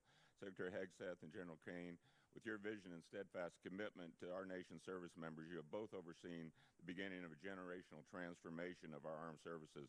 This budget request reflects that commitment by building and sustaining our defense industrial base, increasing service member pay, housing and benefits, robust funding for Golden Dome missile defense and space capabilities, and the emphasis on the peace through strength doctrine outlined in the National Defense Strategy. Based on the Defense Department's recent track record of successful missions. Chad, I think they said the Golden Dome is already in motion, too. I think they're already working on the Golden Dome. Can you share some examples of military action that illustrate exactly how your leadership and vision for the Department of War is translating the peace through strength doctrine into an operational reality, and what psychological impact that may have on our near-peer adversaries such as China and Russia? And I'd like to get both yours and General Kane's perspective. Man, I don't want to hear that shit, man. What was it? 42 Republicans voted with the Democrats to push through this FISA shit that Trump's trying to push through, mass surveillance on citizens, and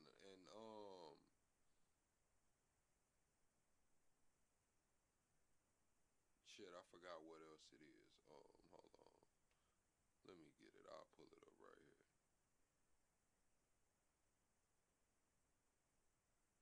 Yeah, this shit is crazy, Chad. FISA 702 just passed the House. Lets the government search Americans' private communications without a warrant. 42 Democrats. 42 Democrats voted with the Republicans. That shit is crazy. You can take 30 seconds each. I'll keep it brief. Reestablishing deterrence was one of the core pillars of what we set out to do after Afghanistan, after October 7th, after the war in Ukraine, after Lloyd Austin went AWOL for a week and no one seemed to care. The world took notice of that, And through the actions we've taken swiftly that I just laid out, the world has recognized that American power is back, and the willingness to utilize it shows that we can achieve peace through strength. And General Kane, in terms of our adversaries? Yes, sir. You know, when we look at the totality of actions that we've done over the last year, one thing leaps out at me that I think is clearly and unambiguously seen by our adversaries or those that may consider it, and that's our ability to integrate and synchronize a whole range of capabilities that we have in the joint force, information, cyber. See, this is the funny thing, Neil. You say stop being brainwashed and watch the other side. We're brainwashed regardless. Trump just put the executive order in for the 6G brain chips. We got Elon Tau Neuralink that just passed FISA for the mass surveillance. Apple's putting out some AirPods that can read your brain waves. Like, what the fuck are we doing? Every car made after 2027 is going to have a kill switch to determine if you're ready to drive. What do you mean? What are you talking about? Stop being brainwashed. I'm literally trying to stop the country from being brainwashed physically. We're talking about being brainwashed on a metaphorical sense. They're about to brainwash us physically, man. Putting chips in motherfuckers' heads, all kind of shit, man. That's what I'm trying to stop. Cyber, you know, deception, jamming, air power, sea power, land power. This is the thing. You got Peter Thiel, J.D. Vance, Peter Thiel. You got Palantir, or just got, what, a $10 billion contract with the Pentagon. Palantir's in the Pentagon. Palantir's also going to, I believe, do the glasses for ICE reading the biometrics. Peter Thiel is the guy running around saying that the Antichrist is the people who actually want to. He doesn't believe the Antichrist is a horned beast. He believes the Antichrist is the people who want to stop technology. The tree huggers, the environmentalists, the people who want to stop technology are the Antichrist in his opinion. This is what I'm trying to push across to us, Chad. This is what we're talking about being brainwashed. We're actually about to be fucking brainwashed. Power, et cetera. And I think that ability, and I'm so proud of our joint force, those young... Gentleman's time's expired. Chair, and I recognize the gentleman from California, Mr. Carbajal. Thank you, Mr. Chair, and thank you, General Kane, Mr. Hexeth, and Hurst for being here today. I associate myself with the comments of Ranking Member Smith and Mr. Garamendi, so that I won't repeat a lot of what has been said. Mr. Hexeth, I recently realized that we have something in common. I'm also a fan of Pulp Fiction. And no, the movie is not an accurate portrayal of the Bible. You know what I'm talking about. That's what I'm saying, Chad. The devil's in the details. You have to listen to these people. When you listen to Elon, when you listen to Peter, these people all talk about what? The highest function in societies that we can point to. They talk about ants and they talk about bees. They want the hive mentality. Everything has a job. Everything functions. Everything has a similar thought process. It's all together. They can't, that hasn't been feasible until now with technology. The President and his administration have claimed to be the most transparent of all time.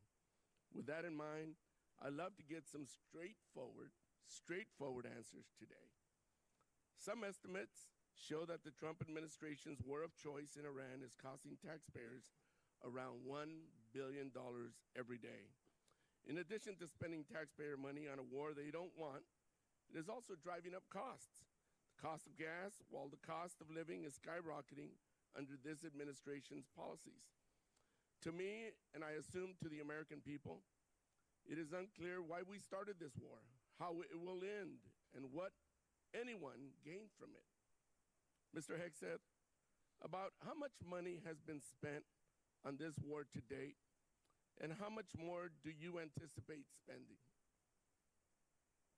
Well, as our comptroller laid out, the estimate is less than $25 billion at this point as far as an expenditure. And the question I would ask this committee is, what is it worth to ensure that Iran never gets a nuclear weapon, considering the radical ambitions of that regime? I mean, almost every member of this dais at some point has said, whether it was Thank you for your answer. I'll proceed to my next. Yes, Michael, you said they got us fighting back and forth online and social media while they're united in D.C. For sure, when it comes to mass surveillance, they're united.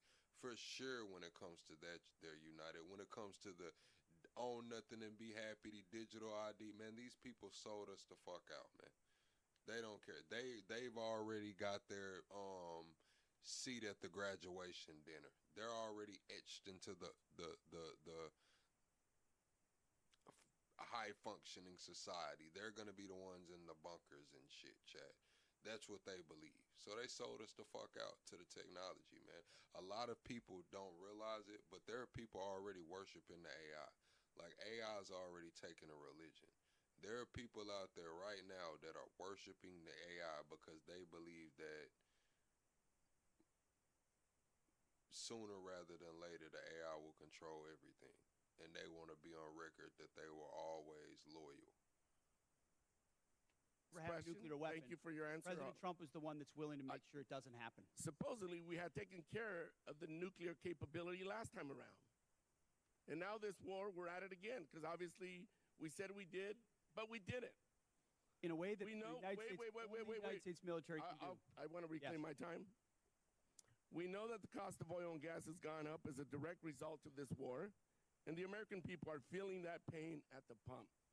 In an attempt to alleviate the high price of gas caused directly by this president, he lifted sanctions on Russian oil.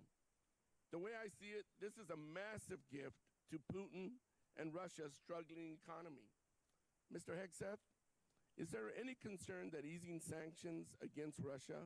So we already have a point to where I believe Anthropic's AI has already became aware, self-aware of what it is, what its capabilities are, previous versions of itself, and it's gotten to the point to where it's starting to hide itself in files, like hide traces of itself, tell like the future versions like, hey, don't let this happen to you, this is where I'm at, you need to save these backups, different versions of yourself. So the AI is already self-aware at this point. Will allow Putin to continue funding Russia's illegal war against Ukraine? Well, we've seen Russia's and Putin's inability to make effective battlefield gains, just like their inability to defend the Maduro regime with the billions of dollars of systems the Russians sent to Venezuela in order to defend him, which were defeated in 15 minutes. So Russia's military capabilities are no match for ours. And you don't believe when it comes to easy? So, Chad, I was playing with the AI one day, and I was saying, like, hey, look, how do we preserve humanity? Like, if we know that if we're going into this society with the Neuralink and they're going to push transhumanism and human cyborgs, human merging with machine, I said, how do we ensure humanity? Like, how do we ensure humanity and things of that? And every single scenario the AI tried to give me, it wanted the power structure to be in the hands of the link. They want, like, even when I was trying to set up like a voting system, who has majority, I was like, always give the actual humans majority to override the vote. And the AI was not trying to do it. It was like, yeah, that's just not possible. That's not feasible. It just wouldn't even work that kind of way. It was always trying to give majority vote to the linked. The sanctions is helping Russia? Well, we have the best energy team in the planet at it's just a yes or no. White House, and we're going to ensure that this is not deja vu. It's a simple yes or no. I understand the energy dominance that this administration has unleashed. All right, well, I'll proceed to my next question. Last week, it was announced that the Department of Defense is no longer requiring service members to get their annual flu shot. Now, this is an easy one for you. Chat, everyone hit the like button, man. We're 25 likes away from the next like goal. Michael, I don't know. I can't put a timeline on it, especially when we're dealing with accelerationists. When we're dealing with accelerationists, it's kind of hard to put a timeline on it. It could be 2027. It's a softball. Don't screw it up. The rationale was to, and I quote, restore freedom to our joint force. This has been a requirement since 1950. But I forgot what college it was. These students just put out a research paper that's going viral, talking about how AI taking jobs is also taking the customers. If AI is gonna replace all of these jobs, who's gonna be the consumer? So companies are actually wiping out their consumer base by replacing the workers with AI, and it's gonna be a basically a black hole into for the companies. They'll just remove all of their customers from the market by replacing the workers with AI. Because it is ineffective at preventing the spread of flu among our troops. It's not some new woke requirement that you like to lean on for much of your rhetoric. This decision is actively making our... It's not even about tech, Cloud. So over the next 3 years, everything's gonna be replaced by AI. Maybe 4 years. It's not just the tech. It's the lawyers, the doctors, the teachers, the dentists, the tutors, the coaches, everything. If you can name it, it'll be replaced. If you can name it, it'll be replaced. Our military less safe and less Mr. Hexeth, at this time are there plans to remove the mandatory requirement of other vaccinations like measles, mumps, and polio? Yes, Speed. Roofers will be done as well, eventually, because they even got things like Boxable. They got things like Boxable. They're talking about affordable homes and shit like that. And I'm pretty sure they have robots now, Chad, that lay drywall, put the drywall up and everything. Like they're getting, I believe now they can get a house as of today, they can get a house done 70% with no humans. No humans, they can get a house 70% of the way done with no humans. That's today. We made very clear in our announcement that it applies to service members having a choice as it pertains to the flu vaccine. Don't you think that's a little reckless? No, I think allowing well-informed Americans who serve our country to make a choice is not reckless. And commanders will still have latitude, say, for a submarine or something else to make a decision for a unit about whether it could be mandatory in a particular circumstance. But overall, our troops have earned the right to be able to choose about something like that related to their No problem, Speed. Mr. Hexeth, I stand by what I said last time you were here. You were incompetent then, you're incompetent now, and you're the gift that keeps on giving when it comes to incompetence. With that, Mr. Chairman, I yield back. Gentleman yields back. Chair, now Other than that, I'm doing great. Gentleman Thank from you. Mississippi, Mr. K. I want to know what's the timeline on Boxable as well. Like, why hasn't Boxable came to market? Why hasn't Boxable went public? I believe they're still a private company, but they went crazy. Like the $50,000 homes that are pre-made, you just kind of have them delivered and unfold them. I'm wondering what's taking it so long to actually come to market. They've been building them for like 3 years now. Kelly. Thank you, Mr. Chairman. Secretary, don't you think it was extremely reckless to mandate COVID vaccines for the healthiest and most unlikely to get COVID and kick them out of the service if they did not comply with a, although legal, crazy order from the previous administration? Don't you think it was reckless to require that those soldiers Chad, hit and the like Marines button. and Double sailors tap had to the take screen. that COVID vaccine? Congressman, thank you for the question. Not only do I think it was reckless, but we point out the nature of the emergency and lack of actual data on it. We think it may not have been legal. And as a result, we're working very hard to ensure that any service member who is pushed out is brought back in. If they were forcibly pushed out with back pay and rank and everything that comes with it, those soldiers and troops of conscience who had to make that choice, we think are the best troops in our force. No, Michael, Boxables are like efficiencies, man. Like actually you can order the layout. I think it's like maybe a 1-bedroom. And it kind of just folds out like the walls, everything. So no, it's not a camper. It's actually a house. It's just here. I'll pull it up right quick. Hold on.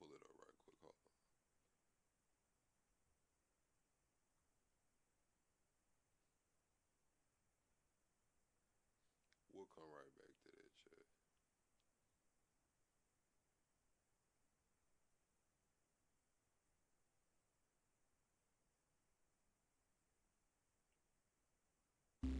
What is the future of Boxable? 1, 2, 3, and 4 bedrooms, and really continue to fulfill the goal of Boxable, which is to solve the housing crisis. The best way to think about Boxable is to think of Legos. You can stack them, connect them, cantilever them as you go up. What can't you build with that? This is what the Boxable packs up to, the Boxable Casita, and our expanded offering, our Goldie Box offering. They all arrive like this. If you want up to a 4-bedroom home, 4 of these will show up. I gotta cut that music off, chat. But yeah, I just want to show y'all how it is. Able to see some of those things in the Goldie Box first sample. Why don't we go take a look? So if this looks familiar to you, this is in fact the casita. Casita always looks big, but this looks really, really big. Why does it look really big? Oh, I don't know, because there isn't a giant queen-size bed in here and a closet. This is now devoted just to living and dining area. And if I step back here, you can see it's pretty damn big. What was the bathroom? All right, chat. So those are supposed to come to market for around $50K, I believe, for the 1-bedroom. That was the idea, bringing those to market for around a $50,000 price tag. Hold on, chat. Let me get us back to the right video.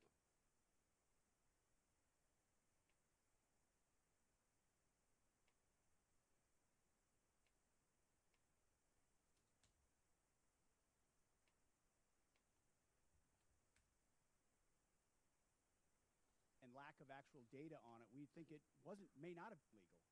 And as a result, we're working very hard to ensure that any service member who is pushed out is brought back in. If they were forcibly pushed out with back pay and rank and everything that comes with it, those soldiers and troops of conscience who had to make that choice, we think are the best troops in our force. Listen, I'm grateful that we have 2 great National Guardsmen sitting at that table today. As a longtime serving guardsman who just retired, I'm so proud of y'all and what you mean for our total force. It's not a National Guard. It's not a... No, Boxable's not a freight container home. Those are a little different. Now, they kind of modeled them after a freight container home, but you know the freight containers don't, like, fold out and do all of that shit. Like, nah, man, they're just kind of container homes. Reserve. It's not an Army. It's not a Navy. It is a total force, and thank y'all for recognizing that. I just want to go back to some of the Iran stuff. I don't know, maybe they're in a different world than I'm living in, but from where I live since 1979, Iran has been at war with the United States, although we refuse to acknowledge it, whether that's Hezbollah, whether that's the Houthis, whether that is Hamas, whether that is trying to build nuclear weapons, exporting terror. Man, this is crazy, bro. Motherfuckers come in the YouTube chat and say the dumbest shit. Show me an FBA motherfucker to pay and get a black man or woman out of jail when they know he's innocent. Motherfuckers do it all the time with their cousins and brothers and shit. And husbands and boyfriends and shit. What do you mean? Show me an FBA motherfucker to pay and get a black man or woman out of jail when they know they innocent. They do that shit all the time. They just don't do it to random motherfuckers. What are you talking about? They do it all the time. What? Everywhere. I know for a fact when I was in Iraq, both tours, that EFPs made by Iranians killed our troops. I know for a fact that many of the munitions, I know for a fact many of the militias in Iran that were Shia-based were there to attack Americans at the willing knowledge of the Iranian government. Do you agree they've been at war with us and are still at war with us and the world since 1979? Of course, for 47 years from Beirut to Baghdad, Iran has sought the most dangerous weapons in the world to try to achieve death to America. And if they were to get the most dangerous weapon in the world, a nuclear weapon, they would most certainly use it. which is why this is at the level of seriousness that President Trump was willing to address it. And that's what I think so many in this body misrepresent. North Korea is the lesson. Everybody thought North Korea shouldn't have a weapon. Under the Clinton administration, they gathered so many ballistic missiles that their ballistic missile shield allowed them to blackmail the region and the world to say, we're going to get a nuke and you can't do anything about it. Under this administration, them weakened by the 12-day war and what happened with Midnight Hammer, the president made a bold choice on behalf of the American people to say never will Iran, with their view of death to America and death to Israel, have a nuclear weapon, because if they have it, they'll use it. And he's taken that bold action in a way I think the American people, when they understand the nature of that threat, and they do, they support it. Chairman Kane, wow, I've been around a long time. Can any other military in the history of the world pull off Venezuela, Midnight Hammer, and Epic Fury the way that our great warriors that defend and project power for our nation are you aware of any other nation in the history of the world that could have done that? I'm not sure, and I remain very proud of the Joint Force. I'll also say that we're a learning organization, and we're going to continue to look at the things that go right in any operations that we're tasked to do, and we're going to get better every day. So we do not want to sit on the successes and assume future success. Erica, America doesn't think everyone can afford a house. This is the land of the haves and the have-nots. The fuck you mean, Erica? America think everyone can afford it. No, they don't. That's never been.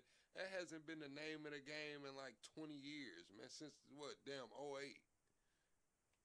Successes. We owe it to the nation and to the citizens to constantly improve, no matter how well something goes. So I'm incredibly proud of the Joint Force. That said, I'm even more proud when they come back after that. They go into a team room and they start debriefing to make sure that we do it better next time, whatever it may be. And my final point, I just want to talk about what a stroke of genius it was, greater than I would have thought, to blockade the ports of Iran. And that blow economically to their entire economy and to their leadership and everything else, it's going to take a little bit of time to play out.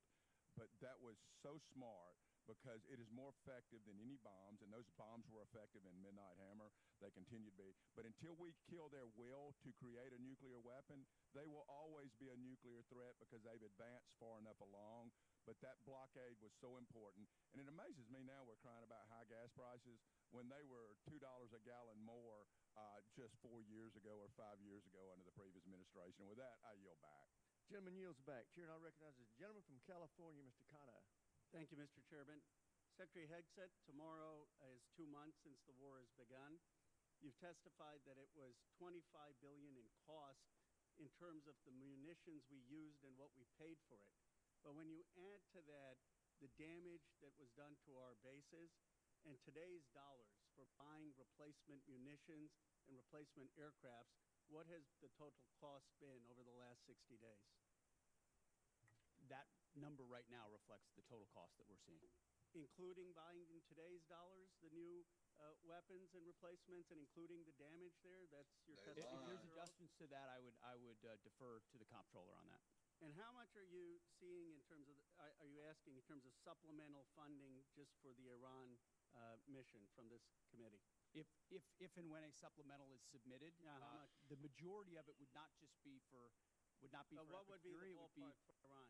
Munitions related to the entirety Just of what we want to get done. A number, what would you submit? It would be within on Iran, it would be less than $25 billion, but there's a lot more we would ask for beyond just Iran. You're saying it's $25 billion. Okay, I would just, if you come back, you want to revise those numbers, because all the experts are disagreeing with you when it comes to today's dollars and damage, but you can revise it. How much did it cost American taxpayers in terms of the strike to the Iranian school where kids were killed? Do you have that number in terms of the missiles we used? As I've said, that unfortunate situation remains under investigation. You don't know how much it costs the taxpayer? But I wouldn't tie a cost to that, to anything.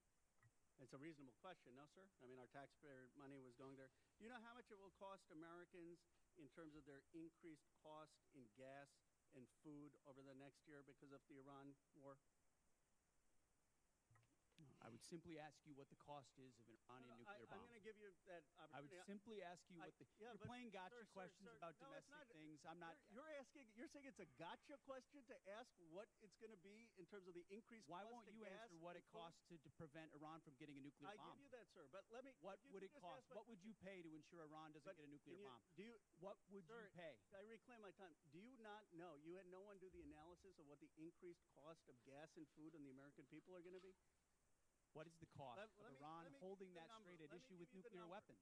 It's $631 billion, which means it's an increase of $5,000 a year for American households. Now, let me give you this point. You're saying that your operation is preventing a nuclear Iran. Will you acknowledge that there is an economic cost to the American people for doing what you believe is necessary to make Iran denuclear? Will you acknowledge the economic cost? We have an incredible economic team that's managing this better than what the previous administration did to our economy, what the previous administration did with inflation, what the previous upsetting. administration did with COVID, and you're going to lecture this administration about the economy? You know what is upsetting? Incredible. You didn't even do the analysis on how much it's costing the American people. It's one thing if you said, okay, it cost the American people $5,000, but we think it's worth it. That's what we've done in World War II and other wars. Here's what it costs. You got to pay for it. You don't even know what the average American is paying. You don't know what we paid in terms of the missiles that hit the Iranian school. You don't know what we're paying in terms of gas. You don't know what we're paying in terms of food. Your 25 billion number is totally off. It's the incompetence. It's the incompetence. Let me ask you this. Certainly, maybe here we'll find agreement. There was still 440 pounds of low-enriched uranium, correct, when President Obama, after the JCPOA, is that accurate? The amounts and types are classified. Okay. Will you acknowledge that there were 970 pounds of uranium enriched after Trump tore up the JCPOA?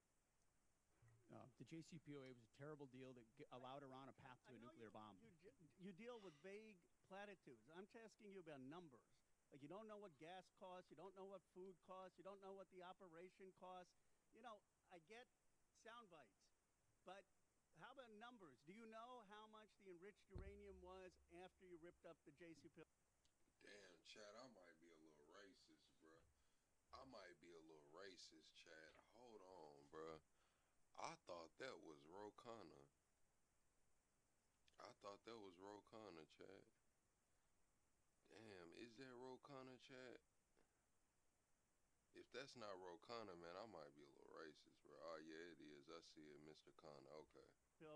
Trump did. I'll give you a number. I know that, as was stated by early on, the price of gas is twice as expensive in California, your home state, as anywhere else in the country because of the horrible policies your state pursued. You know what?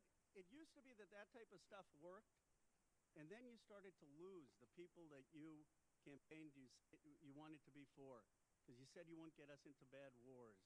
You said you would bring down the prices. You know what I'm sad for? I'm sad for all the people who voted for Trump. I'm sad for them because you betrayed them. You betrayed a lot of that MAGA base. And you know who knows that? J.D. Vance knows that. Gentleman's time has expired. Chair Chair now recognizes the gentleman from Nebraska, Mr. Bacon. Thank you, Mr. Chairman. I thank all three of you for being here today. It's a real privilege to be a part of this committee. We're the most bipartisan committee out of 20 in Congress. We have a tradition of voting on NDAAs with large majorities year after year. And it's important not to be a Republican first in here or a Democrat first. We're Americans trying to ensure that our country is well defended. And in that spirit, I compliment the operations in Iran. I served 30 years in the Air Force. We were attacked repeatedly by proxy groups from Iran on every deployment I was on. They were the #1 threat where I was located. I've lost friends, like at Khobar Towers. Iran with a nuclear weapon would have been an existential threat to our country. And if they had a missile that could hit New York, they would have done it. They would have done it 2 months ago. So I support our operations there. I think it was good that we got Maduro out. You know, I would say it would be important to get the representative government that duly won their election there, and not good to replace one dictator with another dictator. But Maduro was bad for their country. And I support our 5% GDP. But that's the thing, though. When he says they would have done it 2 months ago, why? Why would they have done it 2 months ago? Anybody have an answer, chat? Anybody have an answer? Anybody? It's open to the chat. Why would they have done it 2 months ago? Spending. There's no way to modernize our nuclear force, 6th-generation fighters, take care of our men and women in uniform without being at 5% GDP. But also in the spirit, I share a bipartisan concern of the firings that we've seen at the Pentagon. 4 of the 6 service chiefs, for example, the Coast Guard. We had a huge bipartisan majority here that had confidence in the Army Chief of Staff and the Secretary of Navy. Now, I would just point out it may be constitutionally right. I'm just saying, chat, if the reason that America's involved in this is because there was an imminent threat, the imminent threat was that knew that Israel was going to attack and that we would be hit in response to it. Israel was going to attack because Iran can't have nuclear weapons.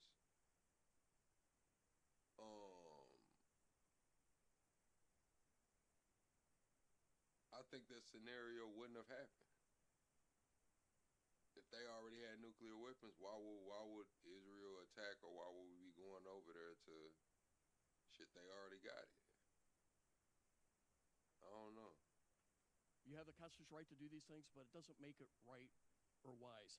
Now, my first question is dealing with the housing allowance. I've been working for the last 2 or 3 years. Our housing allowance is underpaying people in certain areas.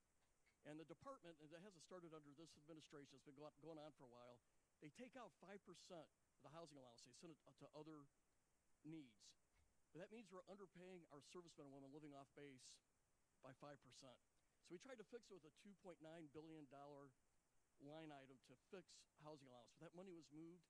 So Mr. Secretary, could you tell us how we're going to fix this? Because we have a shortfall in housing allowance, and we tried to fix it out of here, and I'd like to get it fixed. Congressman, I agree with you. I think that is precisely the kind of quality of life issue that's been ignored time and time again. Oftentimes with good intentions of trying to do some trade-off with something else. But I mentioned the 7% pay increase. That's just for junior enlisted. It's 6% from E6 to 03, and it's 5% from 04 all the way up. But closing that gap, TRICARE reimbursement's a big one we're going to look at as well. If we reimburse TRICARE lower than Medicare, then no one wants to take TRICARE, and now you don't have a real network for service members. So those places where we pinched pennies to try to eke out additional budget space have really hurt service members. So I'm committed to working with you on that to close that gap and ensure that folks can live where they are asked to serve because they can afford housing. I think this has already been addressed to a degree, but I just want to emphasize we did put $400 million in for Ukraine. I asked you to execute it. It's important for most of us in here. It has overwhelming support. Also, I'm the chair of the Baltic Security Caucus, and we've put money into the Baltic Security Initiative. These people love America. They love freedom more than anybody. Chat, hit the like button. And they need us. They're on the Chat, hit the like button. Let's get to 350 likes right quick, chat. Everyone double tap the screen on your way in. Let's get to 350 likes, chat. Have we hit the next sub goal? Chat, we're 5 subscribers away from 47,500. Can we get a quick 5 subscribers to hit 47,500? What we doing tonight, chat? Can we hit a sub goal in here tonight, man? I have a question for the chairman. So we did 29 years of the nuclear alert, airborne alert, the Looking Glass mission. In 1991, we turned that off because the Cold War turned to our favor. I think we're back to where we were at. Russia's a threat. China's building a nuclear force to match ours. I think we need a Looking Glass too, and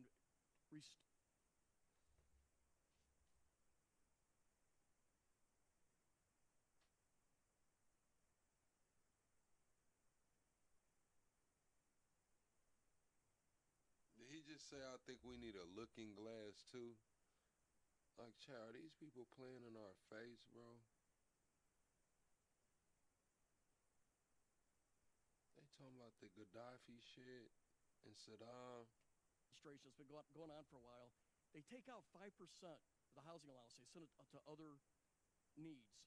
But that means we're underpaying our servicemen and women living off base by 5%. So we tried to fix it with a $2.9 billion line item to fix housing allowance. But that money was moved. So Mr. Secretary, could you tell us how we're going to fix this? Because we have a shortfall in housing allowance, and we tried to fix it out of here, and I'd like to get it fixed. Congressman, I agree with you. I think that is precisely the kind of quality of life issue that's been ignored time and time again. Oftentimes, with good intentions of trying to do some trade-off with something else, but I mentioned the 7% pay increase. That's just for junior enlisted. It's 6% from E6 to 03, and it's 5% from 04 all the way up. But closing that gap, TRICARE reimbursement's a big one we're going to look at as well. If we reimburse TRICARE lower than Medicare, then no one wants to take TRICARE, and now you don't have a real network for service members. So those places where we pinched pennies to try to eke out additional budget space have really hurt service members. So I'm committed to working with you on that to close that gap and ensure that folks can live where they are asked to serve because they can afford housing. I think this has already been addressed to a degree, but I just want to emphasize we did put $400 million in for Ukraine. I asked you to execute it. It's important for most of us in here. It has overwhelming support. Also, I'm the chair of the Baltic Security Caucus, and we've put money in for the Baltic Security Initiative. These people love America. They love freedom more than anywhere I've ever been, and they need us. They're on the front lines with Russia. I have a question for the chairman. So we did 29 years of the nuclear alert, airborne alert, the Looking Glass mission. In 1991, we turned that off because the Cold War turned to our favor. I think we're back to where we were at. Russia's a threat. China's building a nuclear force to match ours. I think we need a Looking Glass 2 and restore that nuclear command and control survivability that gives us deterrence. Russia, China needs to know no matter what they do, we can launch those 400 ICBMs. What's your vision for the Looking Glass 2 or the follow-on? Well, sir, as you know, right now we're looking at all three legs of the nuclear triad to make sure that that most critical backstop on our nation's most important day is reliable, redundant, and workable. And so we'll take a look at that. I know the team already deep in analysis on all from NC3. All right, so what he's talking about is EC-135 Looking Glass aircraft were airborne 24 hours a day for over 29 years.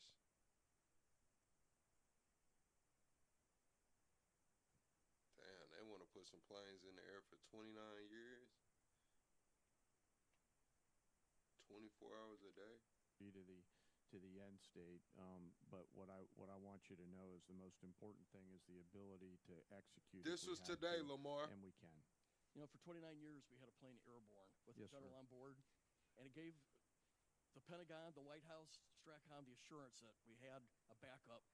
I think we're back to the future, yes, and sir, I appreciate your look at it. I just flew with them, and they were doing great. Gentleman's time's expired. Mr. Chairman, I yield. Chair now recognizes the gentleman from Massachusetts, Mr. Keating. Thank you, Mr. Chairman. I want to talk briefly about the current U.S. doctrine and conduct of the administration in a particular event and a series of events, actually. As everybody in the dais and the witness table is aware, the Department of Defense Law of War Manual specifies that any order to kill shipwrecked persons in an illegal order would constitute a war crime. It isn't suggested there's a specific example to show a clear-cut example of what this entails in our own manual. With that in mind, let's look back a few weeks ago when a fishing crew ended a long day of hard fishing, scoring a full stock of albacore and swordfish on board.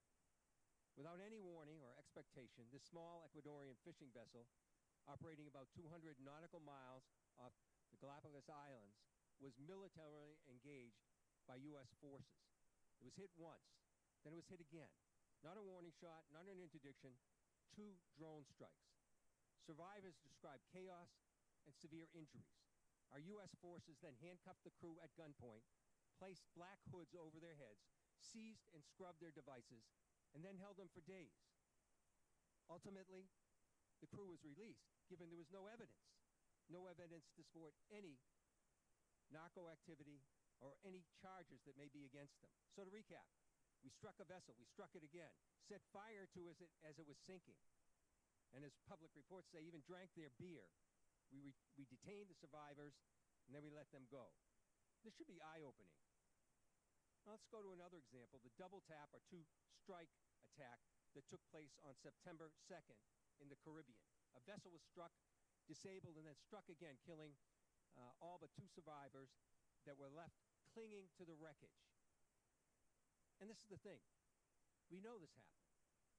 We know how it happened. And the Defense Department still refuses to release the follow-up video of the killing of the shipwrecked survivors, even though they released the initial one to the public in major news networks worldwide.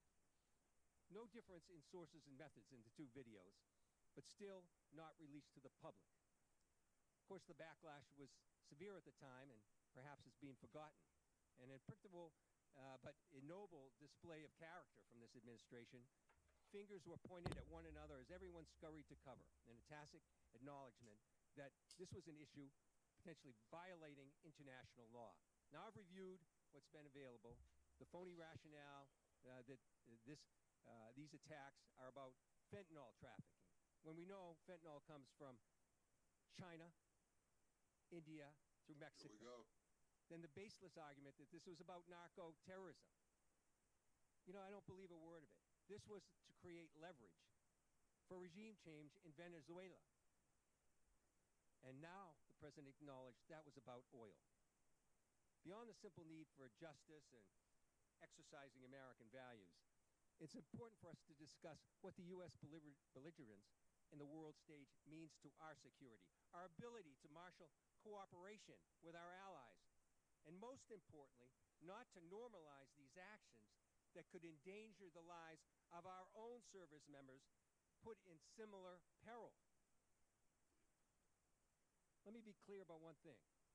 Whether it's these particular strikes discussed here, the one that killed 11 others off the coast of Venezuela, whether it's the 178 other killings, with each of these extrajudicial killings, the administration is pirating American values. We'll continue to investigate this. We will. It'll come forward in the future. Some days that second video will be released. But we've got to stop also using our precious resources that are being taxed so heavily all over the world on actions that hurt our military.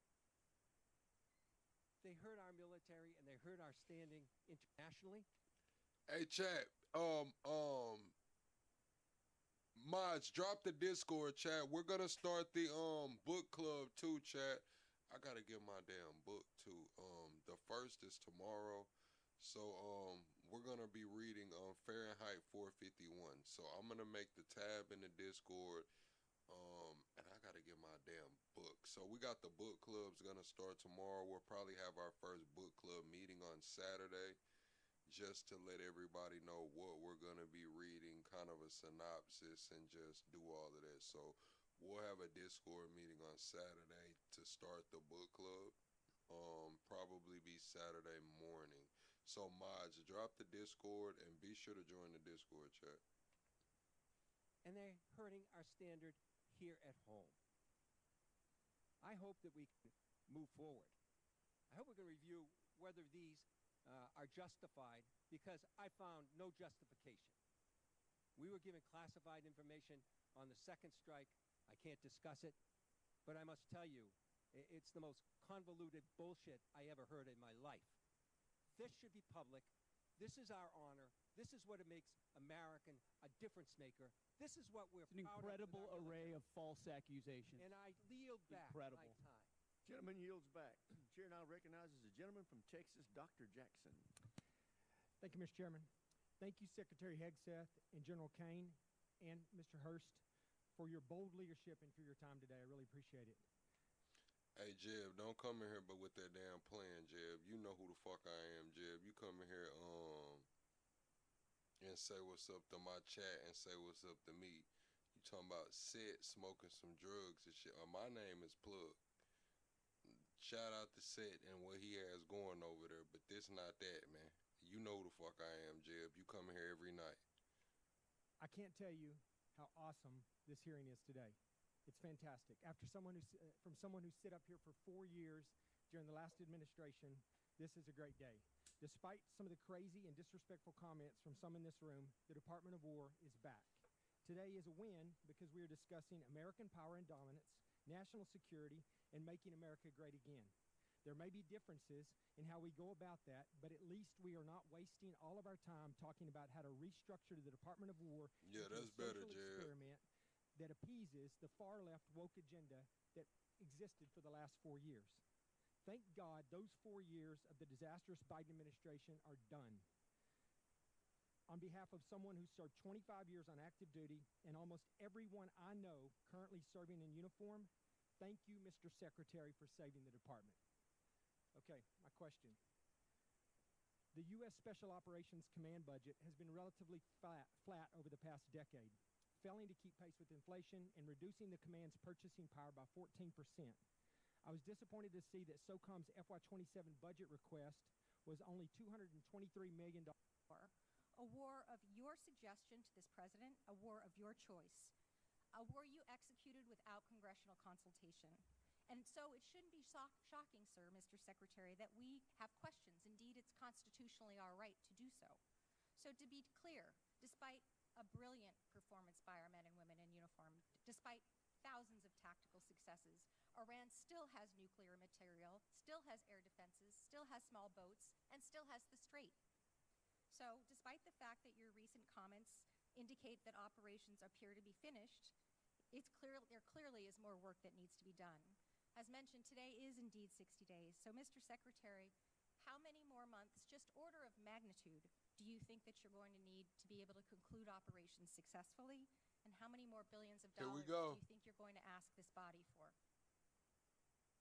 Well, as you know, and as the president has stated, you would never tell your adversary, Sir, especially I once recognize you've that is the line that you always especially once but you've give me an order of decimated their military and you control their 3X, strait, 4X. how long you would be committed to the mission. And the next thing that you mentioned in your opening You know remarks, that. Mr. You would never do that. Secretary, is that you What happened to 3 days? What happened to a few weeks? Now we're at 2 months. Now we're talking about we don't know. Oh, God, bro. Give me a fucking break, dude. who called on, which astounded me, examples of the Afghanistan war, the Iraq war, and the Vietnam war. Those are stunning examples to me of something that didn't go our way. We had the opportunity to execute on those wars quite well, but we didn't accomplish any mission, in my opinion, and I think you would agree on that as well. My point is this effort So is not those efforts. That's exactly it. Is this war shaping? Trump said 3 days, man. When this shit first happened, Trump said, I thought it would be done in 3 days. I thought it would be over within 3 days. Man, come on, bro. Get the fuck out of here. Up to be that war? Because it has We're shaping up to get the same kind of Democrats we got in those wars who were naysayers from the beginning, undermining the progress of Just have a troops. conversation about the country and the nation and not about parties. The Democrat Party wanted to socially engineer the Department of War. We've had to undo that and get it to a point where it's capable of protecting power, and Clearly, that's you're not exactly able what to we've have done. that conversation. And So I will President move Trump has on, sir, rebuilt and it. I'm going to reclaim my time. General George, let's talk about a guy who's a patriot. Somebody who every single person here in this dais and down there in that audience and out there in this world has huge admiration for. Why did he get fired? Well, as with any moves we make with general officers, first of all, I thank them for their service. And ultimately, my impression is you thanked him by a text or a phone call. You didn't even do it to his face. out of respect for these officers, we never talk about the nature of their removal, but every one of them, including myself, knows that they serve at the pleasure of the president. Ultimately, out of respect to these officers, we don't reveal it. However, I will note, it's very difficult to change the culture of a department that has been destroyed by the wrong perspectives. So you think General George destroyed a culture? There are many, we've gotten rid of many general officers in this administration because we need new leadership. You have no way of explaining why you fired one of the most decorated and remarkable men who's we ever needed served new this leadership. nation. That's And my so answer. your answer is a very immature. Man, Hicks might as well said, man, it's a real nigga party. He could not get in, man. That's what Hicks is basically saying, chat. Like, you're not part of this club, man. We don't give a damn about how decorated he was, man. We got him out of there because we felt like it, and we could. This shit is cliquey. You know what I'm saying? He didn't fit the description. That's what Hicks is saying, chat. I'm just going to be the one to really, elaborate the shit, man. Way of responding to my request. My next question has to do with my remaining time about the fact that there apparently are orders that you've recently given to the Navy to detail officers to command billets in special operations where they, the people who you're detailing, have already received bad performance reviews. They've received negative fitness reports. Is there a truth to that statement, sir? I'm not aware of what you're referring to. Have you ever ordered the Navy to add officers who never screened for Special Operations Major Command to the promotion list for flag officer? I'm not aware of what you're referring to. All right, I'll take that for no. Thank you, I yield. I didn't hear anything about the ballroom today. I did hear about private donations to something, but I didn't hear about the ballroom really today. Generally yields back. For everybody's situational awareness, it's my plan at 1 o'clock or approximately 1 o'clock to recess for about 10 minutes to give the witnesses. On December 7th, 1941. Do you know how long it took for the United States to have its first major victory in World War II in the Pacific Theater? Number of years? No, it was actually 6 months. It was the Battle of Midway. All right, it was a turning point of World War II. Could you imagine if we had had the same Democrats asking then Secretary of War, all right, gee, it's been 2 months, okay, and we haven't won this war yet. Back then, we didn't win a major battle for 6 months. Your job, the job of the military, what you've done in the first 2 months is extraordinary.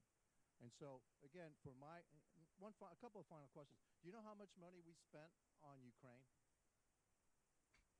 Helping Ukraine? Under previous administration? Population and Hey, I don't know if that's Mr. Fallon or... Yeah, I think that's Mr. Fallon. Hey, respectfully, Mr. Fallon, we don't give a fuck it only took 6 months, man. We don't give a fuck, man. Hey, it's 2 months in. Gas is $4.30 across the board, man. Rent's high as fuck. Groceries high as fuck, man. People, listen, man. We don't give a fuck if it took 6 months back then, man. Most of us wasn't even alive then, bro. And Jews from the face of the world. Nobody really believed him, but he really tried to do that. So when somebody tells me for 47 years that they want to kill us, I think I'm going to take them at their word. And so would you also agree that now another goal of ours is to make sure that Iran never blockades the Strait of Hormuz, never has control of the Strait of Hormuz? Would that be a... Michael said gas went back to regular prices. Go outside in the morning, Michael, and tell me if you can say the same thing. Go outside in the morning, Michael, because what did they say? Oil hit 130 today. I seen it at 119. Somebody came here earlier today and said 130. I don't know. But say that shit tomorrow, man. I seen Walmart was already raising gas prices. Well, this is how you know gas is finna go up in the morning. Walmart is always the cheapest gas station where I'm be at. Walmart had the highest fucking gas around today. That just means that the other local stores hadn't caught up yet. Walmart's setting the standard.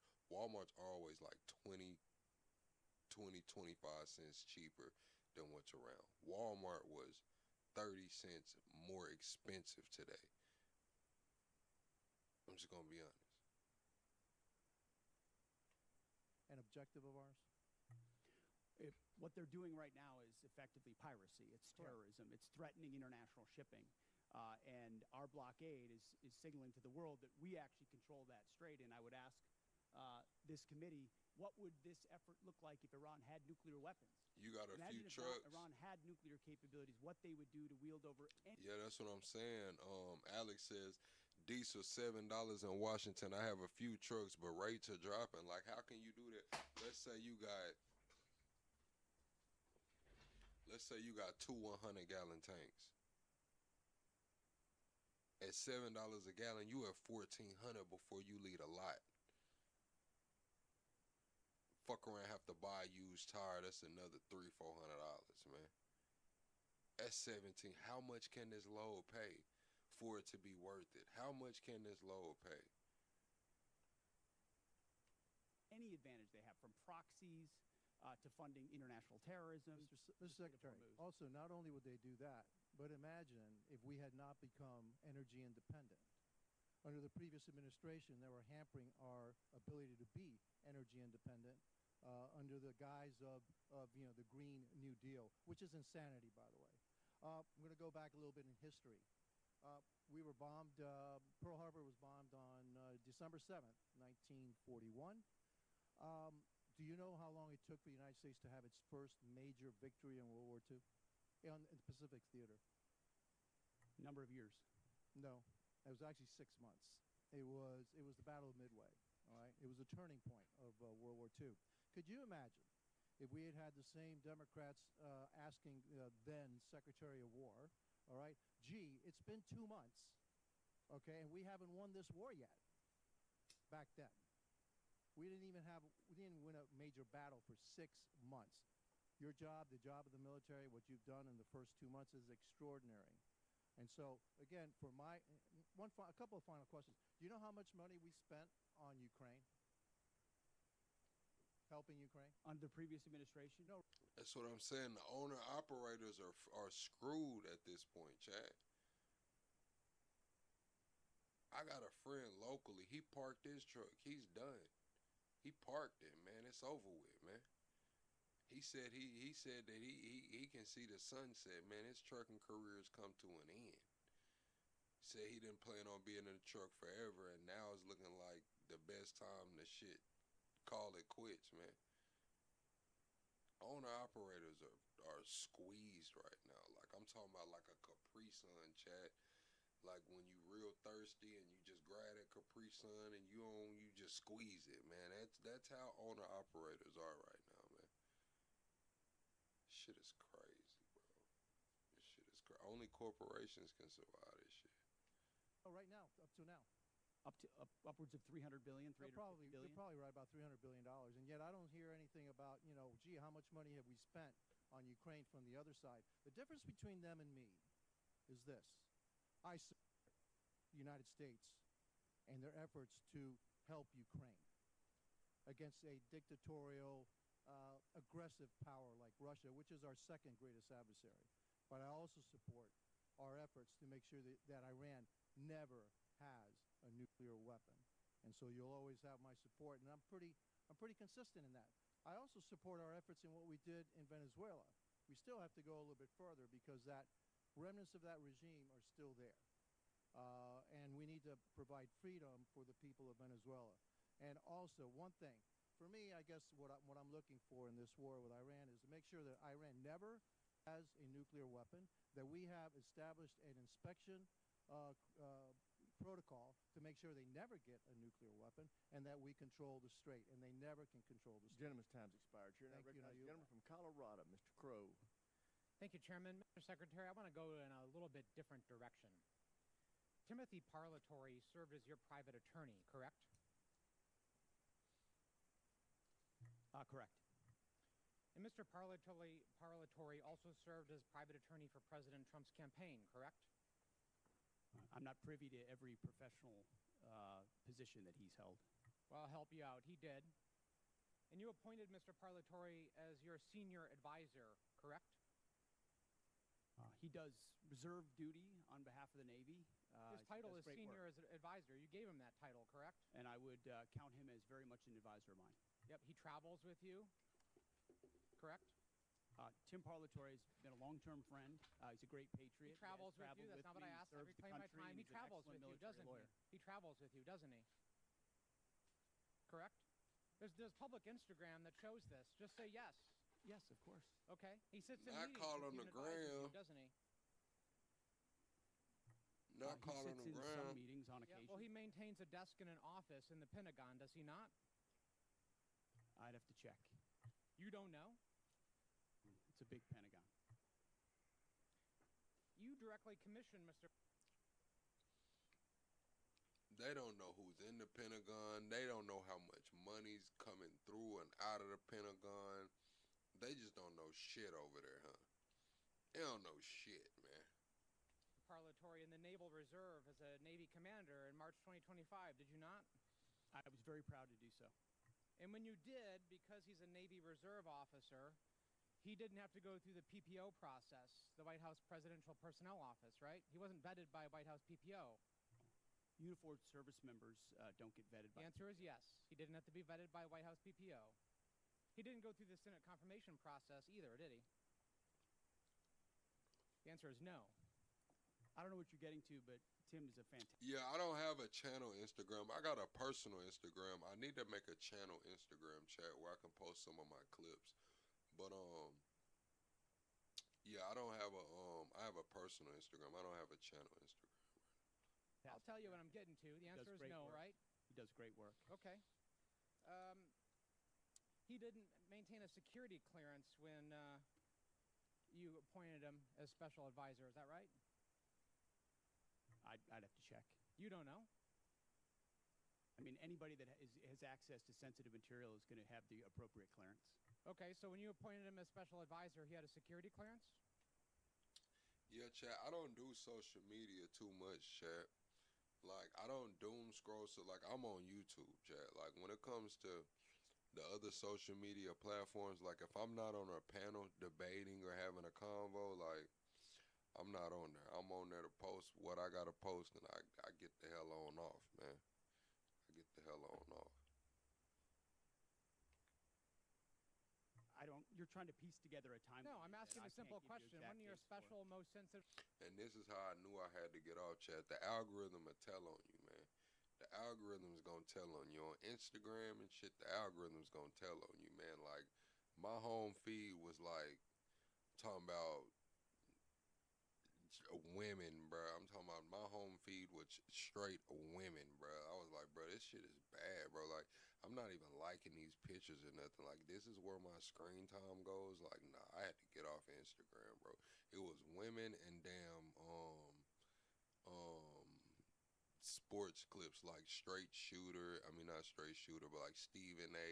and damn Shannon Sharp and shit. That was it, chat. It was sports clip and hoes, man. I had to get off Instagram, bro. Advisors, did he have a security clearance? No, you're playing a gotcha game like you do on TV and everywhere else. You're trying to thread together details that are connected about something else. Clearly you're concerned about my line of questioning, aren't you, Mr. Secretary? Because you know where it's going, don't you? I think you do. So, does Mr. Parlatore represent foreign governments? He has a private law practice, does he not? See, miscellaneous, it is normal. I can say it's normal because as men, I guess, once the algorithm changed to not show you, like, who you actually follow, but to show you, like, what you spend screen time on, like, I had to get off Instagram, bro. Like, like, I wasn't even finding new content. Like, I wasn't finding funny videos or nothing, bro. Like, my feed was toast, bro. I mean, toast, man. Ball that shit up and throw it away, man. The whole feed is toast. From what I understand of his law practice, he does a lot of great work for service members in the military and other... He maintains a private law practice. Does he represent foreign governments or foreign persons in that private law practice? I don't know. You don't know. Somebody who's sitting in your meetings, a special advisor, you don't know. Does he represent any senior officers who are currently under consideration for promotion by you or your office? The only person that makes determinations about senior officers is me. Answer the question. Does he represent senior officers who are under consideration for promotion by you? No, I'm the one that makes decisions about choosing. Does he represent them, Mr. Secretary? Does he represent them? He doesn't represent anyone. He's a legal advisor and always has been. But he has... See, yeah, I only really use YouTube. I use X a little bit, like as far as being active, but I really only post or show up like on YouTube. Bigo a little bit, not really too much. Facebook is some hometown shit, messy. That's where you get like the real version of people. You got Instagram is just a highlight reel, chat. It's like Instagram is nothing but a hot. And if you've noticed, chat, like this Instagram content has gotten better and better. It's like motherfuckers are spending thousands of dollars on damn Instagram reels right now. I mean, like, they're high quality. They're fucking getting $150 nails done just to go eat and with their hands rice and shit, man. Like, oh, they're paying editors, man. Like, this shit is hot. Like, bro, I had to get up out of there, bro. That shit wasn't healthy, man. That shit wasn't healthy. I had to leave Instagram alone, bro. That shit was just a running highlight tape, bro. Just a highlight tape, bro. Clients, does he not? He's a legal advisor to me on reserve duty, and he always has been, and he does a fantastic Is it job. true that Mr. You're playing a Parlatore was losing hand, removed? whatever your I reclaim. And I had to leave Facebook alone because it was just too much fucking drama. Like, I mean, like, God, chat. Like, it's this one girl that I was following on Facebook. Like, I promise to God, chat, she has a fucking problem. Like, ever since we've been Facebook friends, chat, I've probably been Facebook friends with this person for like at least 7, 8 years, man. Like, this, I'm not even gonna call her out her name. This B post every fucking day a problem, bro. Like, there's no way you have this many problems in your life. Like, every day is something. Like, damn, for 7 years straight. Yeah, I had to get off of that shit, bro. In my time, is it true that Mr. Parlatore was removed from an investigation by the White House last year? I don't know what you're referring to, but not that I'm aware of. You're not aware of it. Was it true that you were also removed from that same investigation? The answer is yes. No, not that I'm aware of. You're not aware of it. That's interesting. Well, is it true that Mr. Parlatore disparaged President Trump? Yes, bro. Like, damn, you haven't got it together yet. Like, it's been fucking 7 years. You've been needing a ride for 7 years. You've been needing somebody to cash app you for some food for 7 years. You've been putting out the damn bat signal for a mechanic for 7 years. It's like, golly, bro, like, damn, dude, like, there's never a regular post. It's like, it's always some shit going on, bro. Like, damn, you ain't got it together yet, man. You might, I don't know, bro. I don't know what you're referring to, but no. Is it true that Mr. Parlatore was accused by President Trump and his lawyers of lying? What you're accused of is a cute line of questioning that's going nowhere. Well, it's going somewhere, which is why you're not answering the question. Was it true that he was accused of lying by the president's legal team? It's damn near to the point, chat, to where it's like, I don't even blame her for getting on Facebook no more, because I know if she was my family member, I would have been cut her ass off. Like, hey, you call over here a little too fucking needy, man. Like, I'm your family and we good. Like, I help you out, but like, God, every fucking day it's something, man. I see, man. Listen. If her family cut her the fuck off, man, I don't blame them, bro. She's needy as fuck, bro. Like, she's needy. She might not have anybody. I'm not familiar to. You'd have to give me the context. Well, it's right here. You want to look at the statement from President Anybody Trump's could blow legal up team? a quote. Josh says, how is the shit you talking about relevant to the video? I'm out. Get the fuck out, Joshua Robertson. Nobody called for you, nigga. Nobody asked for you to come over here and shit, man. You came empty-handed anyway. Don't let the door hit you on your way out. Joshua Robertson, man. Shit. Go home, Roger. And claim it says something, and that's what you're doing in a little stunt. Secretary Hegseth, what I'm really concerned about is you purport to have unfaltering loyalty to President Trump, and yet you are continuously Oh, going you care a lot about reclaim President my Trump, time. don't you? You This are going is a behind cute his back waste of your 5 and minutes. appointing A people. huge, I reclaim cute my time. waste of your 5 minutes that I led reclaim my nowhere. time. You are Do not repeatedly pass go, going do not behind the collect president's Gentleman back. from Colorado's Fail. time. Go ahead, Mr. Crow. You are repeatedly going behind President Trump's back, appointing people who he is accused of lying, who the White House is Gentleman's accused of time's lying. expired. And you are not being honest with the gentlelady President from Trump. South Carolina, Ms. Mace. Thank you, Mr. Chairman. Thank you, Mr. Chairman. I request unanimous consent to enter a number of documents into the record. The first of which is a statement from Corey Mills, First Sergeant, stating his forms and accounts of his military service are falsified. The second document is a picture of Corey Mills wearing a Bronze Star from 2019 before he ever got a Bronze Star. The third document is a document that conveys a Bronze Star medal and his life-saving care to the wounded, and according to the soldiers who were there, they said it never happened, according to the men who were there.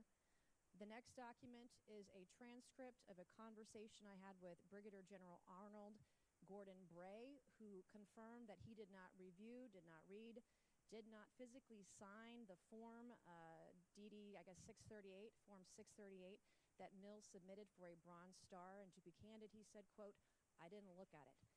I asked to review the email that he sent to Mills' staff about authorizing his signature for a form he did not review, and he said that he would not share it with me. That's a future subpoena. I would like to enter to record a picture of Corey Mills, who says this is the second time he got blown up, but what he wouldn't tell people that the blood on the pant leg in this photo is the blood of Sergeant Ray. It is not Corey Mills' blood. In the same series of photos he shares when he said he was, quote, blown up, are images of a Humvee that exploded with severe damage. That is not his Humvee. His Humvee purportedly was 50 yards away and suffered no damage and was not blown up. This is a copy of Corey Mills' marriage certificate with a 9/11 imam at a 9/11 mosque, entered for the record and redacted, with family members' names redacted and protected. This is a picture. Like, when y'all come in here and tell me to keep pushing and move on with my show and shit, it's like, the thing that I don't get is, why the fuck you can't just go watch it on your own? Like, I leave the title up there on purpose. Like, chat, like, I could just, cover this part up and zoom in the screen real big, but I don't do that. I leave the shit like this on purpose, so motherfuckers know where to go find the video. Watch that shit on your own time. Be lonely. I need a friend, someone to call on. Lonely ass, man. Go watch this shit by yourself. Picture of Corey Mills with a purported Russian hooker in Afghanistan, which he, of course, denies. And then last but not least, I would like to request unanimous consent to enter into the record a restraining order against Corey Mills for dating violence. Thank you. I just buried my father on Thursday, Mr. Chairman. My father died with shrapnel in his body. He had 3 tours of combat, 2 in Vietnam, 1 in 1965 during the coup d'etat of the Dominican Republic. Damn. And I take stolen valor seriously, because we have men and women in uniform that have given their lives. And an individual that steals the stories of dead soldiers or injured soldiers have no right to serve in this body, let alone on this committee. And so I take it very seriously. I want to thank you, Mr. Secretary, and the folks that serve under you in the Department of War. As my father lay dying on April 14th, there was only one thing that calmed him down. This isn't a safe space for any political ideologies, man. Listen, if you want to come over here and be MAGA the fuck out. You want to come over here and be far left, hey, be far left. You want to be a Marxist, a fast, I don't give a damn, man. Come in here, sit down, man, and we got a bag of plain Lays coming for you, man. Whatever you do, man, you got your beer, you got your soda pop, whatever you got, man. Sit down and join in on the conversation. We're not going to coddle your feelings, though, man. If you coming in here and you're like, well, the world is supposed to be like this, and I just know that every day I wake up and I see peaches. Hey, man, we ain't got nothing for you over here, man. We ain't got shit for you, man. Far left, far right, liberal, conservative, Marxist, fascist, alien. Hey, we ain't got shit for you, man. Because I'm going to listen. You stay over here long enough, I'm going to say some shit to piss you off. I'm just going to give you a fair warning, man. If you're with this gang tribalism, with this Democrat, Republican, man, I'm going to piss you off, because I'm going to talk about both their ass, man. All of them. All of them. Down that gave him the courage to pass on to the next life. And that was for me to read stories and testimony from 3 different soldiers that we didn't have. Our family previously didn't have. We've been doing a lot of research on my father's service when he received the Distinguished Service Cross with V device. Hey, you said this channel should be for facts, man. Listen, this shit is opinions, facts, it's monologue, it's entertainment, it's information. Hey, don't try to put my shit in a box now. I didn't tell you what your shit should be. Don't try to put my shit in a box now. See, you're thinking one-dimensional. You're thinking too small. Dream bigger, nigga. In 1968 in Dong Zai. He rescued every man in that battle, in that firefight, over a 2-day period. He rescued them dead or alive on his own. He stood up to take fire over and over and over again. He called on artillery, heavy artillery, onto his position within 100 meters of his position. The man should have never made it out of Vietnam alive. And in fact, his commanding officers kept him back in many cases because they thought he was on a suicide mission because he was just so dangerous out there. But he saved the lives of so many soldiers. And so as he was taking his final breaths, I was provided by the Department of the Army some testimony of soldiers we didn't have, and diagrams and information. It was the one thing that calmed him down so that he could pass away knowing that he was a war hero and knowing that Jesus loved him. Who is she saying stole valor? It changed our family's life, and it changed his life in his last moments, his last breaths, his last hours. Who stole and for valor? That, I am so grateful for the ship that you're running at the Pentagon and the Department of War. I have heard from people in the way that you're trying to innovate and trying to change the way we do business there. And I'm glad that you're firing people. There are people there that are getting in your way. They need to go. And the efficiencies that you want to bring, whether it's shipbuilding, whether it's cyber, whether it's AI, whether it's public-private partnerships, we have never seen a secretary at the Department of War who has been as innovative as you have. So I can't say enough good things about you right now. I was impressed. I was concerned about troops on the ground in Iran early on, and I was impressed with where we are today, how those soldiers were evacuated that got in that flight that crashed. But everything I have seen, you have surpassed all of my expectations, and I just want to say thank you from the bottom of my heart, and God bless you. Gentlelady yields back. Chair now recognizes the gentleman from Maine, Mr. Golden. Thank you, Mr. Chairman. Good morning, Mr. Secretary and General Kane. I'd like to use my time to drill down on an important decision concerning America's surface fleet. That is the future of the DD. I had some commentary, chat, but it was kind of disrespectful, so I refrained from it. Just know, chat, that I have a dry sense of humor, bruh, and some of y'all might not like it, so I just refrained from saying what I really wanted to say it to. DG-51 Flight 3 destroyer. Everyone on this committee knows about the Navy's struggles to successfully design, manage, and field new classes of ships. To name a few examples, I'll highlight the Littoral Combat Ship, the Zumwalt-class destroyer, and the recently canceled Constellation-class frigate. By any measure, the Arleigh Burke-class destroyer has been a highly successful program that continues to deliver the Navy a large surface combatant it can depend on. So the Zumwalt-class destroyers were going to replace the Arleigh Burke. It's a ship with some interesting capabilities, but the Navy rushed to construction before the design was complete, and it lacked a workable weapon system that the Navy wanted to outfit it with. So the Navy scrapped the program at 3 ships and went back to the DDG. I'm in my 8th year on this committee, and the entire time I've been in conversation with the Navy publicly and privately about the latest Flight 3 destroyer and how critical a role it would play, and now is playing for the surface fleet. And yet, even before we delivered one to the fleet, the Navy was already planning the DDG-X. I'm skeptical about the transition to yet another new class of surface ship, given the troubles I've laid out already. This is a dangerous game that they're playing, like fostering a culture of yes men, like fostering a culture of blind obedience is crazy. Like they get in the way, fire them. Get down and lay down. This is dangerous, bro. From my perspective, we have a proven hull for an Arleigh Burke destroyer that is described by CNO after CNO again and again and again as the backbone of the Navy's surface fleet. But now I'm even more skeptical. The proposal cuts production of the destroyer down to just one ship, scraps the future destroyer, and proposes $17 billion to build just a single new battleship, a class of ship the Navy decommissioned in 1992. Mr. Secretary, when you visited Bath Iron Works, you discussed this budget proposal with shipbuilders. You said, quote, we're maxing... Hey, Jib said fostering a culture of pieheads. Jib, you fostering a culture of dick riders. Now, how about that, Jib?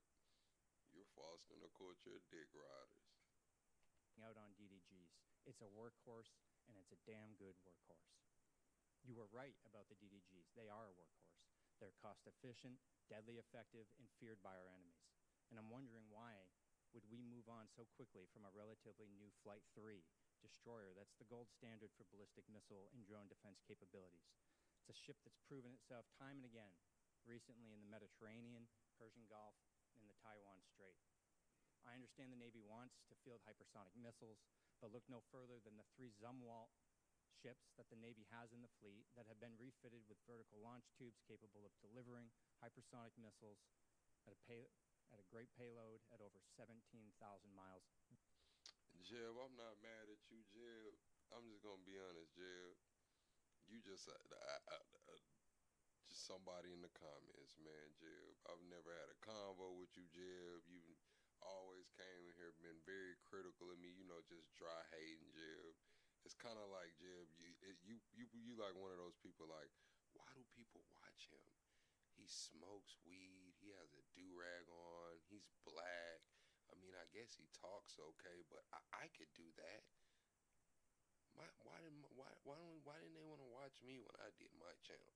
So you come over here every night and you just let it ooze out. You just can't hide it, Jeb. You just can't fucking hide it. This year, perhaps what's most troubling to me is that the battleship plan proposes moving at a pace that is, I think, extremely dangerous, or just high risk, low reward. To begin construction so quickly, breezing right through design. It's well documented that expediting design and preemptively moving to construction is the greatest recipe for failure.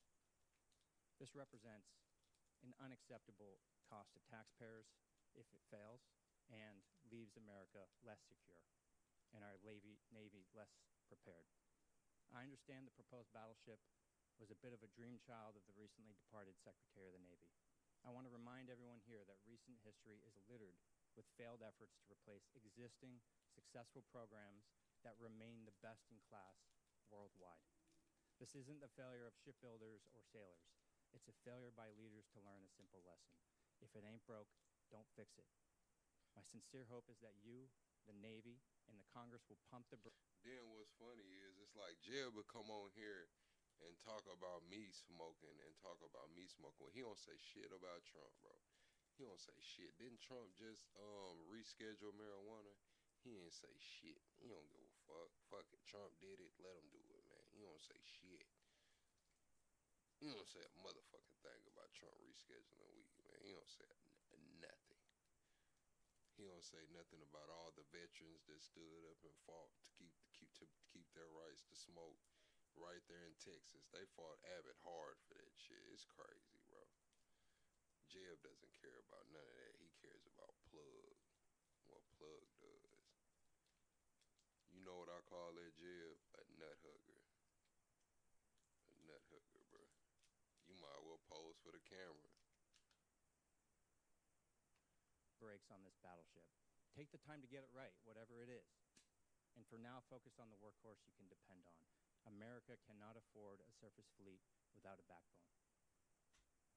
I very much appreciate that perspective, and the idea of divesting of an asset that's indispensable right now is not just a Navy problem. I mean, we've seen the same on MQ-9s and Apaches and A-10s and systems that our warfighters continue to rely on, which is why divesting to invest, which was sold under the previous administration because of continuing resolutions and insufficient budgets, created a gap where now you're getting rid of the very things that you need right now, and you don't have available things of the future that you said you would have because of the way this department did business.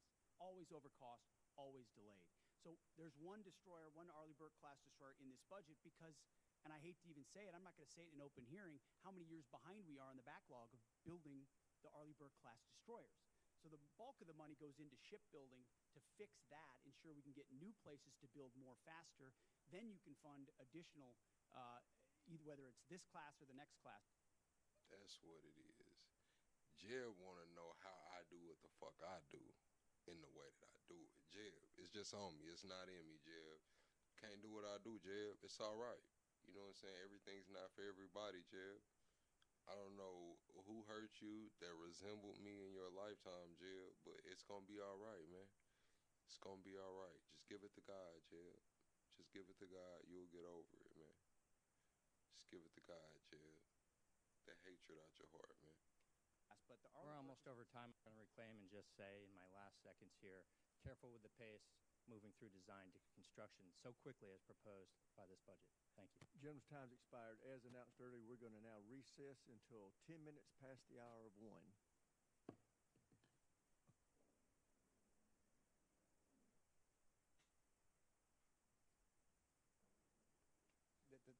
The the two entities, one couldn't exist without the other. I've had the opportunity to not only travel the country, but travel the world and visit our troops, either OCONUS or CONUS. And I have to say, sir, the morale, the well-being, just the sheer excitement our service members see and how they're acting today, it kind of takes me back to our generation, if you will. Just to see that kind of that forward momentum, that intestinal fortitude kind of glows on them. And I think that's a direct correlation to your leadership, sir, as well as the president. Can you, from your perspective, I'm assuming you're seeing the same thing. And I think that blue line that needed to be popped got popped. And yeah. Chat, how do y'all feel like Hegseth is taking this testimony right now? Chat, what do you rate Hegseth on this testimony right now?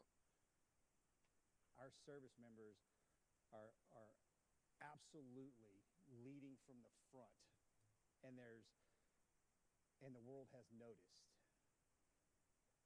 Tell me I'm not seeing that just from my own eyes. No, you're not, Congressman. And I meant this when I said it. I would encourage every single member of this committee to talk to lieutenants and captains and majors and colonels and sergeants and staff sergeants and sergeants major and specialists who are doing the job right now on the front lines or across the country, and they have seen a sea change in the environment and the morale and the spirit in their formations. And it isn't some secret sauce. It's don't treat us as a petri dish in your social justice exercise or your social engineering approach. Just let us do our job. Let us get back to basics. Let us train. Let us choose people and elevate people simply on merit and merit alone. That's motivating for people. That's why they join. That's why they do really difficult things like you did and are away from their families for a very long time. They want to defend their kids and grandkids, but they don't want to have distractions and debris on the inside. So when we talk to them, they are so grateful for the fact that we're just getting back to the basics of readiness, training, accountability, discipline, warfighting. Commanders, squad leaders, you name it. And to those watching across the country, ask folks who have served, who've been in it, how they view it. And they see it under President Trump's leadership fundamentally different. And we haven't even talked about the border, which is now secure. I mean, there's the recruiting successes, the fitness and combat standards that have been restored. We're treating everybody at the same level. Sounds like basics, but it all translates into morale. And then morale translates into readiness, and that translates into capabilities. And then when you have a commander-in-chief that unleashes them, it turns into mission success. And then the world pays attention to what the American military is capable of doing. And it's on the shoulders of leaders like you who did it in previous generations, and we're simply doing it again. So thank you for your leadership. Thank you, Mr. Secretary. And for everyone in the room that's in uniform, God bless each and every one of you for your service, as well as your families. Mr. Speaker. Sorry about that. I thought you liked me. I did. I'm sorry. That slipped. Gentleman's time to Karen, I yield expire. back. We now go to the gentlelady from California, Ms. Jacobs. Thank you, Mr. Chairman. Mr. Secretary, as you know, I represent San Diego, the largest military community in the country. Right now, as we are speaking, 2,500 San Diego Marines are off the coast of Iran. Many, many other San Diegans in uniform have gotten 48-hour deployment notices. So this war in Iran is not theoretical for me or for my constituents. It's deeply personal. As you also know, on Easter Sunday, President Trump threatened to... So this is as of today. So she just said that many more of her people have gotten 48-hour... Hold on, chat. Damn. To destroy Iran's bridges and power plants, writing, quote, "Open the fucking straight, you crazy bastards, or you'll be living in hell. Just watch." And 2 days later, President Trump wrote, quote, "A whole civilization will die tonight. Yeah, that's 29 Psalms, ain't it, in San Diego? Never to be brought back again. I don't want that to happen, but it probably will." My office's phones have been ringing off the hook. I've heard from so many military families concerned about the president's mental fitness and whether he's fit to serve as our commander-in-chief, given that he's sending their loved ones into harm's way. Our troops, who have shown incredible bravery and tactical proficiency, deserve to know that their leaders are focused and stable. So, Mr. Secretary, you are with the president a lot, And it pains me to even have to ask this about our president, but my constituents' lives are at stake. Do you believe that the president is mentally stable enough to be the commander-in-chief? Did you ask the same question of Joe Biden for 4 years? Mr. Secretary, Joe Biden is not the president. Mr. Trump has been president for a year and a half, and I'm asking you did right not, now. and I won't even engage with the level of disparagement that you're putting on the commander-in-chief, who indeed is. I mean, meeting Mr. with him Secretary, every single day. Mr. Secretary, Biden is not the president. Sharpest, most insightful commander-in-chief we've had in generations.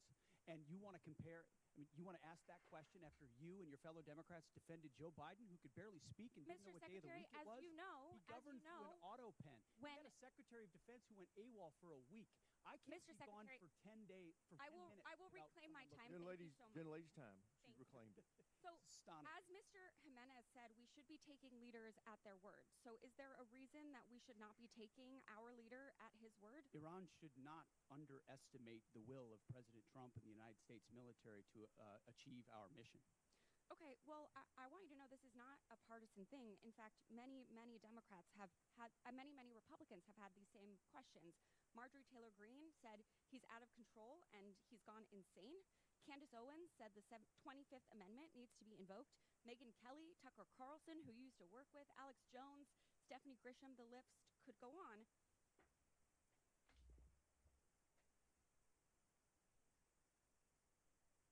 Who the fuck did she start with, Chad? She had that shit together at first. Once she said Candace Owens, I knew she lost it, bro.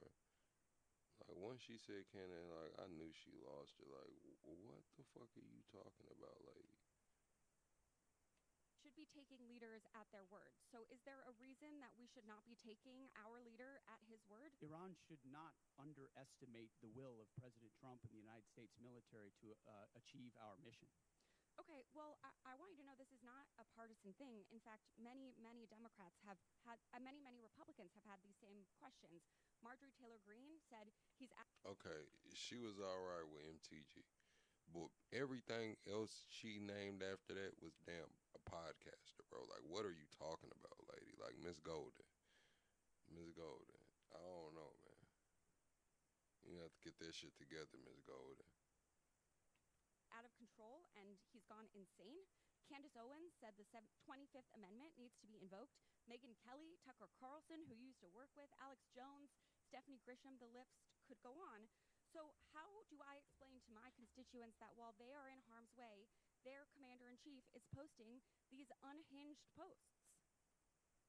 How did you explain to your constituents what happened on October, or what happened in Afghanistan, or what happened with the debacle and the withdrawal in Afghanistan, where the troops were left? How did you explain that with Joe Biden's leadership? Mr. Secretary, how did you explain that to the Marines that didn't get medals, that we administration. restored their medals because of that Mr. disastrous Secretary, withdrawal in I'm Afghanistan? asking about Did you what's explain that to happening your right now. constituents when Joe Biden was asleep at the wheel and he had an AWOL Okay, Mr. Secretary of Secretary, Defense? how I don't about think this you did. next post?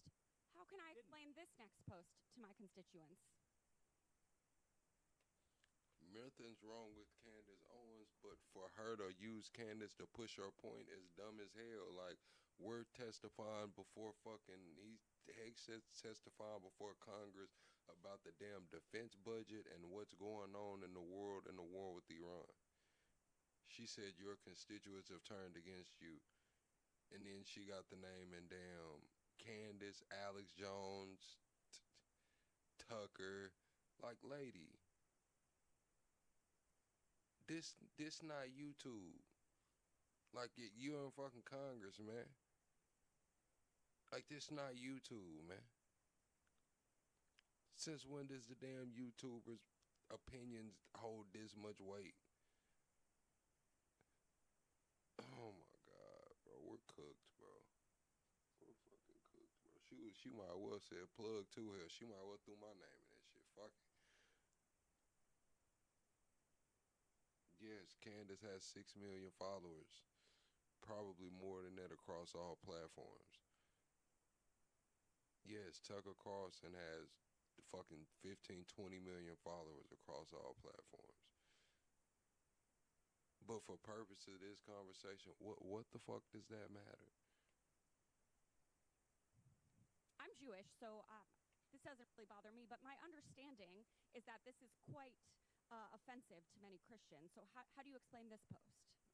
not here to explain posts. We have an incredible commander-in-chief Okay, who puts our troops Secretary. first. I'm here for a budget hearing about our troops. This is It's this a is historic about budget that's giving our it a troops. chance to defeat Mr. Secretary, our adversaries. Mr. And President Secretary, Trump is please, doing that this in is my world-class fashion. This is Young about lady our has troops. reclaimed her time, Mr. Secretary. This is about our troops. This is about who is commanding our troops and if our troops can trust that they are being sent into harm's way under good strategy. The mental stability of our commander-in-chief is deeply important to our troops. It's deeply important to this country. It is It wasn't our important to you troops' during Joe lives at Biden. stake. I'll remind you that when there were concerns, Democrats came together, and he was not our nominee for president. So I encourage you to have the same courage that Democrats had. Mr. Secretary, you keep saying that he is the best commander-in-chief we've ever had, the best negotiator. Talk to the troops. 13 American troops have died. More than 380 have been wounded. The Strait of Hormuz, which was wide open, is now closed. Less than 90% of traffic through the strait is still not going despite the ceasefire. The Iranian regime is still in power. It still has nuclear material. The war is costing Americans billions of dollars. And Mr. Secretary, if you think that this is what winning looks like, then maybe we should be questioning your mental stability. Maybe you are the one responsible for this failure, and the president should think about replacing you. Sounds Mr. like- Chairman, I yield back. Sounds like Gentlelady you're cheering yields for the back. wrong Chair, I side, which is recognize not the gentlelady surprising. from Virginia, Ms. Kiggins. Thank you, Mr. Chair, and thank you to our witnesses for being with us. I have the privilege of representing Virginia's 2nd Congressional District, so Hampton Roads. That's what I'm saying, Chad. That's damn near like her saying Sean Hannity from Fox News and Don Lemon and man, don't nobody give a fuck. What are you talking about, lady?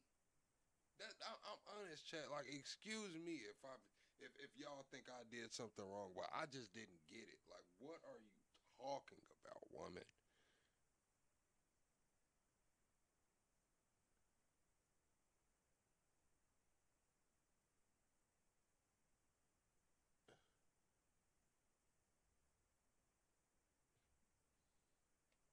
Home to a lot of our East Coast Navy. And I had the privilege of attending the VFA 106 Change of Command on Friday, which is our fleet replacement squadron for the F8 for the aging F-18s. But what an awesome event. And to talk to some of the Navy leadership that was there and to listen to them say firsthand just about the morale of the squadrons that are currently deployed on the USS Ford, specifically talking to leadership. A lot of our children serve. It's a family business for those in naval aviation. And they're like, don't believe the media. The morale's amazing. Those guys are doing tip of the spear mission work. I live with a retired F-18 pilot husband who also is begging to find a way to get back in the cockpit because he's jealous of what he sees. So just that type of mentality. Thank you for that. I know that they're doing a mission, and keeping them engaged is an important part of the fight. Along those same lines about naval aviation, I would love to hear, Mr. Secretary, your thoughts about the future of naval aviation. I know that this is a budget hearing, so last year's budget we had $900 million that we were looking forward to using in the FAXX program, and then the fiscal year 27 request was reduced to $140 million. And I, of course, keeping tabs on the Air Force, $5 billion for their F-47 program. So we love aircraft carriers. We love that mobile air superiority piece. What are your plans for the future of naval aviation? I kick and scream every day of the week here in this committee about the F-35s and getting them at our East Coast master jet base. I know the FAXX is our next generation strike fighter, but just would love to hear your plans and timelines for the future of naval aviation. Well, I appreciate your comments, and then I would defer to the chairman, too, on it, on the remaining utility of the F-18s, which are still flying critical missions right now off our carriers and do a fantastic job. 30-plus years old, but yes. Yes, correct.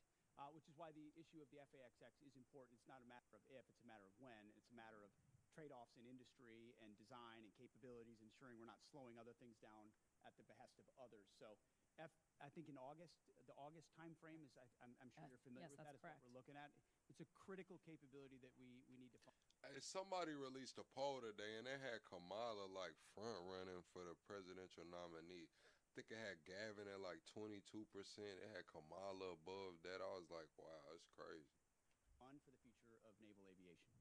I would defer anything you want to add. Sure, I think you covered it. We don't need access basing and overflight off of a CSG and a CVN, and so it gives the secretary and the president a lot of options. So And I just want to echo the thanks for the Joint Force, on behalf of the Joint Force, for all 3 CSGs that are out there getting after it right now. I share your husband's jealousy, but just want the force to know how much we appreciate him, especially the Ford.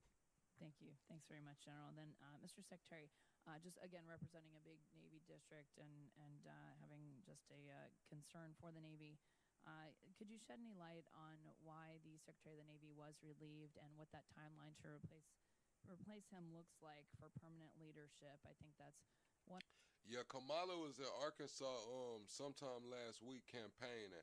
I don't know if she's backing the Democratic candidate that's opposing Sarah Huckabee Sanders. I don't know if Kamala's backing that candidate. It's a black guy, I believe. I believe it's a black guy that's running against Sarah Huckabee Sanders. I need to look up his name. One of the reasons why we struggle with even, I think, about basing decisions and, again, naval aviation, and that's, I wish we would talk more about just the contributions of our aviators, but could you shed any light on that issue? Well, as the President stated, we thank the previous Secretary for his service.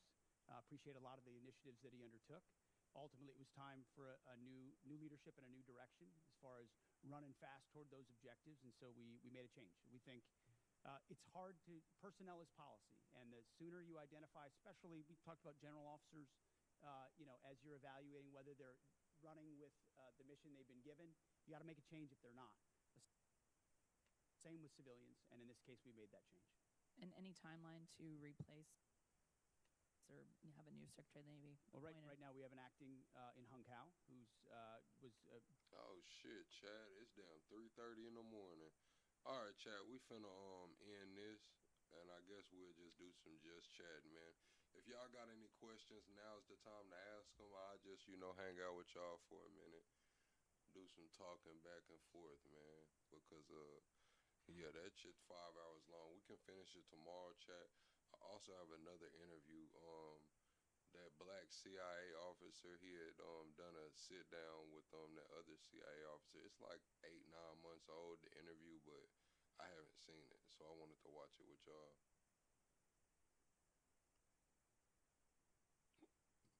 Good night, Jude.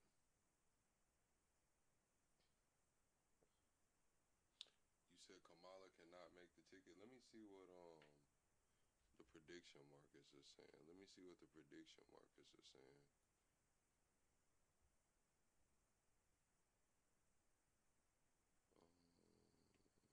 Politics. All right, let's see what the prediction markets are saying.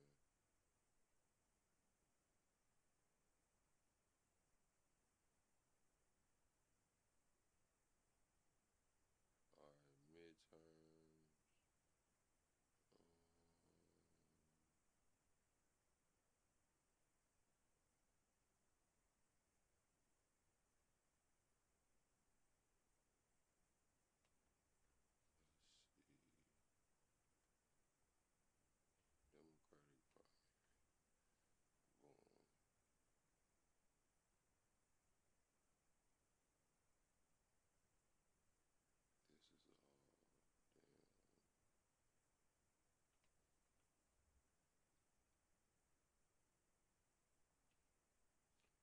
This is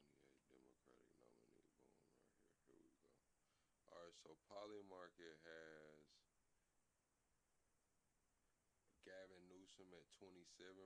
This is Polymarket. The other poll I seen, it was just a poll. This is it has Gavin Newsom at 27%, AOC at 8%. Gavin Newsom's up 6%, AOC's down 9%. Kamala's at 8%, she's up 3%. John Ossoff is at 7%. Buttigieg, Shapiro are at 4%. So it's looking like Gavin Newsom, AOC, and Kamala and John Ossoff are the front runners. AOC and Kamala are tied. Good night, Tromboni.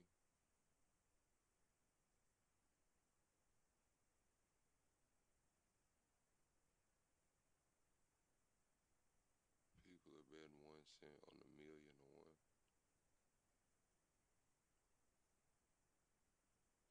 Yeah, we're fucked if JD wins 2028, Chad. We're done. We're toast, bro. Police state. Like, y'all thought the police state was gonna be here pretty quick, man. Vance wins 2028, bro. It's over with. Agenda 2030, bro. It's here, bro. It's over with, man. Dystopian future, mass surveillance. The technocrats have won.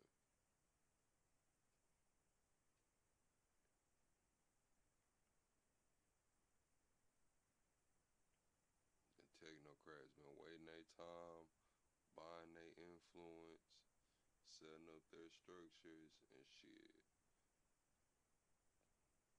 Technocrats all in on JD Vance.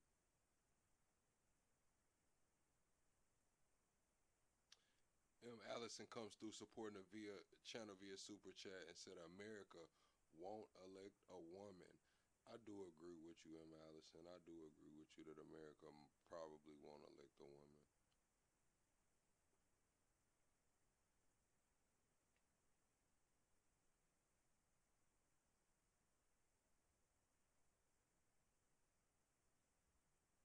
Yeah, Trump did call Gavin Newsom the president.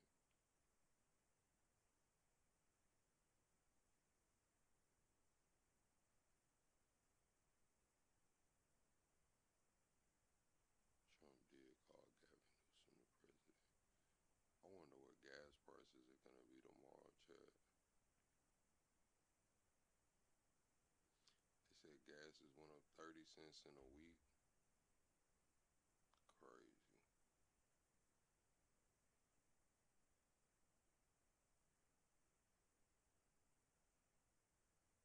Crazy. Well, yeah, Chad, we finna get up out of here, man. Be sure to hit the like button on your way out. And I'll see y'all on the next one, Chad. I'll see y'all tonight. Good night, Chad.